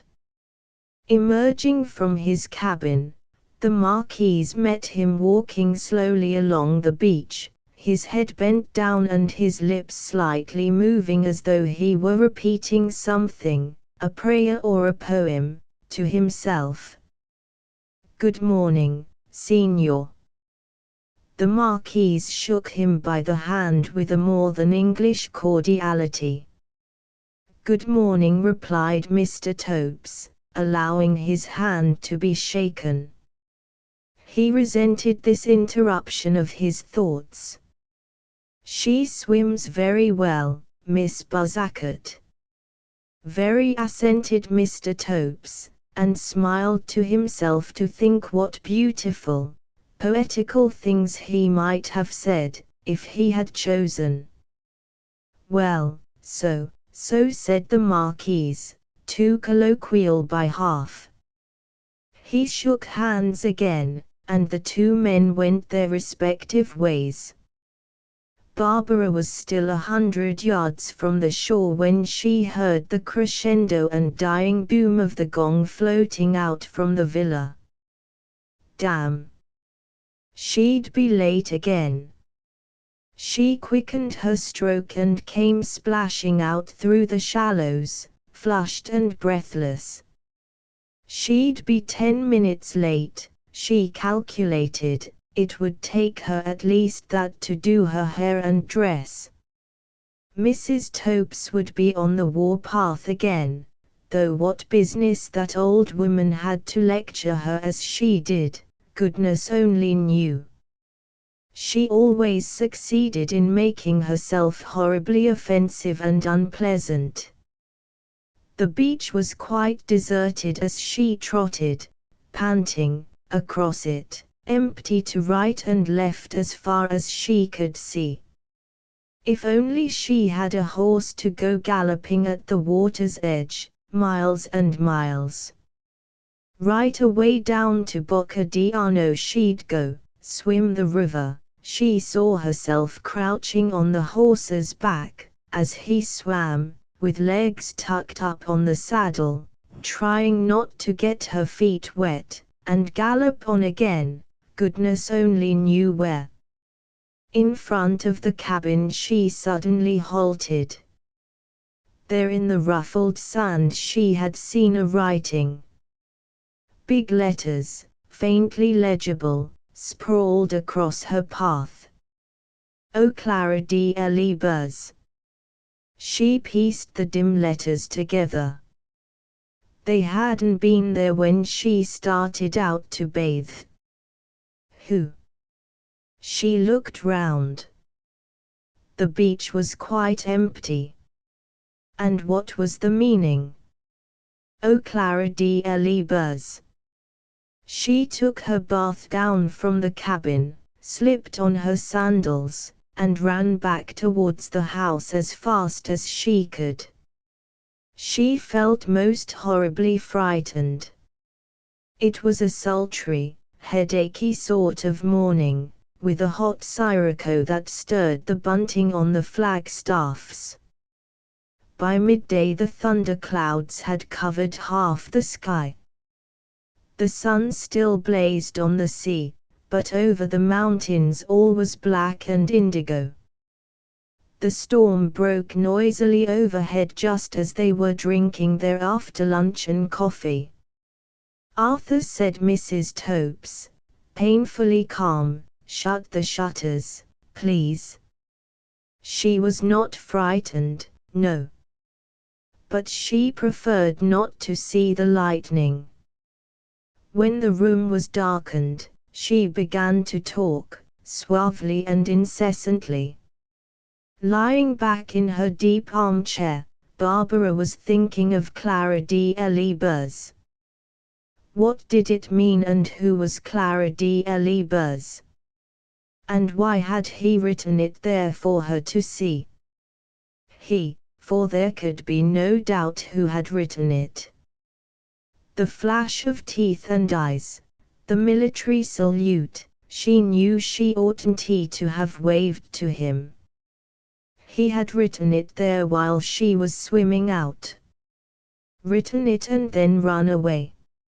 She rather liked that, just an extraordinary word on the sand, like the footprint in Robinson Crusoe.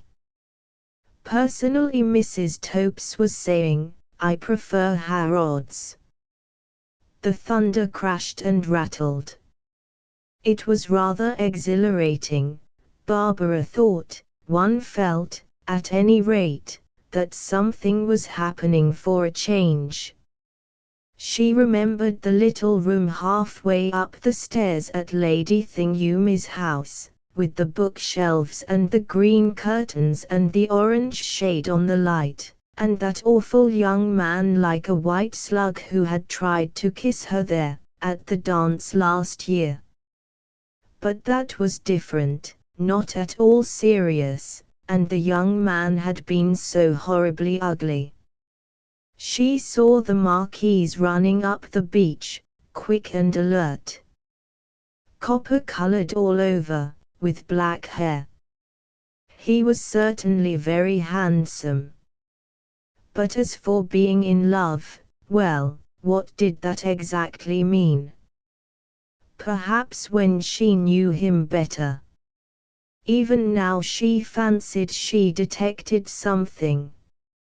"Oh, Clara de Elibers." What an extraordinary thing it was. With his long fingers Mr. Buzzackett combed his beard. This winter, he was thinking, he would put another 1,000 into Italian money when the exchange was favorable.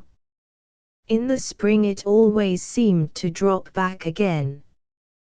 One could clear £300 on one's capital if the exchange went down to 70.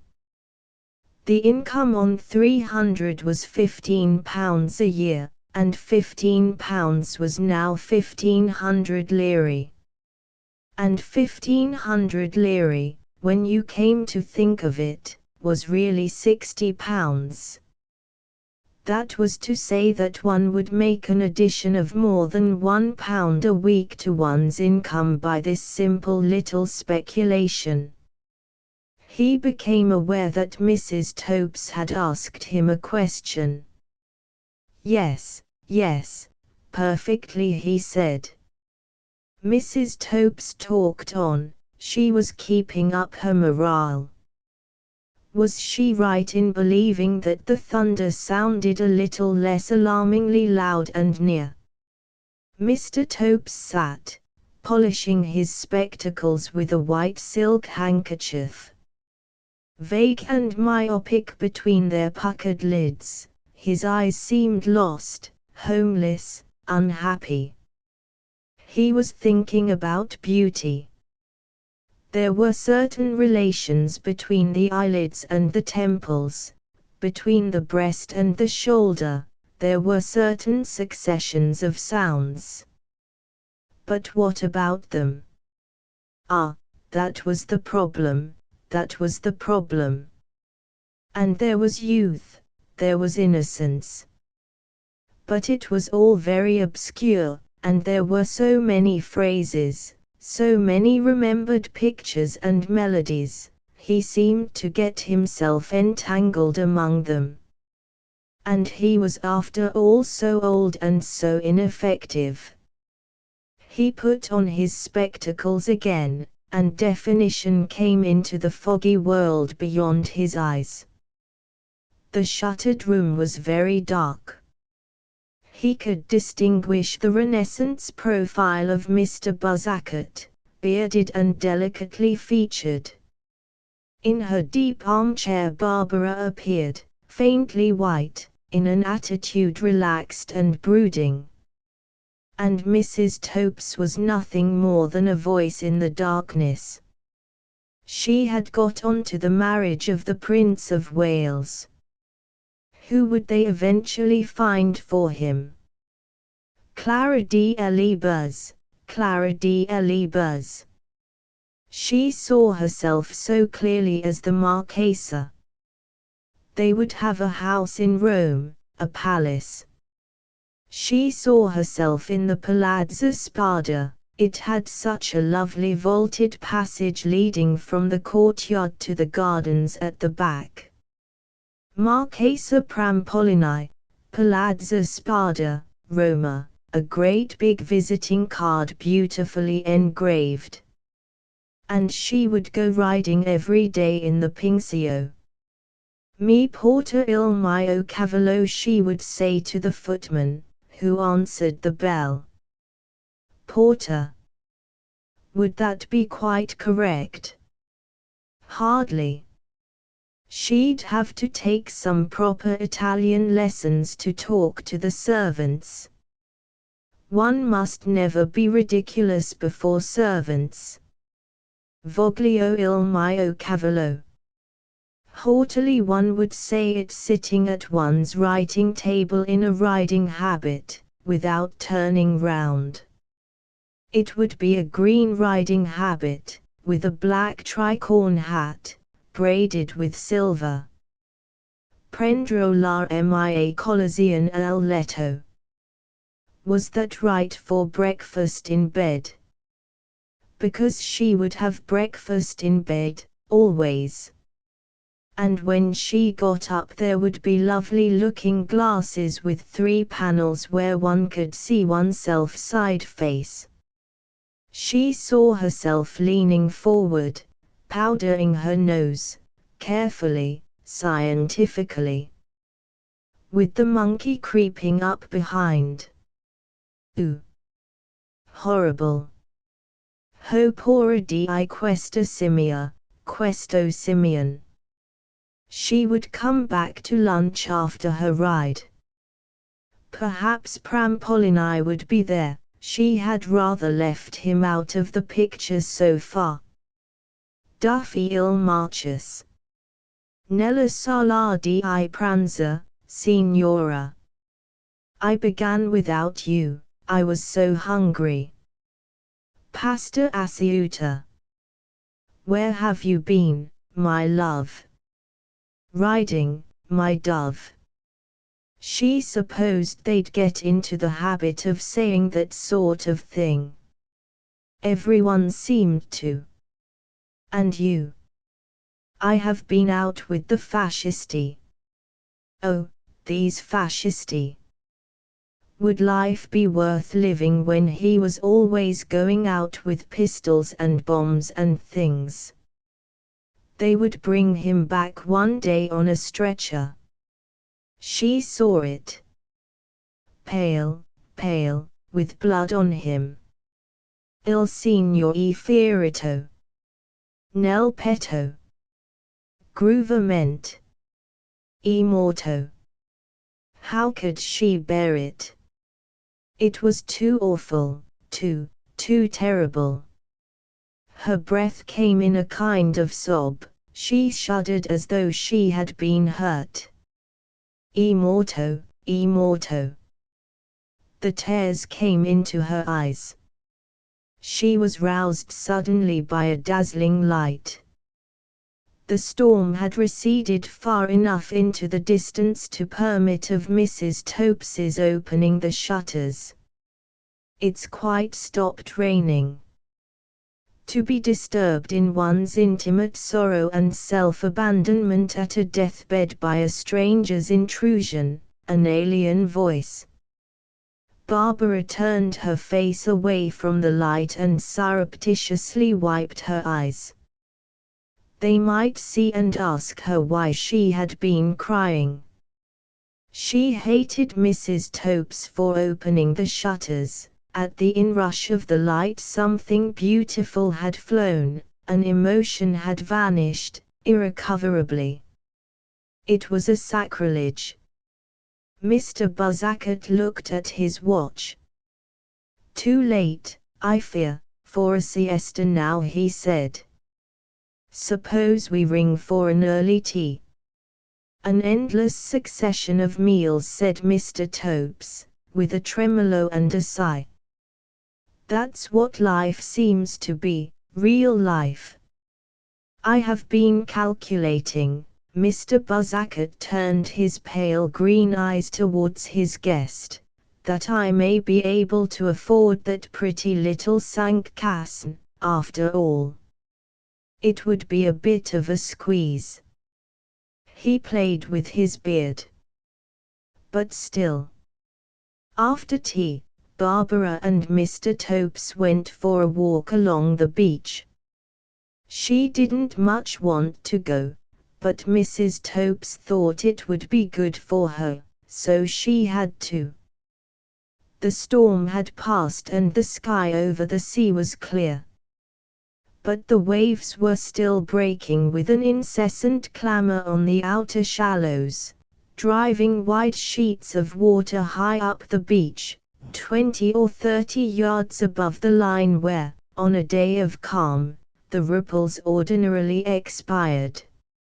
Smooth, shining expanses of water advanced and receded like steel surfaces moved out and back by a huge machine. Through the rain-washed air the mountains appeared with an incredible clarity. Above them hung huge masses of cloud. Clouds over Carrera, said Mr. Topes, deprecating his remark with a little shake of the head and a movement of the shoulders. I like to fancy sometimes that the spirits of the great sculptors lodge among these marble hills, and that it is their unseen hands that carve the clouds into these enormous splendid shapes.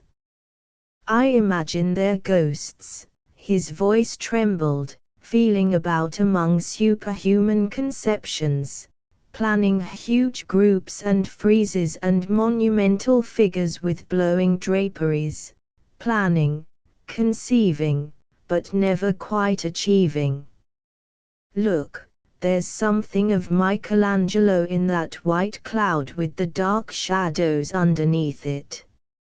Mr. Topes pointed, and Barbara nodded and said, yes, yes, though she wasn't quite sure which cloud he meant. It's like night on the Medsai tomb, all the power and passion are brooding inside it, pent up. And there, in that sweeping, gesticulating piece of vapor, you see the one I mean, there's a burning eye. All the passions on the surface, expressed, the gestures caught at its most violent. And that sleek, smug white fellow over there, that's a delicious absurd Canova. Mr. Topes chuckled. Why do you always talk about art? Said Barbara. You bring these dead people into everything. What do I know about Canova or whoever it is? They were none of them alive. She thought of that dark face, bright as a lamp with life. He at least wasn't dead. She wondered whether the letters were still there in the sand before the cabin. No, of course not, the rain and the wind would have blotted them out. Mr. Topes was silent. He walked with slightly bent knees and his eyes were fixed on the ground. He wore a speckled black and white straw hat. He always thought of art, that was what was wrong with him. Like an old tree he was, built up of dead wood, with only a few fibers of life to keep him from rotting away. They walked on for a long time in silence. Here's the river, said Mr. Topes at last. A few steps more and they were on the bank of a wide stream that came down slowly through the plain to the sea. Just inland from the beach it was fringed with pine trees. Beyond the trees one could see the plain, and beyond the plain were the mountains. In this calm light after the storm everything looked strange. The colors seemed deeper and more intense than at ordinary times. And though all was so clear, there was a mysterious air of remoteness about the whole scene. There was no sound except the continuous breathing of the sea. They stood for a little while, looking, then turned back. Far away along the beach two figures were slowly approaching. White flannel trousers, a pink skirt. Nature, Mr. Topes enunciated, with a shake of the head. One always comes back to nature. At a moment such as this, in surroundings like these, one realizes it. One lives now, more quietly, perhaps, but more profoundly. Deep waters. The figures drew closer. Wasn't it the Marquise? And who was with him? Barbara strained her eyes to see. Most of one's life, Mr. Topes went on, is one prolonged effort to prevent oneself thinking. Your father and I, we collect pictures and read about the dead. Other people achieve the same results by drinking, or breeding rabbits, or doing amateur carpentry. Anything rather than think calmly about the important things. Mr. Topes was silent. He looked about him, at the sea, at the mountains, at the great clouds, at his companion. A frail Montagne Madonna, with the sea and the westering sun, the mountains and the storm, all eternity as a background. And he was 60, with all a life, immensely long and yet timelessly short, behind him, an empty life. He thought of death and the miracles of beauty, behind his round, glittering spectacles. He felt inclined to weep. The approaching couple were quite near now. "What a funny old walrus," said the lady. "Walrus? Your natural history is quite wrong." The Marquise laughed. "He's much too dry to be a walrus. I should suggest some sort of an old cat." "Well, whatever he is, I'm sorry for that poor little girl. Think of having nobody better to go about with." "Pretty, isn't she?" "Yes, but too young, of course. I like the innocence." "Innocence? Cher Amy. These English girls. Oh, la la. They may look innocent but, believe me. Pshaw, pshaw. They'll hear you. Pooh, they don't understand Italian." The Marquis raised his hand. "The old walrus," he whispered, then addressed himself loudly and jovially to the newcomers. "Good evening, Signorina." "Good evening, Mr. Topes. After a storm the air is always the purest, don't you find, eh?" Barbara nodded, leaving Mr. Topes to answer. It wasn't his sister. It was the Russian woman, the one of whom Mrs. Topes used to say that it was a disgrace she should be allowed to stay at the hotel. She had turned away, dissociating herself from the conversation. Barbara looked at the line of her averted face. Mr. Topes was saying something about the Pastoral Symphony. Purple face powder in the daylight, it looked hideous. "Well, au revoir." The flash of the Marquise's smile was directed at them. The Russian woman turned back from the sea, slightly bowed, smiled languidly. Her heavy white eyelids were almost closed. She seemed the prey of an enormous ennui. "They jar a little," said Mr. Topes when they were out of earshot. "They jar on the time, on the place, on the emotion. They haven't the innocence for this, he wriggled and tremoloed out the all too precious word, this prelapsarian landscape." He looked sideways at Barbara and wondered what she was so thoughtfully frowning over. Oh, lovely and delicate young creature! What could he adequately say of death and beauty and tenderness? Tenderness.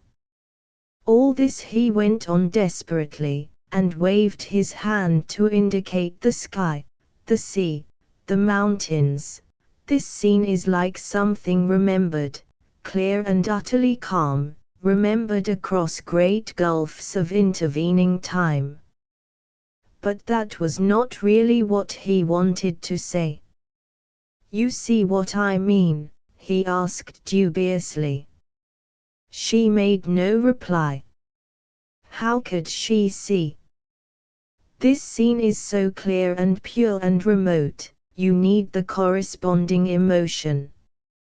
Those people were out of harmony. They weren't clear and pure enough." He seemed to be getting more muddled than ever. "It's an emotion of the young and of the old. You could feel it, I could feel it. Those people couldn't."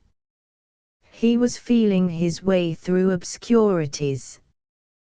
Where would he finally arrive? Certain poems express it. You know Francis Jammes. I have thought so much of his work lately. Art instead of life, as usual, but then I'm made that way. I can't help thinking of Jammes. Those delicate, exquisite things he wrote about Clara d'Elibes. Clara d'Elibes. She stopped and stared at him. You know the lines. Mr. Topes smiled delightedly. This makes me think, you make me think of them. Fame dans les temps Clara d'Elibes. But, my dear Barbara, what is the matter? She had started crying, for no reason whatever. Nuns at luncheon. What have I been doing since you saw me last? Miss Penny repeated my question in her loud, emphatic voice. Well, when did you see me last? It must have been June, I computed. Was that after I'd been proposed to by the Russian general? Yes, I remember hearing about the Russian general. Miss Penny threw back her head and laughed. Her long earrings swung and rattled. Corpses hanging in chains, an agreeably literary simile. And her laughter was like brass, but that had been said before. That was an uproarious incident. It's sad you should have heard of it. I love my Russian general story. Vos yeux me rendent fou. She laughed again. Vos yeux, she had eyes like a hare's, flush with her head and very bright with a superficial and expressionless brightness. What a formidable woman! I felt sorry for the Russian general. Sans coeur sans entrailles, she went on, quoting the poor devil's words. Such a delightful motto, don't you think? Like sans peur et sans reproche. But let me think, what have I been doing since then? Thoughtfully she bit into the crust of her bread with long, sharp, white teeth. 2 mixed grills, I said parenthetically to the waiter. But of course, exclaimed Miss Penny suddenly. I haven't seen you since my German trip. All sorts of adventures. My appendicitis, my nun. Your nun. My marvelous nun. I must tell you all about her. Do. Miss Penny's anecdotes were always curious.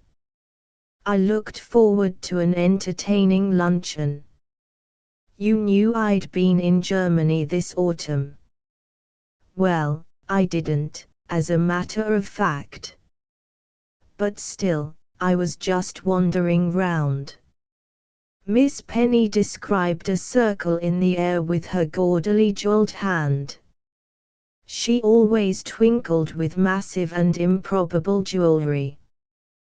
Wandering round, living on £3 a week, partly amusing myself, partly collecting material for a few little articles. What it feels like to be a conquered nation, sob stuff for the liberal press, you know, and how the Hun is trying to wriggle out of the indemnity for the other fellows. One has to make the best of all possible worlds, don't you find? But we mustn't talk shop. Well, I was wandering round, and very pleasant I found it. Berlin, Dresden, Leipzig. Then down to Munich and all over the place. One fine day I got to Grauberg. You know Grauberg. It's one of those picture book German towns with a castle on a hill, hanging beer gardens, a Gothic church, an old university, a river, a pretty bridge, and forests all round. Charming. But I hadn't much opportunity to appreciate the beauties of the place. The day after I arrived there, bang, I went down with appendicitis, screaming, I may add. But how appalling. They whisked me off to hospital, and cut me open before you could say knife. Excellent surgeon, highly efficient sisters of charity to nurse me, I couldn't have been in better hands. But it was a bore being tied there by the leg for 4 weeks, a great bore. Still, the thing had its compensations. There was my nun, for example. Ah, here's the food, thank heaven. The mixed grill proved to be excellent. Miss Penny's description of the pun came to me in scraps and snatches. A round, pink, pretty face in a winged coif, blue eyes and regular features, teeth altogether too perfect, false, in fact, but the general effect extremely pleasing. A youthful Teutonic 28. She wasn't my nurse, Miss Penny explained. But I used to see her quite often when she came in to have a look at the tolling Landarin. Her name was Sister Agatha. During the war, they told me, she had converted any number of wounded soldiers to the true faith, which wasn't surprising, considering how pretty she was. Did she try and convert you? I asked. She wasn't such a fool. Miss Penny laughed, and rattled the miniature gallows of her ears.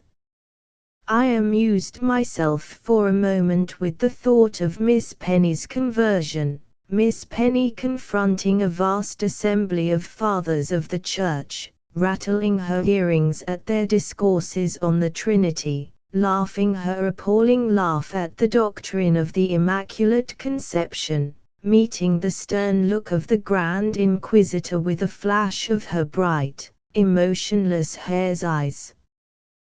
What was the secret of the woman's formidableness? But I was missing the story. What had happened? Ah yes, the gist of it was that Sister Agatha had appeared one morning, after 2 or 3 days' absence, dressed, not as a nun, but in the overalls of a hospital chawoman, with a handkerchief instead of a winged coif on her shaven head. Dead, said Miss Penny, she looked as though she were dead. A walking corpse, that's what she was. It was a shocking sight. I shouldn't have thought it possible for anyone to change so much in so short a time.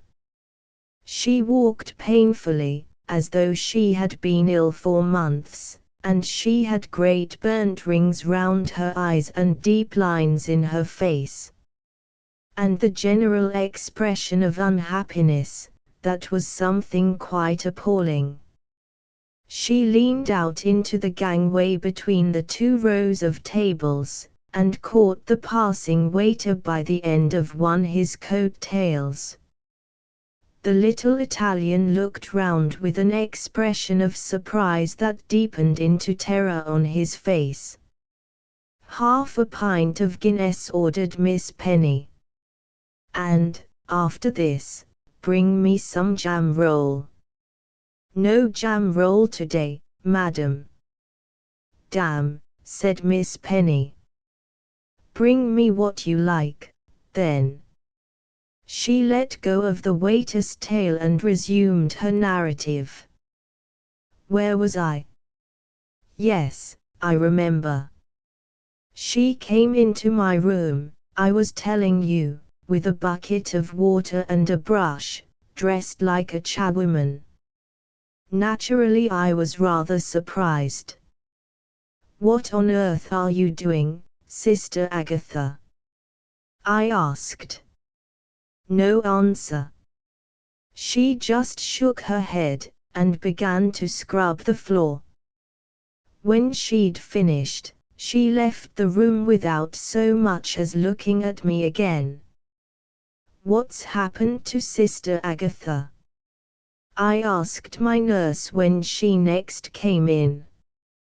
"Can't say." "Won't say," I said. No answer. It took nearly a week to find out what really had happened. Nobody dared tell me. It was strengst verboten, as they used to say in the good old days. But I wormed it out in the long run. My nurse, the doctor, the chawomen, I got something out of all of them. I always get what I want in the end. Miss Penny laughed like a horse. "I'm sure you do," I said politely. "Much obliged," acknowledged Miss Penny. But to proceed. My information came to me in fragmentary whispers. Sister Agatha ran away with a man. Dear me. One of the patients. You don't say so. A criminal out of the jail. The plot thickens. He ran away from her. It seems to grow thinner again. They brought her back here. She's been disgraced. There's been a funeral service for her in the chapel, coffin and all. She had to be present at it, her own funeral. She isn't a nun anymore. She has to do chawoman's work now, the roughest in the hospital. She's not allowed to speak to anybody, and nobody's allowed to speak to her. She's regarded as dead." Miss Penny paused to signal to the harassed little Italian. "My small Guinness," she called out. "Coming, coming," and the foreign voice cried Guinness down the lift, and from below another voice echoed, Guinness. I filled in the details bit by bit. There was our hero. To begin with, I had to bring him into the picture, which was rather difficult, as I had never seen him. But I got a photograph of him. The police circulated one when he got away. I don't suppose they ever caught him. Miss Penny opened her bag. "Here it is," she said. "I always carry it about with me, it's become a superstition. For years, I remember, I used to carry a little bit of heather tied up with string. Beautiful, isn't it? There's a sort of Renaissance look about it, don't you think?" He was half Italian, you know. Italian. Ah, that explained it.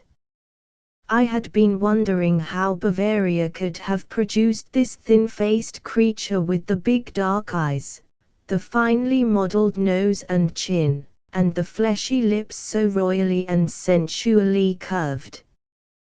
"He's certainly very superb," I said, handing back the picture. Miss Penny put it carefully away in her bag. "Isn't he?" she said. "Quite marvelous. But his character and his mind were even better. I see him as one of those innocent, childlike monsters of iniquity who are simply unaware of the existence of right and wrong. And he had genius, the real Italian genius for engineering, for dominating and exploiting nature. A true son of the Roman aqueduct builders he was, and a brother of the electrical engineers. Only Cuno, that was his name, didn't work in water, he worked in women. He knew how to harness the natural energy of passion. He made devotion drive his mills. The commercial exploitation of love power, that was his specialty. I sometimes wonder, Miss Penny added in a different tone, whether I shall ever be exploited, when I get a little more middle-aged and celibate, by one of these young engineers of the passions. It would be humiliating, particularly as I've done so little exploiting from my side. She frowned and was silent for a moment. No, decidedly, Miss Penny was not beautiful. You could not even honestly say that she had charm or was attractive. That high Scotch colouring, those hare's eyes, the voice, the terrifying laugh, and the size of her, the general formidableness of the woman. No, no, no. You said he had been in prison, I said. The silence, with all its implications, was becoming embarrassing. Miss Penny sighed, looked up, and nodded. He was fool enough, she said, to leave the straight and certain road of female exploitation for the dangerous courses of burglary. We all have our occasional accesses of folly. They gave him a heavy sentence, but he succeeded in getting pneumonia, I think it was, a week after entering jail. He was transferred to the hospital. Sister Agatha, with her known talent for saving souls, was given him as his particular attendant. But it was he, I'm afraid, who did the converting. Miss Penny finished off the last mouthful of the ginger pudding which the waiter had brought in lieu of jam roll. I suppose you don't smoke cheroots, I said, as I opened my cigar case. Well, as a matter of fact, I do, Miss Penny replied. She looked sharply round the restaurant. I must just see if there are any of those horrible little gossip paragraphers here today. One doesn't want to figure in the social and personal column tomorrow morning. A fact which is not so generally known as it ought to be is that Miss Penny, the well-known woman journalist, always ends her luncheon with a 6-inch Burma cheroot. I saw her yesterday in a restaurant, not 100 miles from Carmelite Street, smoking like a house on fire. You know the touch. But the coast seems to be clear, thank goodness. She took a cheroot from the case, lit it at my proffered match, and went on talking. Yes, it was young Cuno who did the converting. Sister Agatha was converted back into the worldly Melpomnfugger she had been before she became the Bride of Holiness. Melpomnfugger. That was her name. I had her history from my old doctor. He had seen all Grauberg, living and dying and propagating for generations. Melpomnfugger, why, he had brought little Melpel into the world, little Melpchen. Her father was Professor Fugger, the great Professor Fugger, the Berömte. Oh, yes, of course, I know the name so well. He was the man who wrote the standard work on Lemuria, you know, the hypothetical continent where the lemurs come from. I showed due respect. Liberal-minded he was, a disciple of Herder, a world burger, as they beautifully call it over there.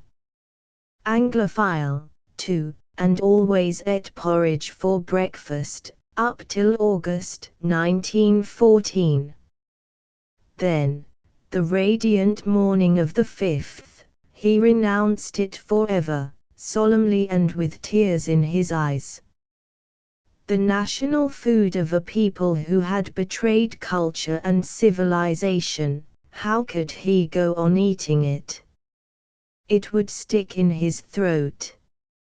In future he would have a lightly boiled egg. He sounded, I thought, altogether charming. And his daughter, Melpomene, she sounded charming, too, and such thick, yellow pigtails when she was young. Her mother was dead, and a sister of the great professors ruled the house with an iron rod. Aunt Bertha was her name. Well, Melpomene grew up, very plump and appetizing. When she was 17, something very odious and disagreeable happened to her. Even the doctor didn't know exactly what it was, but he wouldn't have been surprised if it had had something to do with the then professor of Latin, an old friend of the family's, who combined, it seems, great erudition with a horrid fondness for very young ladies. Miss Penny knocked half an inch of cigar ash into her empty glass. If I wrote short stories, she went on reflectively, but it's too much bother. I should make this anecdote into a sort of potted life history, beginning with a scene immediately after this disagreeable event in Melpomene's life. I see the scene so clearly. Poor little Melpel is leaning over the bastions of Grauberg Castle, weeping into the June night and the mulberry trees in the garden 30 feet below. She is besieged by the memory of what happened this dreadful afternoon. Professor Engelmann, her father's old friend, with the magnificent red Assyrian beard.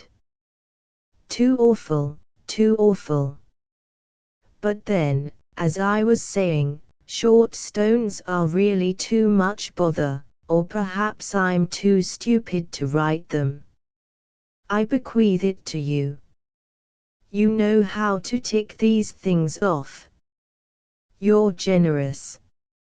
Not at all, said Miss Penny. My terms are 10% commission on the American sale.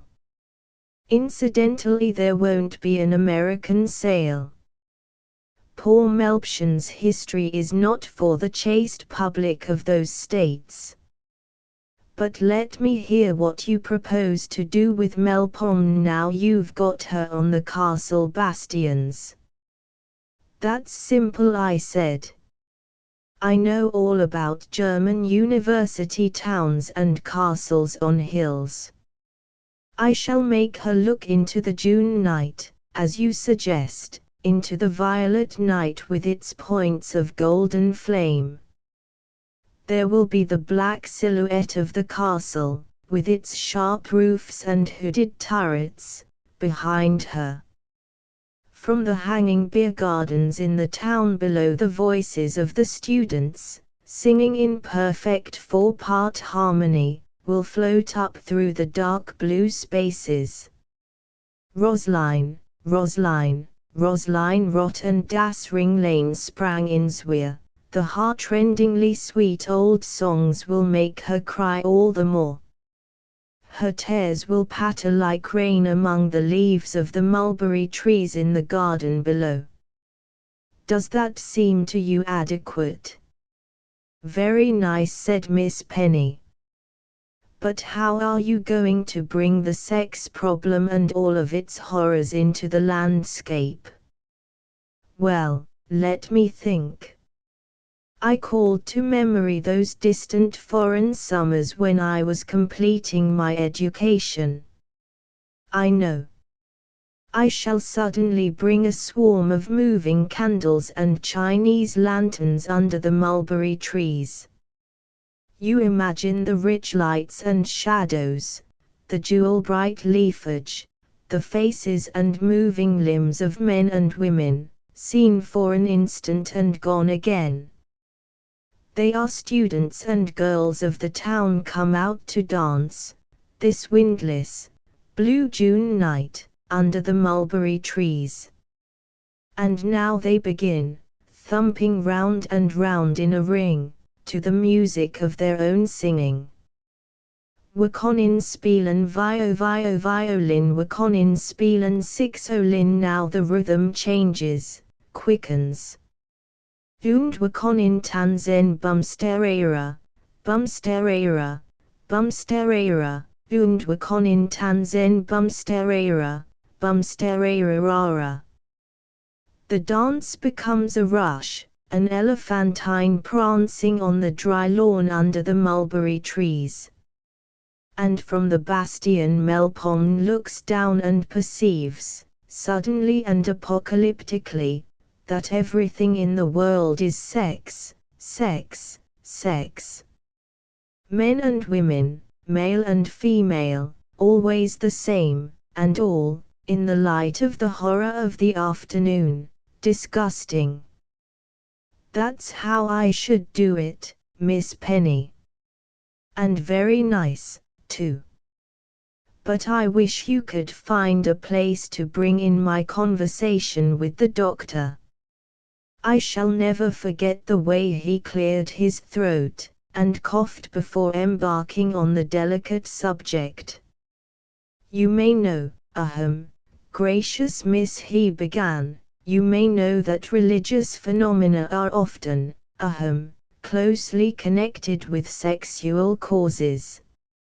I replied that I had heard rumors which might justify me in believing this to be true among Roman Catholics, but that in the Church of England, and I for one was a practitioner of Anglicanismus, it was very different.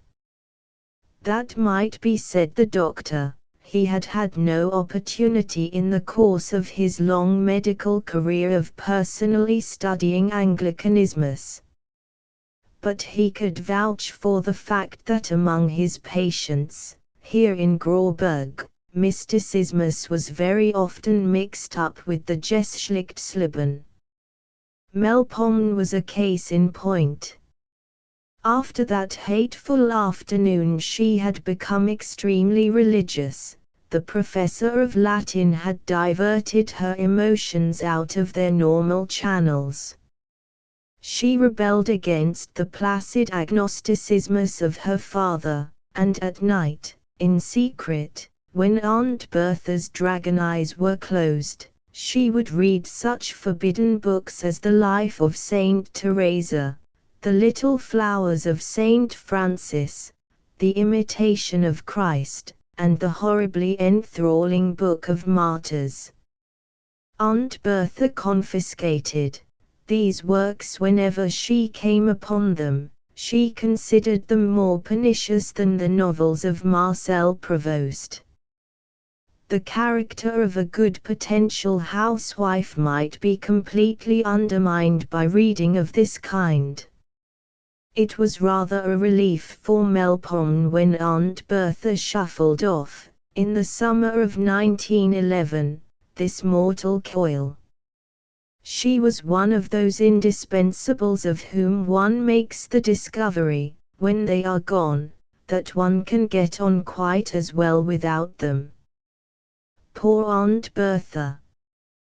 One can imagine Melpomene trying to believe she was sorry, and horribly ashamed to find that she was really, in secret, almost glad. The suggestion seemed to me ingenious, but Miss Penny accepted it as obvious.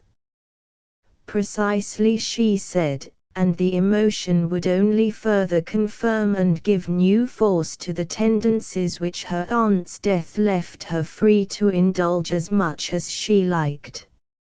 Remorse, contrition, they would lead to the idea of doing penance. And for one who was now wallowing in the martyrology, penance was the mortification of the flesh.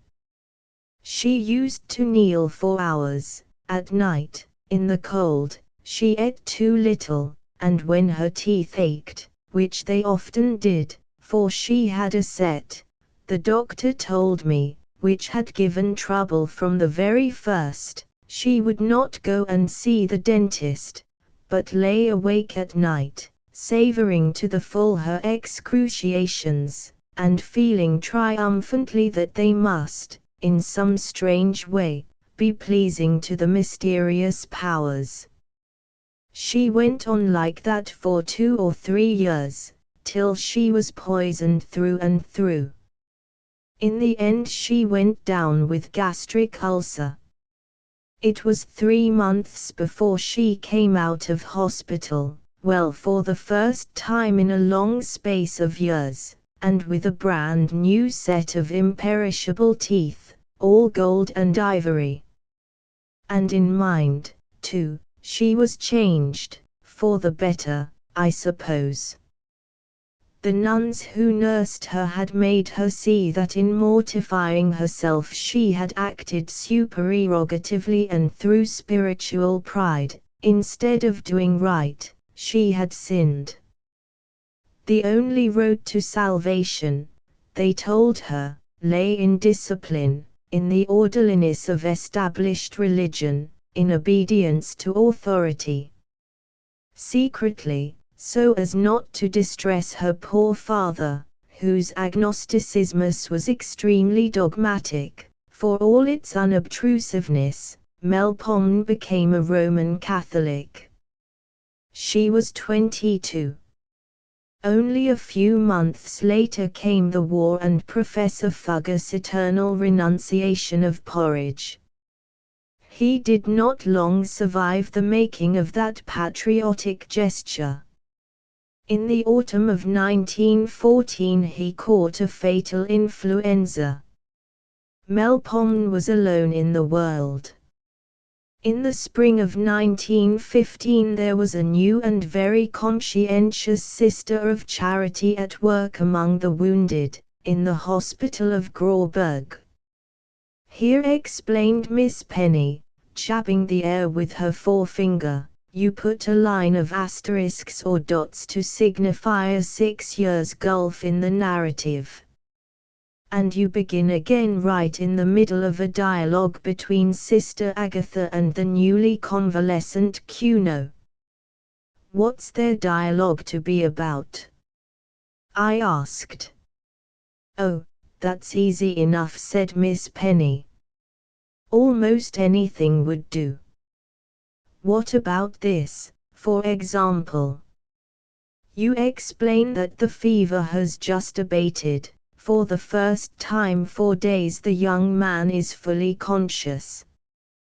He feels himself to be well, reborn, as it were, in a new world, a world so bright and novel and jolly that he can't help laughing at the sight of it.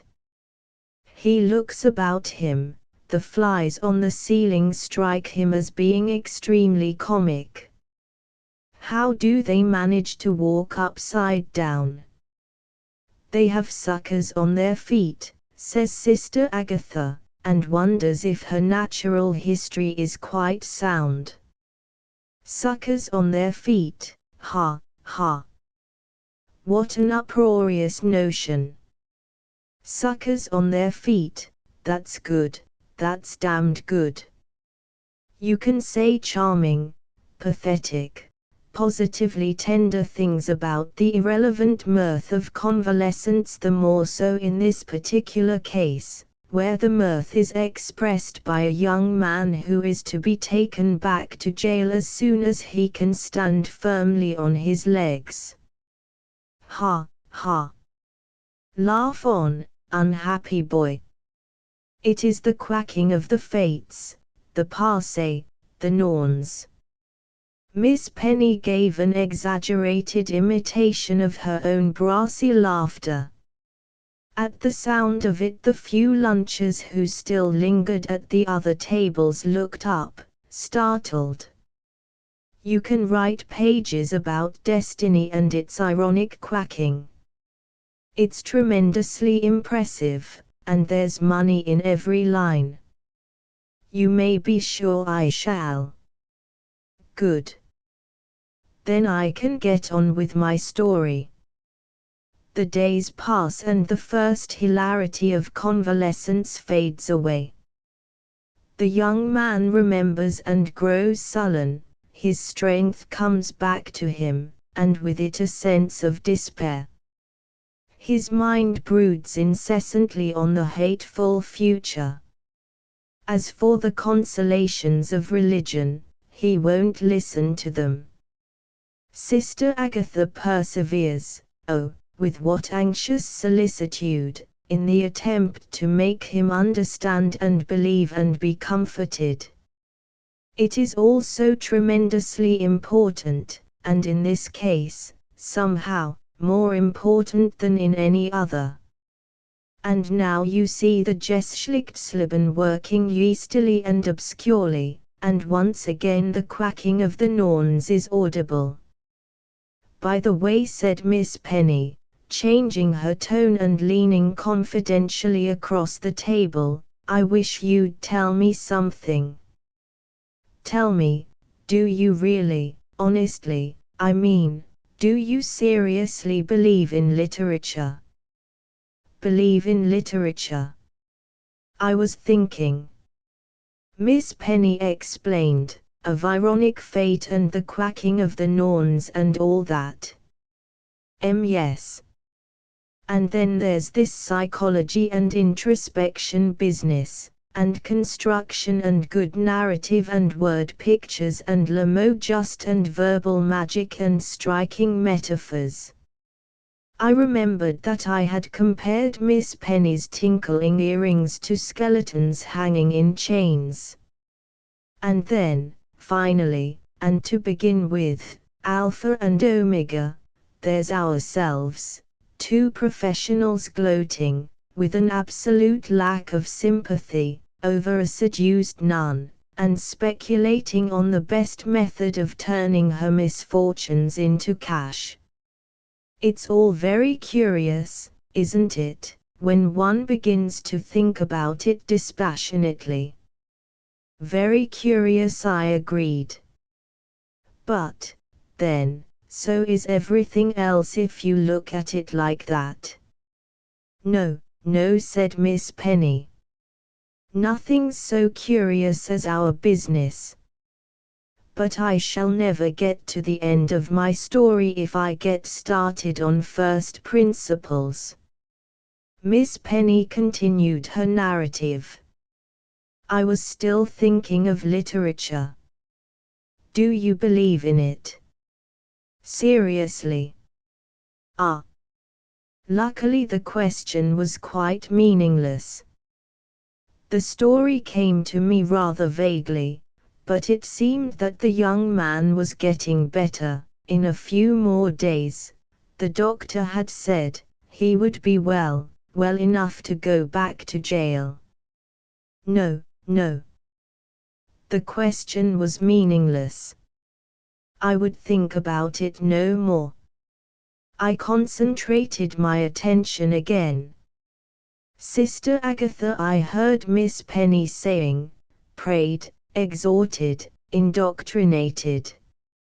Whenever she had half a minute to spare from her other duties, she would come running into the young man's room. I wonder if you fully realize the importance of prayer, she would ask, and, before he had time to answer, she would give him a breathless account of the uses and virtues of regular and patient supplication. Or else, it was, may I tell you about Saint Teresa, or Saint Stephen, the first martyr, you know about him, don't you? Kuno simply wouldn't listen at first. It seemed so fantastically irrelevant, such an absurd interruption to his thoughts, his serious, despairing thoughts about the future. Prison was real, imminent, and this woman buzzed about him with her ridiculous fairy tales. Then, suddenly, one day he began to listen. He showed signs of contrition and conversion. Sister Agatha announced her triumph to the other nuns. and there was rejoicing over the one lost sheep. Melpomene had never felt so happy in her life, and Kuno, looking at her radiant face, must have wondered how he could have been such a fool as not to see from the first what was now so obvious. The woman had lost her head about him. And he had only 4 days now, 4 days in which to tap the tumultuous love power, to canalize it, to set it working for his escape. Why hadn't he started a week ago? He could have made certain of it then. But now? There was no knowing. 4 days was a horribly short time. How did he do it? I asked, for Miss Penny had paused. That's for you to say, she replied, and shook her earrings at me. I don't know. Nobody knows, I imagine, except the 2 parties concerned and perhaps Sister Agatha's confessor. But one can reconstruct the crime, as they say. How would you have done it? You're a man, you ought to be familiar with the processes of amorous engineering. You flatter me, I answered. Do you seriously suppose? I extended my arms. Miss Penny laughed like a horse. No. But, seriously, it's a problem. The case is a very special one. The person, a nun, the place, a hospital, the opportunities, few. There could be no favorable circumstances, no moonlight, no distant music, and any form of direct attack would be sure to fail. That audacious confidence which is your amorist's best weapon would be useless here. Obviously, said Miss Penny. But there are surely other methods. There is the approach through pity and the maternal instincts. And there's the approach through higher things, through the soul. Kuno must have worked on those lines, don't you think? One can imagine him letting himself be converted, praying with her, and at the same time appealing for her sympathy and even threatening, with a great air of seriousness, to kill himself rather than go back to jail. You can write that up easily and convincingly enough. But it's the sort of thing that bores me so frightfully to do. That's why I can never bring myself to write fiction. What is the point of it all? And the way you literary men think yourselves so important, particularly if you write tragedies. It's all very queer indeed. I made no comment. Miss Penny changed her tone and went on with the narrative. Well, she said, whatever the means employed, the engineering process was perfectly successful. Love was made to find out a way. On the afternoon before Kuno was to go back to prison, 2 sisters of charity walked out of the hospital gates, crossed the square in front of it, glided down the narrow streets towards the river, boarded a tram at the bridge, and did not descend till the car had reached its terminus in the farther suburbs. They began to walk briskly along the high road out into the country. Look, said one of them, when they were clear of the houses, and with the gesture of a conjurer produced from nowhere a red leather purse. Where did it come from? Asked the other, opening her eyes. Memories of Alicia and the ravens, of the widow's cruise, of the loaves and fishes, must have floated through the radiant fog in poor Melpomene's mind. The old lady I was sitting next to in the tram left her bag open. Nothing could have been simpler. Kuno. You don't mean to say you stole it? Kuno swore horribly. He had opened the purse. Only 60 marks. Who'd have thought that an old camel, all dressed up in silk and furs, would only have 60 marks in her purse? And I must have 1,000 at least to get away. It's easy to reconstruct the rest of the conversation down to the inevitable, for God's sake, shut up, with which Kuno put an end to Melpon's dismayed moralizing. They trudge on in silence. Kuno thinks desperately. Only 60 marks, he can do nothing with that. If only he had something to sell, a piece of jewelry, some gold or silver, anything, anything. He knows such a good place for selling things. Is he to be caught again for lack of a few marks? Melpomene is also thinking. Evil must often be done that good may follow. After all, had not she herself stolen Sister Mary of the Purification's clothes when she was asleep after night duty? Had not she run away from the convent, broken her vows? And yet how convinced she was that she was doing rightly. The mysterious powers emphatically approved, she felt sure of it. And now there was the red purse. But what was a red purse in comparison with a saved soul, and, after all, what was she doing but saving Kuno's soul? Miss Penny, who had adapted the voice and gestures of a debater asking rhetorical questions, brought her hand with a slap onto the table. Lord, what a bore this sort of stuff is, she exclaimed. Let's get to the end of this dingy anecdote as quickly as possible. By this time, you must imagine, the shades of night were falling fast, the chill November twilight, and so on, but I leave the natural descriptions to you. Kuno gets into the ditch at the roadside and takes off his robes. One imagines that he would feel himself safer in trousers, more capable of acting with decision in a crisis. They tramp on 4 miles. Late in the evening they leave the high road and strike up through the fields towards the forest.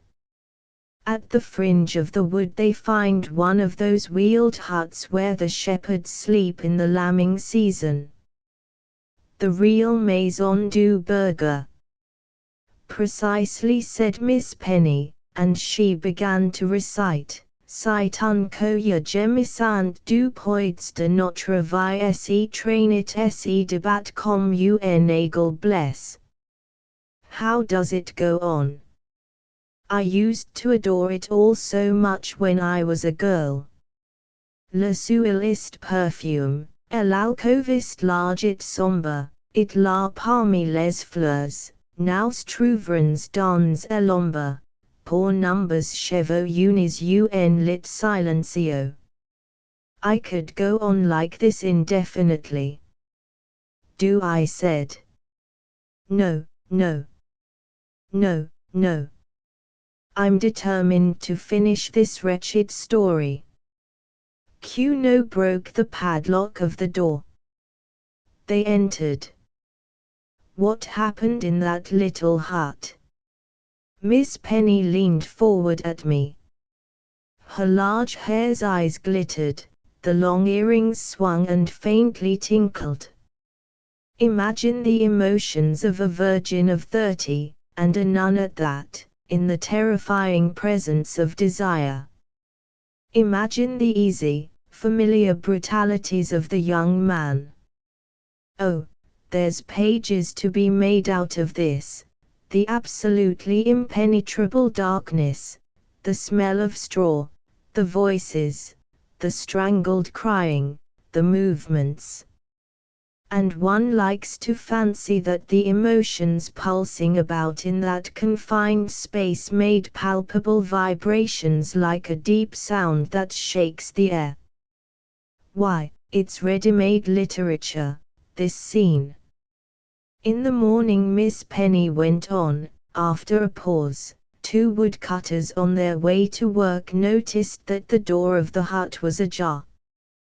They approached the hut cautiously, their axes raised and ready for a blow if there should be need of it.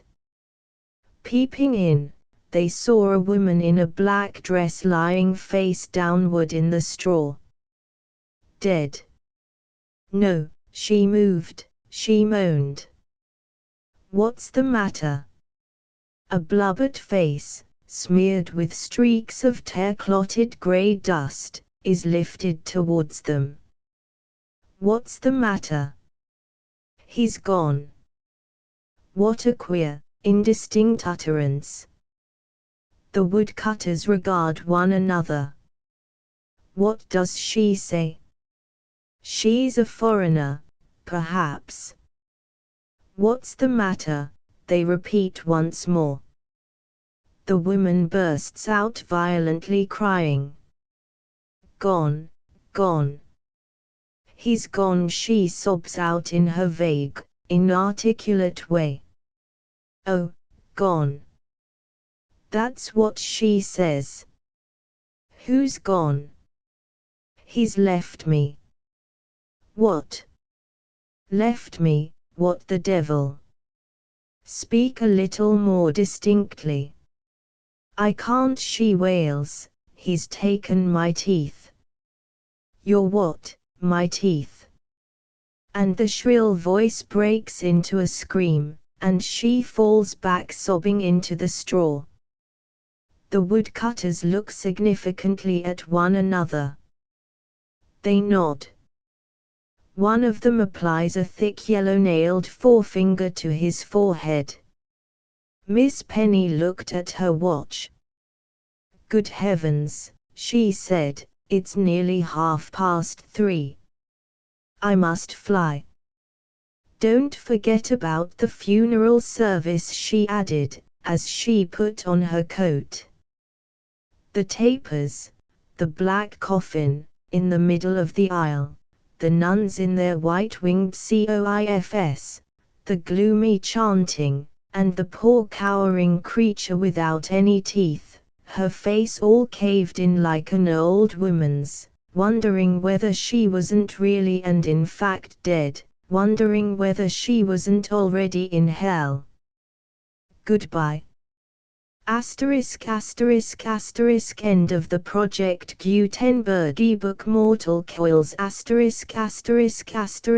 Updated editions will replace the previous one, the old editions will be renamed.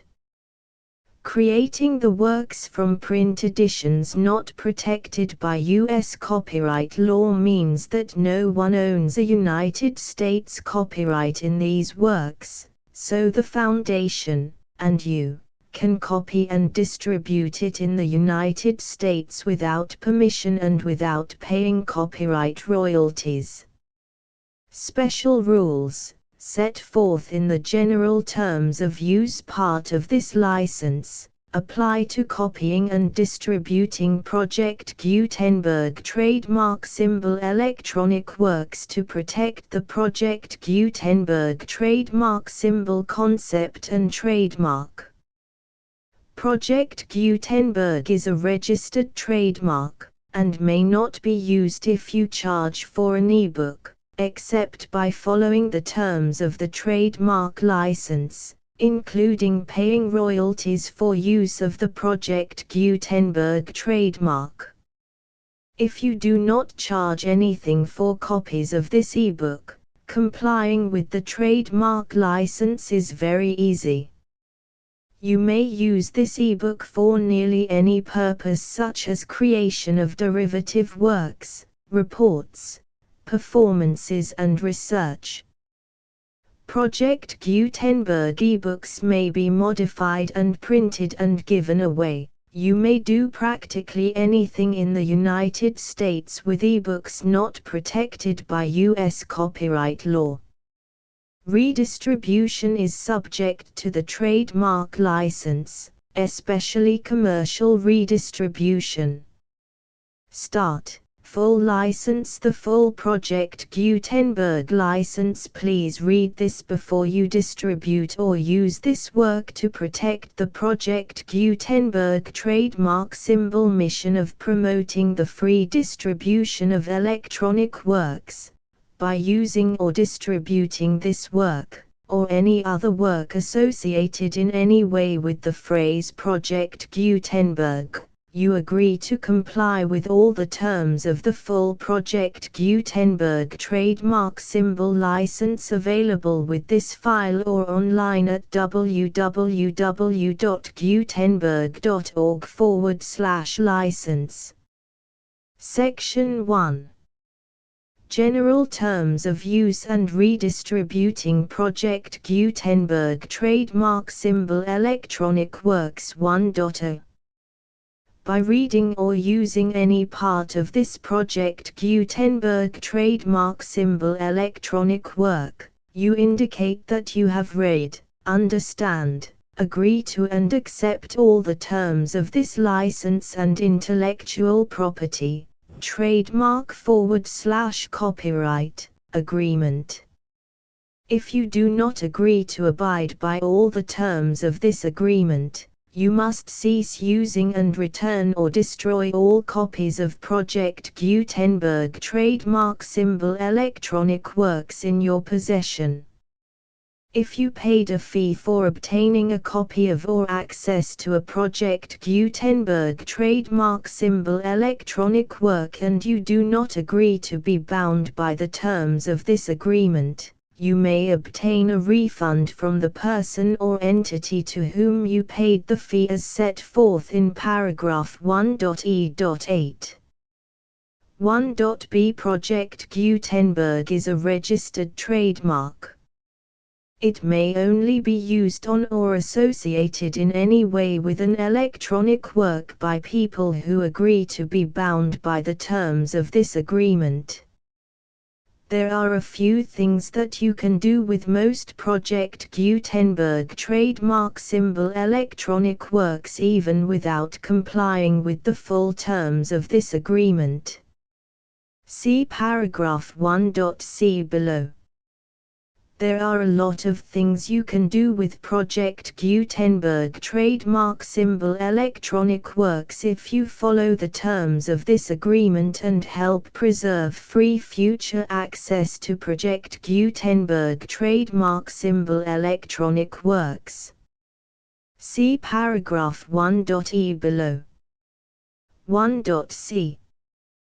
The Project Gutenberg Literary Archive Foundation, the Foundation or PGLAF, owns a compilation copyright in the collection of Project Gutenberg trademark symbol electronic works. Nearly all the individual works in the collection are in the public domain in the United States. If an individual work is unprotected by copyright law in the United States and you are located in the United States, we do not claim a right to prevent you from copying, distributing, performing, displaying or creating derivative works based on the work as long as all references to Project Gutenberg are removed. Of course, we hope that you will support the Project Gutenberg trademark symbol mission of promoting free access to electronic works by freely sharing Project Gutenberg trademark symbol works in compliance with the terms of this agreement for keeping the Project Gutenberg trademark symbol name associated with the work. You can easily comply with the terms of this agreement by keeping this work in the same format with its attached full Project Gutenberg trademark symbol license when you share it without charge with others. 1.d. The copyright laws of the place where you are located also govern what you can do with this work. Copyright laws in most countries are in a constant state of change. If you are outside the United States, check the laws of your country in addition to the terms of this agreement before downloading, copying, displaying, performing, distributing or creating derivative works based on this work or any other Project Gutenberg trademark symbol work. The Foundation makes no representations concerning the copyright status of any work in any country other than the United States. 1.e. Unless you have removed all references to Project Gutenberg. 1.e.1. The following sentence, with active links to, or other immediate access to, the full Project Gutenberg trademark symbol license must appear prominently whenever any copy of a Project Gutenberg trademark symbol work, any work on which the phrase Project Gutenberg appears, or with which the phrase Project Gutenberg is associated, is accessed, displayed, performed, viewed, copied or distributed. This ebook is for the use of anyone anywhere in the United States and most other parts of the world at no cost and with almost no restrictions whatsoever. You may copy it, give it away or reuse it under the terms of the Project Gutenberg license included with this ebook or online at www.gutenberg.org. If you are not located in the United States, you will have to check the laws of the country where you are located before using this ebook. 1.e.2. If an individual Project Gutenberg trademark symbol electronic work is derived from texts not protected by U.S. copyright law, does not contain a notice indicating that it is posted with permission of the copyright holder, the work can be copied and distributed to anyone in the United States without paying any fees or charges. If you are redistributing or providing access to a work with the phrase Project Gutenberg associated with or appearing on the work, you must comply either with the requirements of paragraphs 1.e.1 through 1.e.7 or obtain permission for the use of the work and the Project Gutenberg trademark symbol trademark as set forth in paragraphs 1.e.8 or 1.e.9. 1.e.3. If an individual Project Gutenberg trademark symbol electronic work is posted with the permission of the copyright holder, your use and distribution must comply with both paragraphs 1.e.1 through 1.e.7 and any additional terms imposed by the copyright holder. Additional terms will be linked to the Project Gutenberg trademark symbol license for all works posted with the permission of the copyright holder found at the beginning of this work. 1.e.4. Do not unlink or detach or remove the full Project Gutenberg trademark symbol license terms from this work, or any files containing a part of this work or any other work associated with Project Gutenberg trademark symbol. 1.e.5.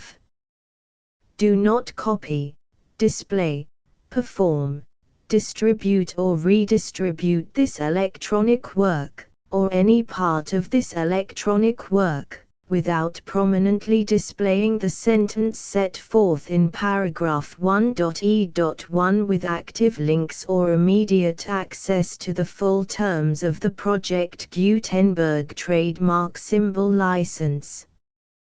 1.e.6.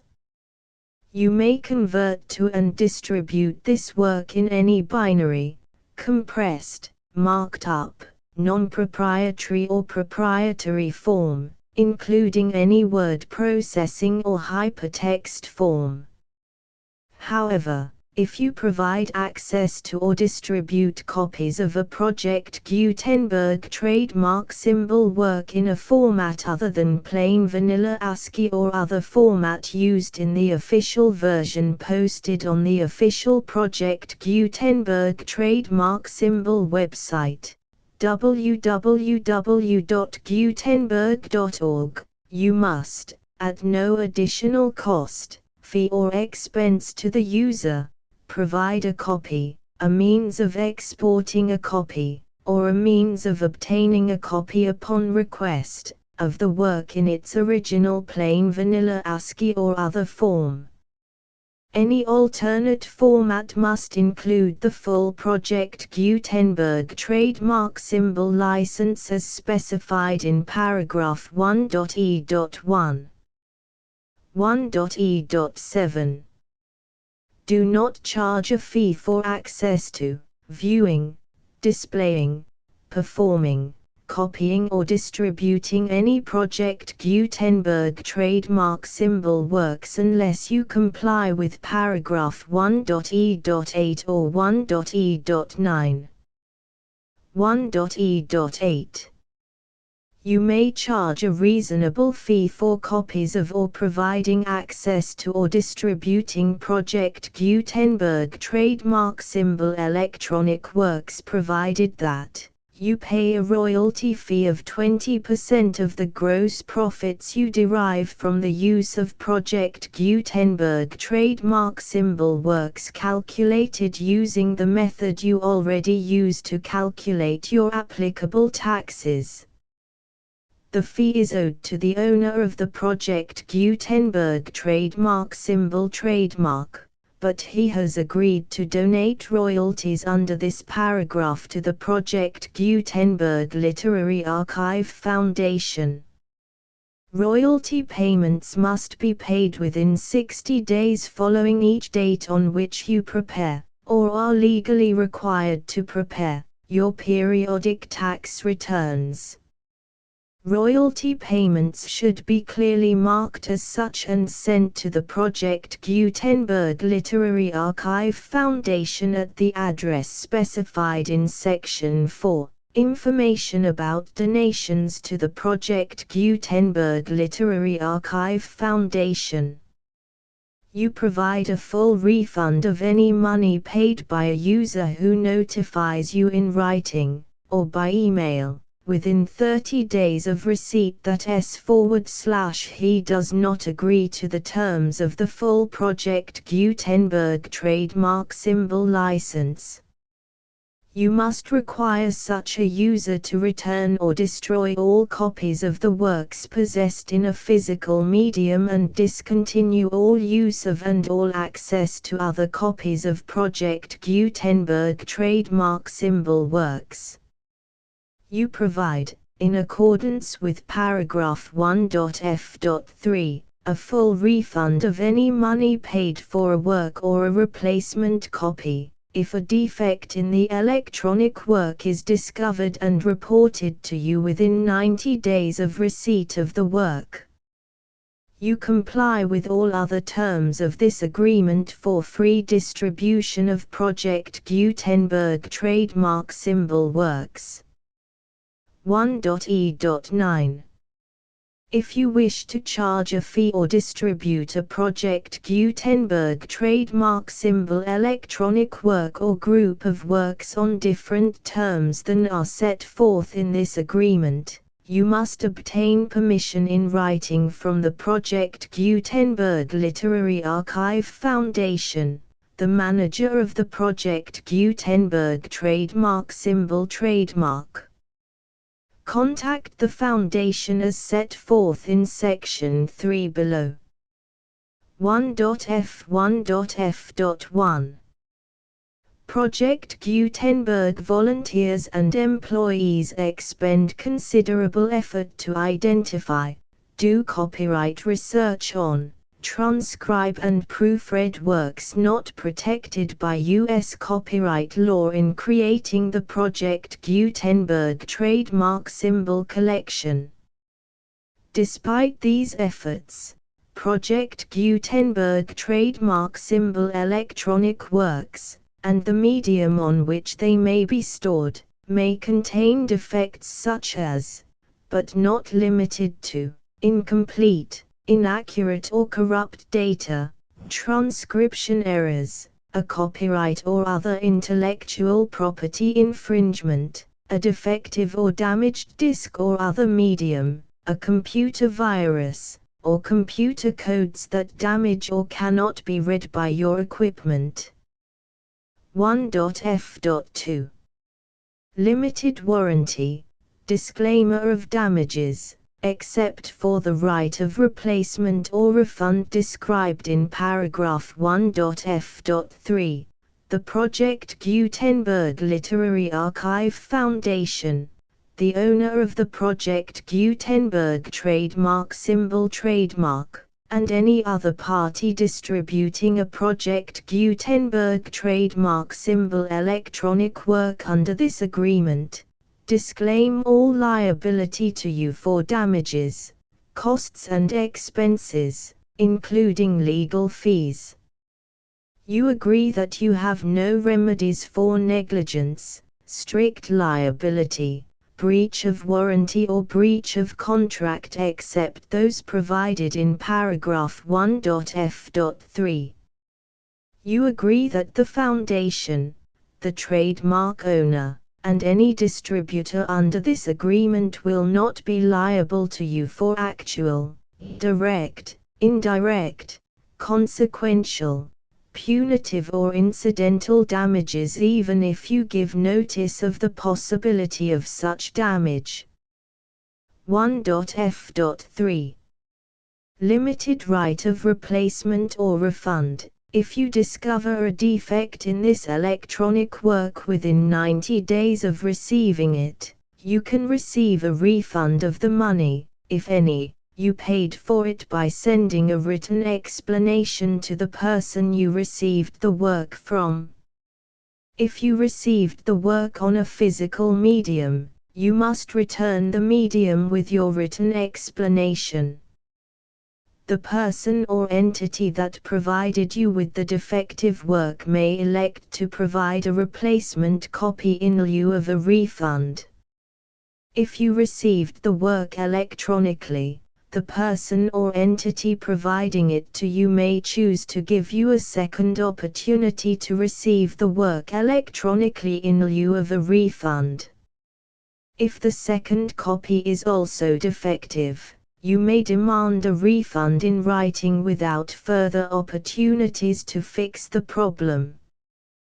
1.f.4 Except for the limited right of replacement or refund set forth in paragraph 1.f.3, this work is provided to you as is, with no other warranties of any kind, express or implied, including but not limited to warranties of merchantability or fitness for any purpose. 1.f.5 Some states do not allow disclaimers of certain implied warranties or the exclusion or limitation of certain types of damages. If any disclaimer or limitation set forth in this agreement violates the law of the state applicable to this agreement, the agreement shall be interpreted to make the maximum disclaimer or limitation permitted by the applicable state law.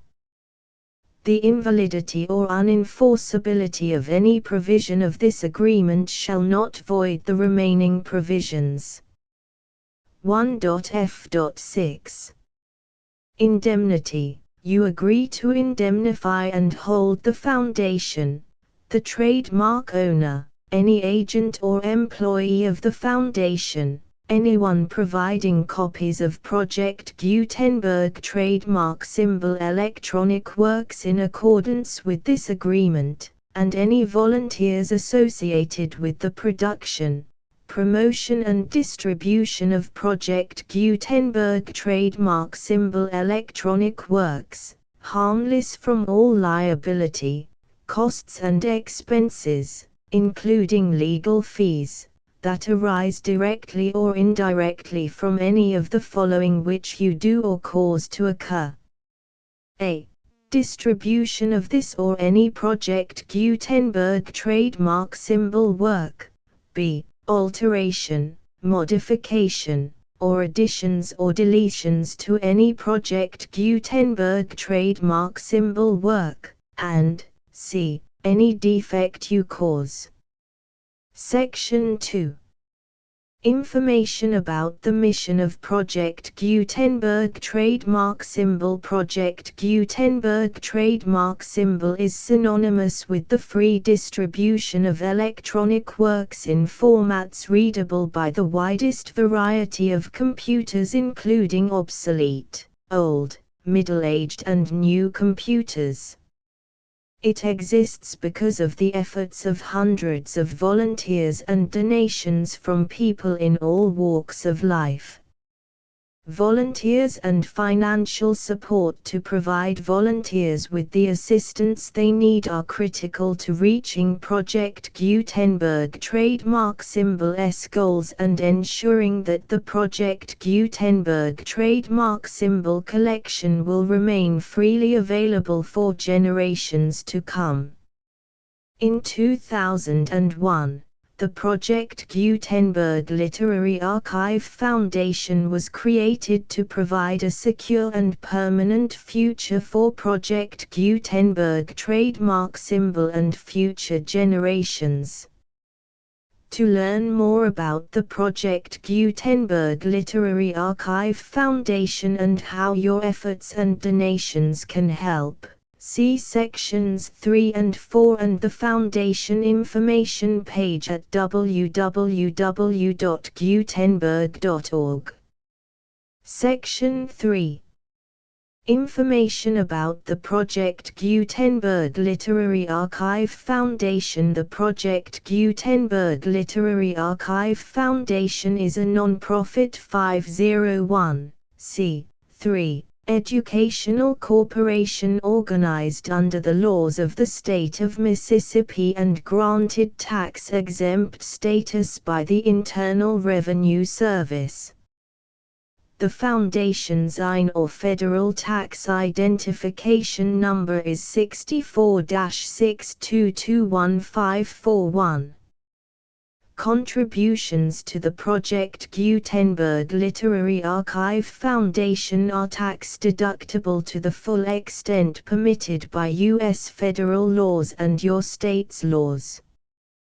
The Foundation's business office is located at 809 North 1500 West, Salt Lake City, UT 84116. 801-596-1887. Email contact links and up-to-date contact information can be found at the Foundation's website and official page at www.gutenberg.org/contact. Section 4. Information about donations to the Project Gutenberg Literary Archive Foundation. Project Gutenberg trademark symbol depends upon and cannot survive without widespread public support and donations to carry out its mission of increasing the number of public domain and licensed works that can be freely distributed in machine-readable form accessible by the widest array of equipment, including outdated equipment. Many small donations, $1 to $5,000, are particularly important to maintaining tax-exempt status with the IRS. The Foundation is committed to complying with the laws regulating charities and charitable donations in all 50 states of the United States. Compliance requirements are not uniform and it takes a considerable effort, much paperwork and many fees to meet and keep up with these requirements. We do not solicit donations in locations where we have not received written confirmation of compliance. To send donations or determine the status of compliance for any particular state, visit www.gutenberg.org/donate. While we cannot and do not solicit contributions from states where we have not met the solicitation requirements, we know of no prohibition against accepting unsolicited donations from donors in such states who approach us with offers to donate. International donations are gratefully accepted, but we cannot make any statements concerning tax treatment of donations received from outside the United States. U.S. laws alone swamp our small staff. Please check the Project Gutenberg web pages for current donation methods and addresses. Donations are accepted in a number of other ways, including checks, online payments and credit card donations. To donate, please visit www.gutenberg.org/donate. Section 5. General information about Project Gutenberg trademark symbol Electronic Works. Professor Michael S. Hart was the originator of the Project Gutenberg trademark symbol concept of a library of electronic works that could be freely shared with anyone. For 40 years, he produced and distributed Project Gutenberg trademark symbol ebooks with only a loose network of volunteer support. Project Gutenberg trademark symbol ebooks are often created from several printed editions, all of which are confirmed as not protected by copyright in the US unless a copyright notice is included. Thus, we do not necessarily keep ebooks in compliance with any particular paper edition. Most people start at our website, which has the main PG search facility, www.gutenberg.org. This website includes information about Project Gutenberg trademark symbol, including how to make donations to the Project Gutenberg Literary Archive Foundation, how to help produce our new ebooks, and how to subscribe to our email newsletter to hear about new ebooks.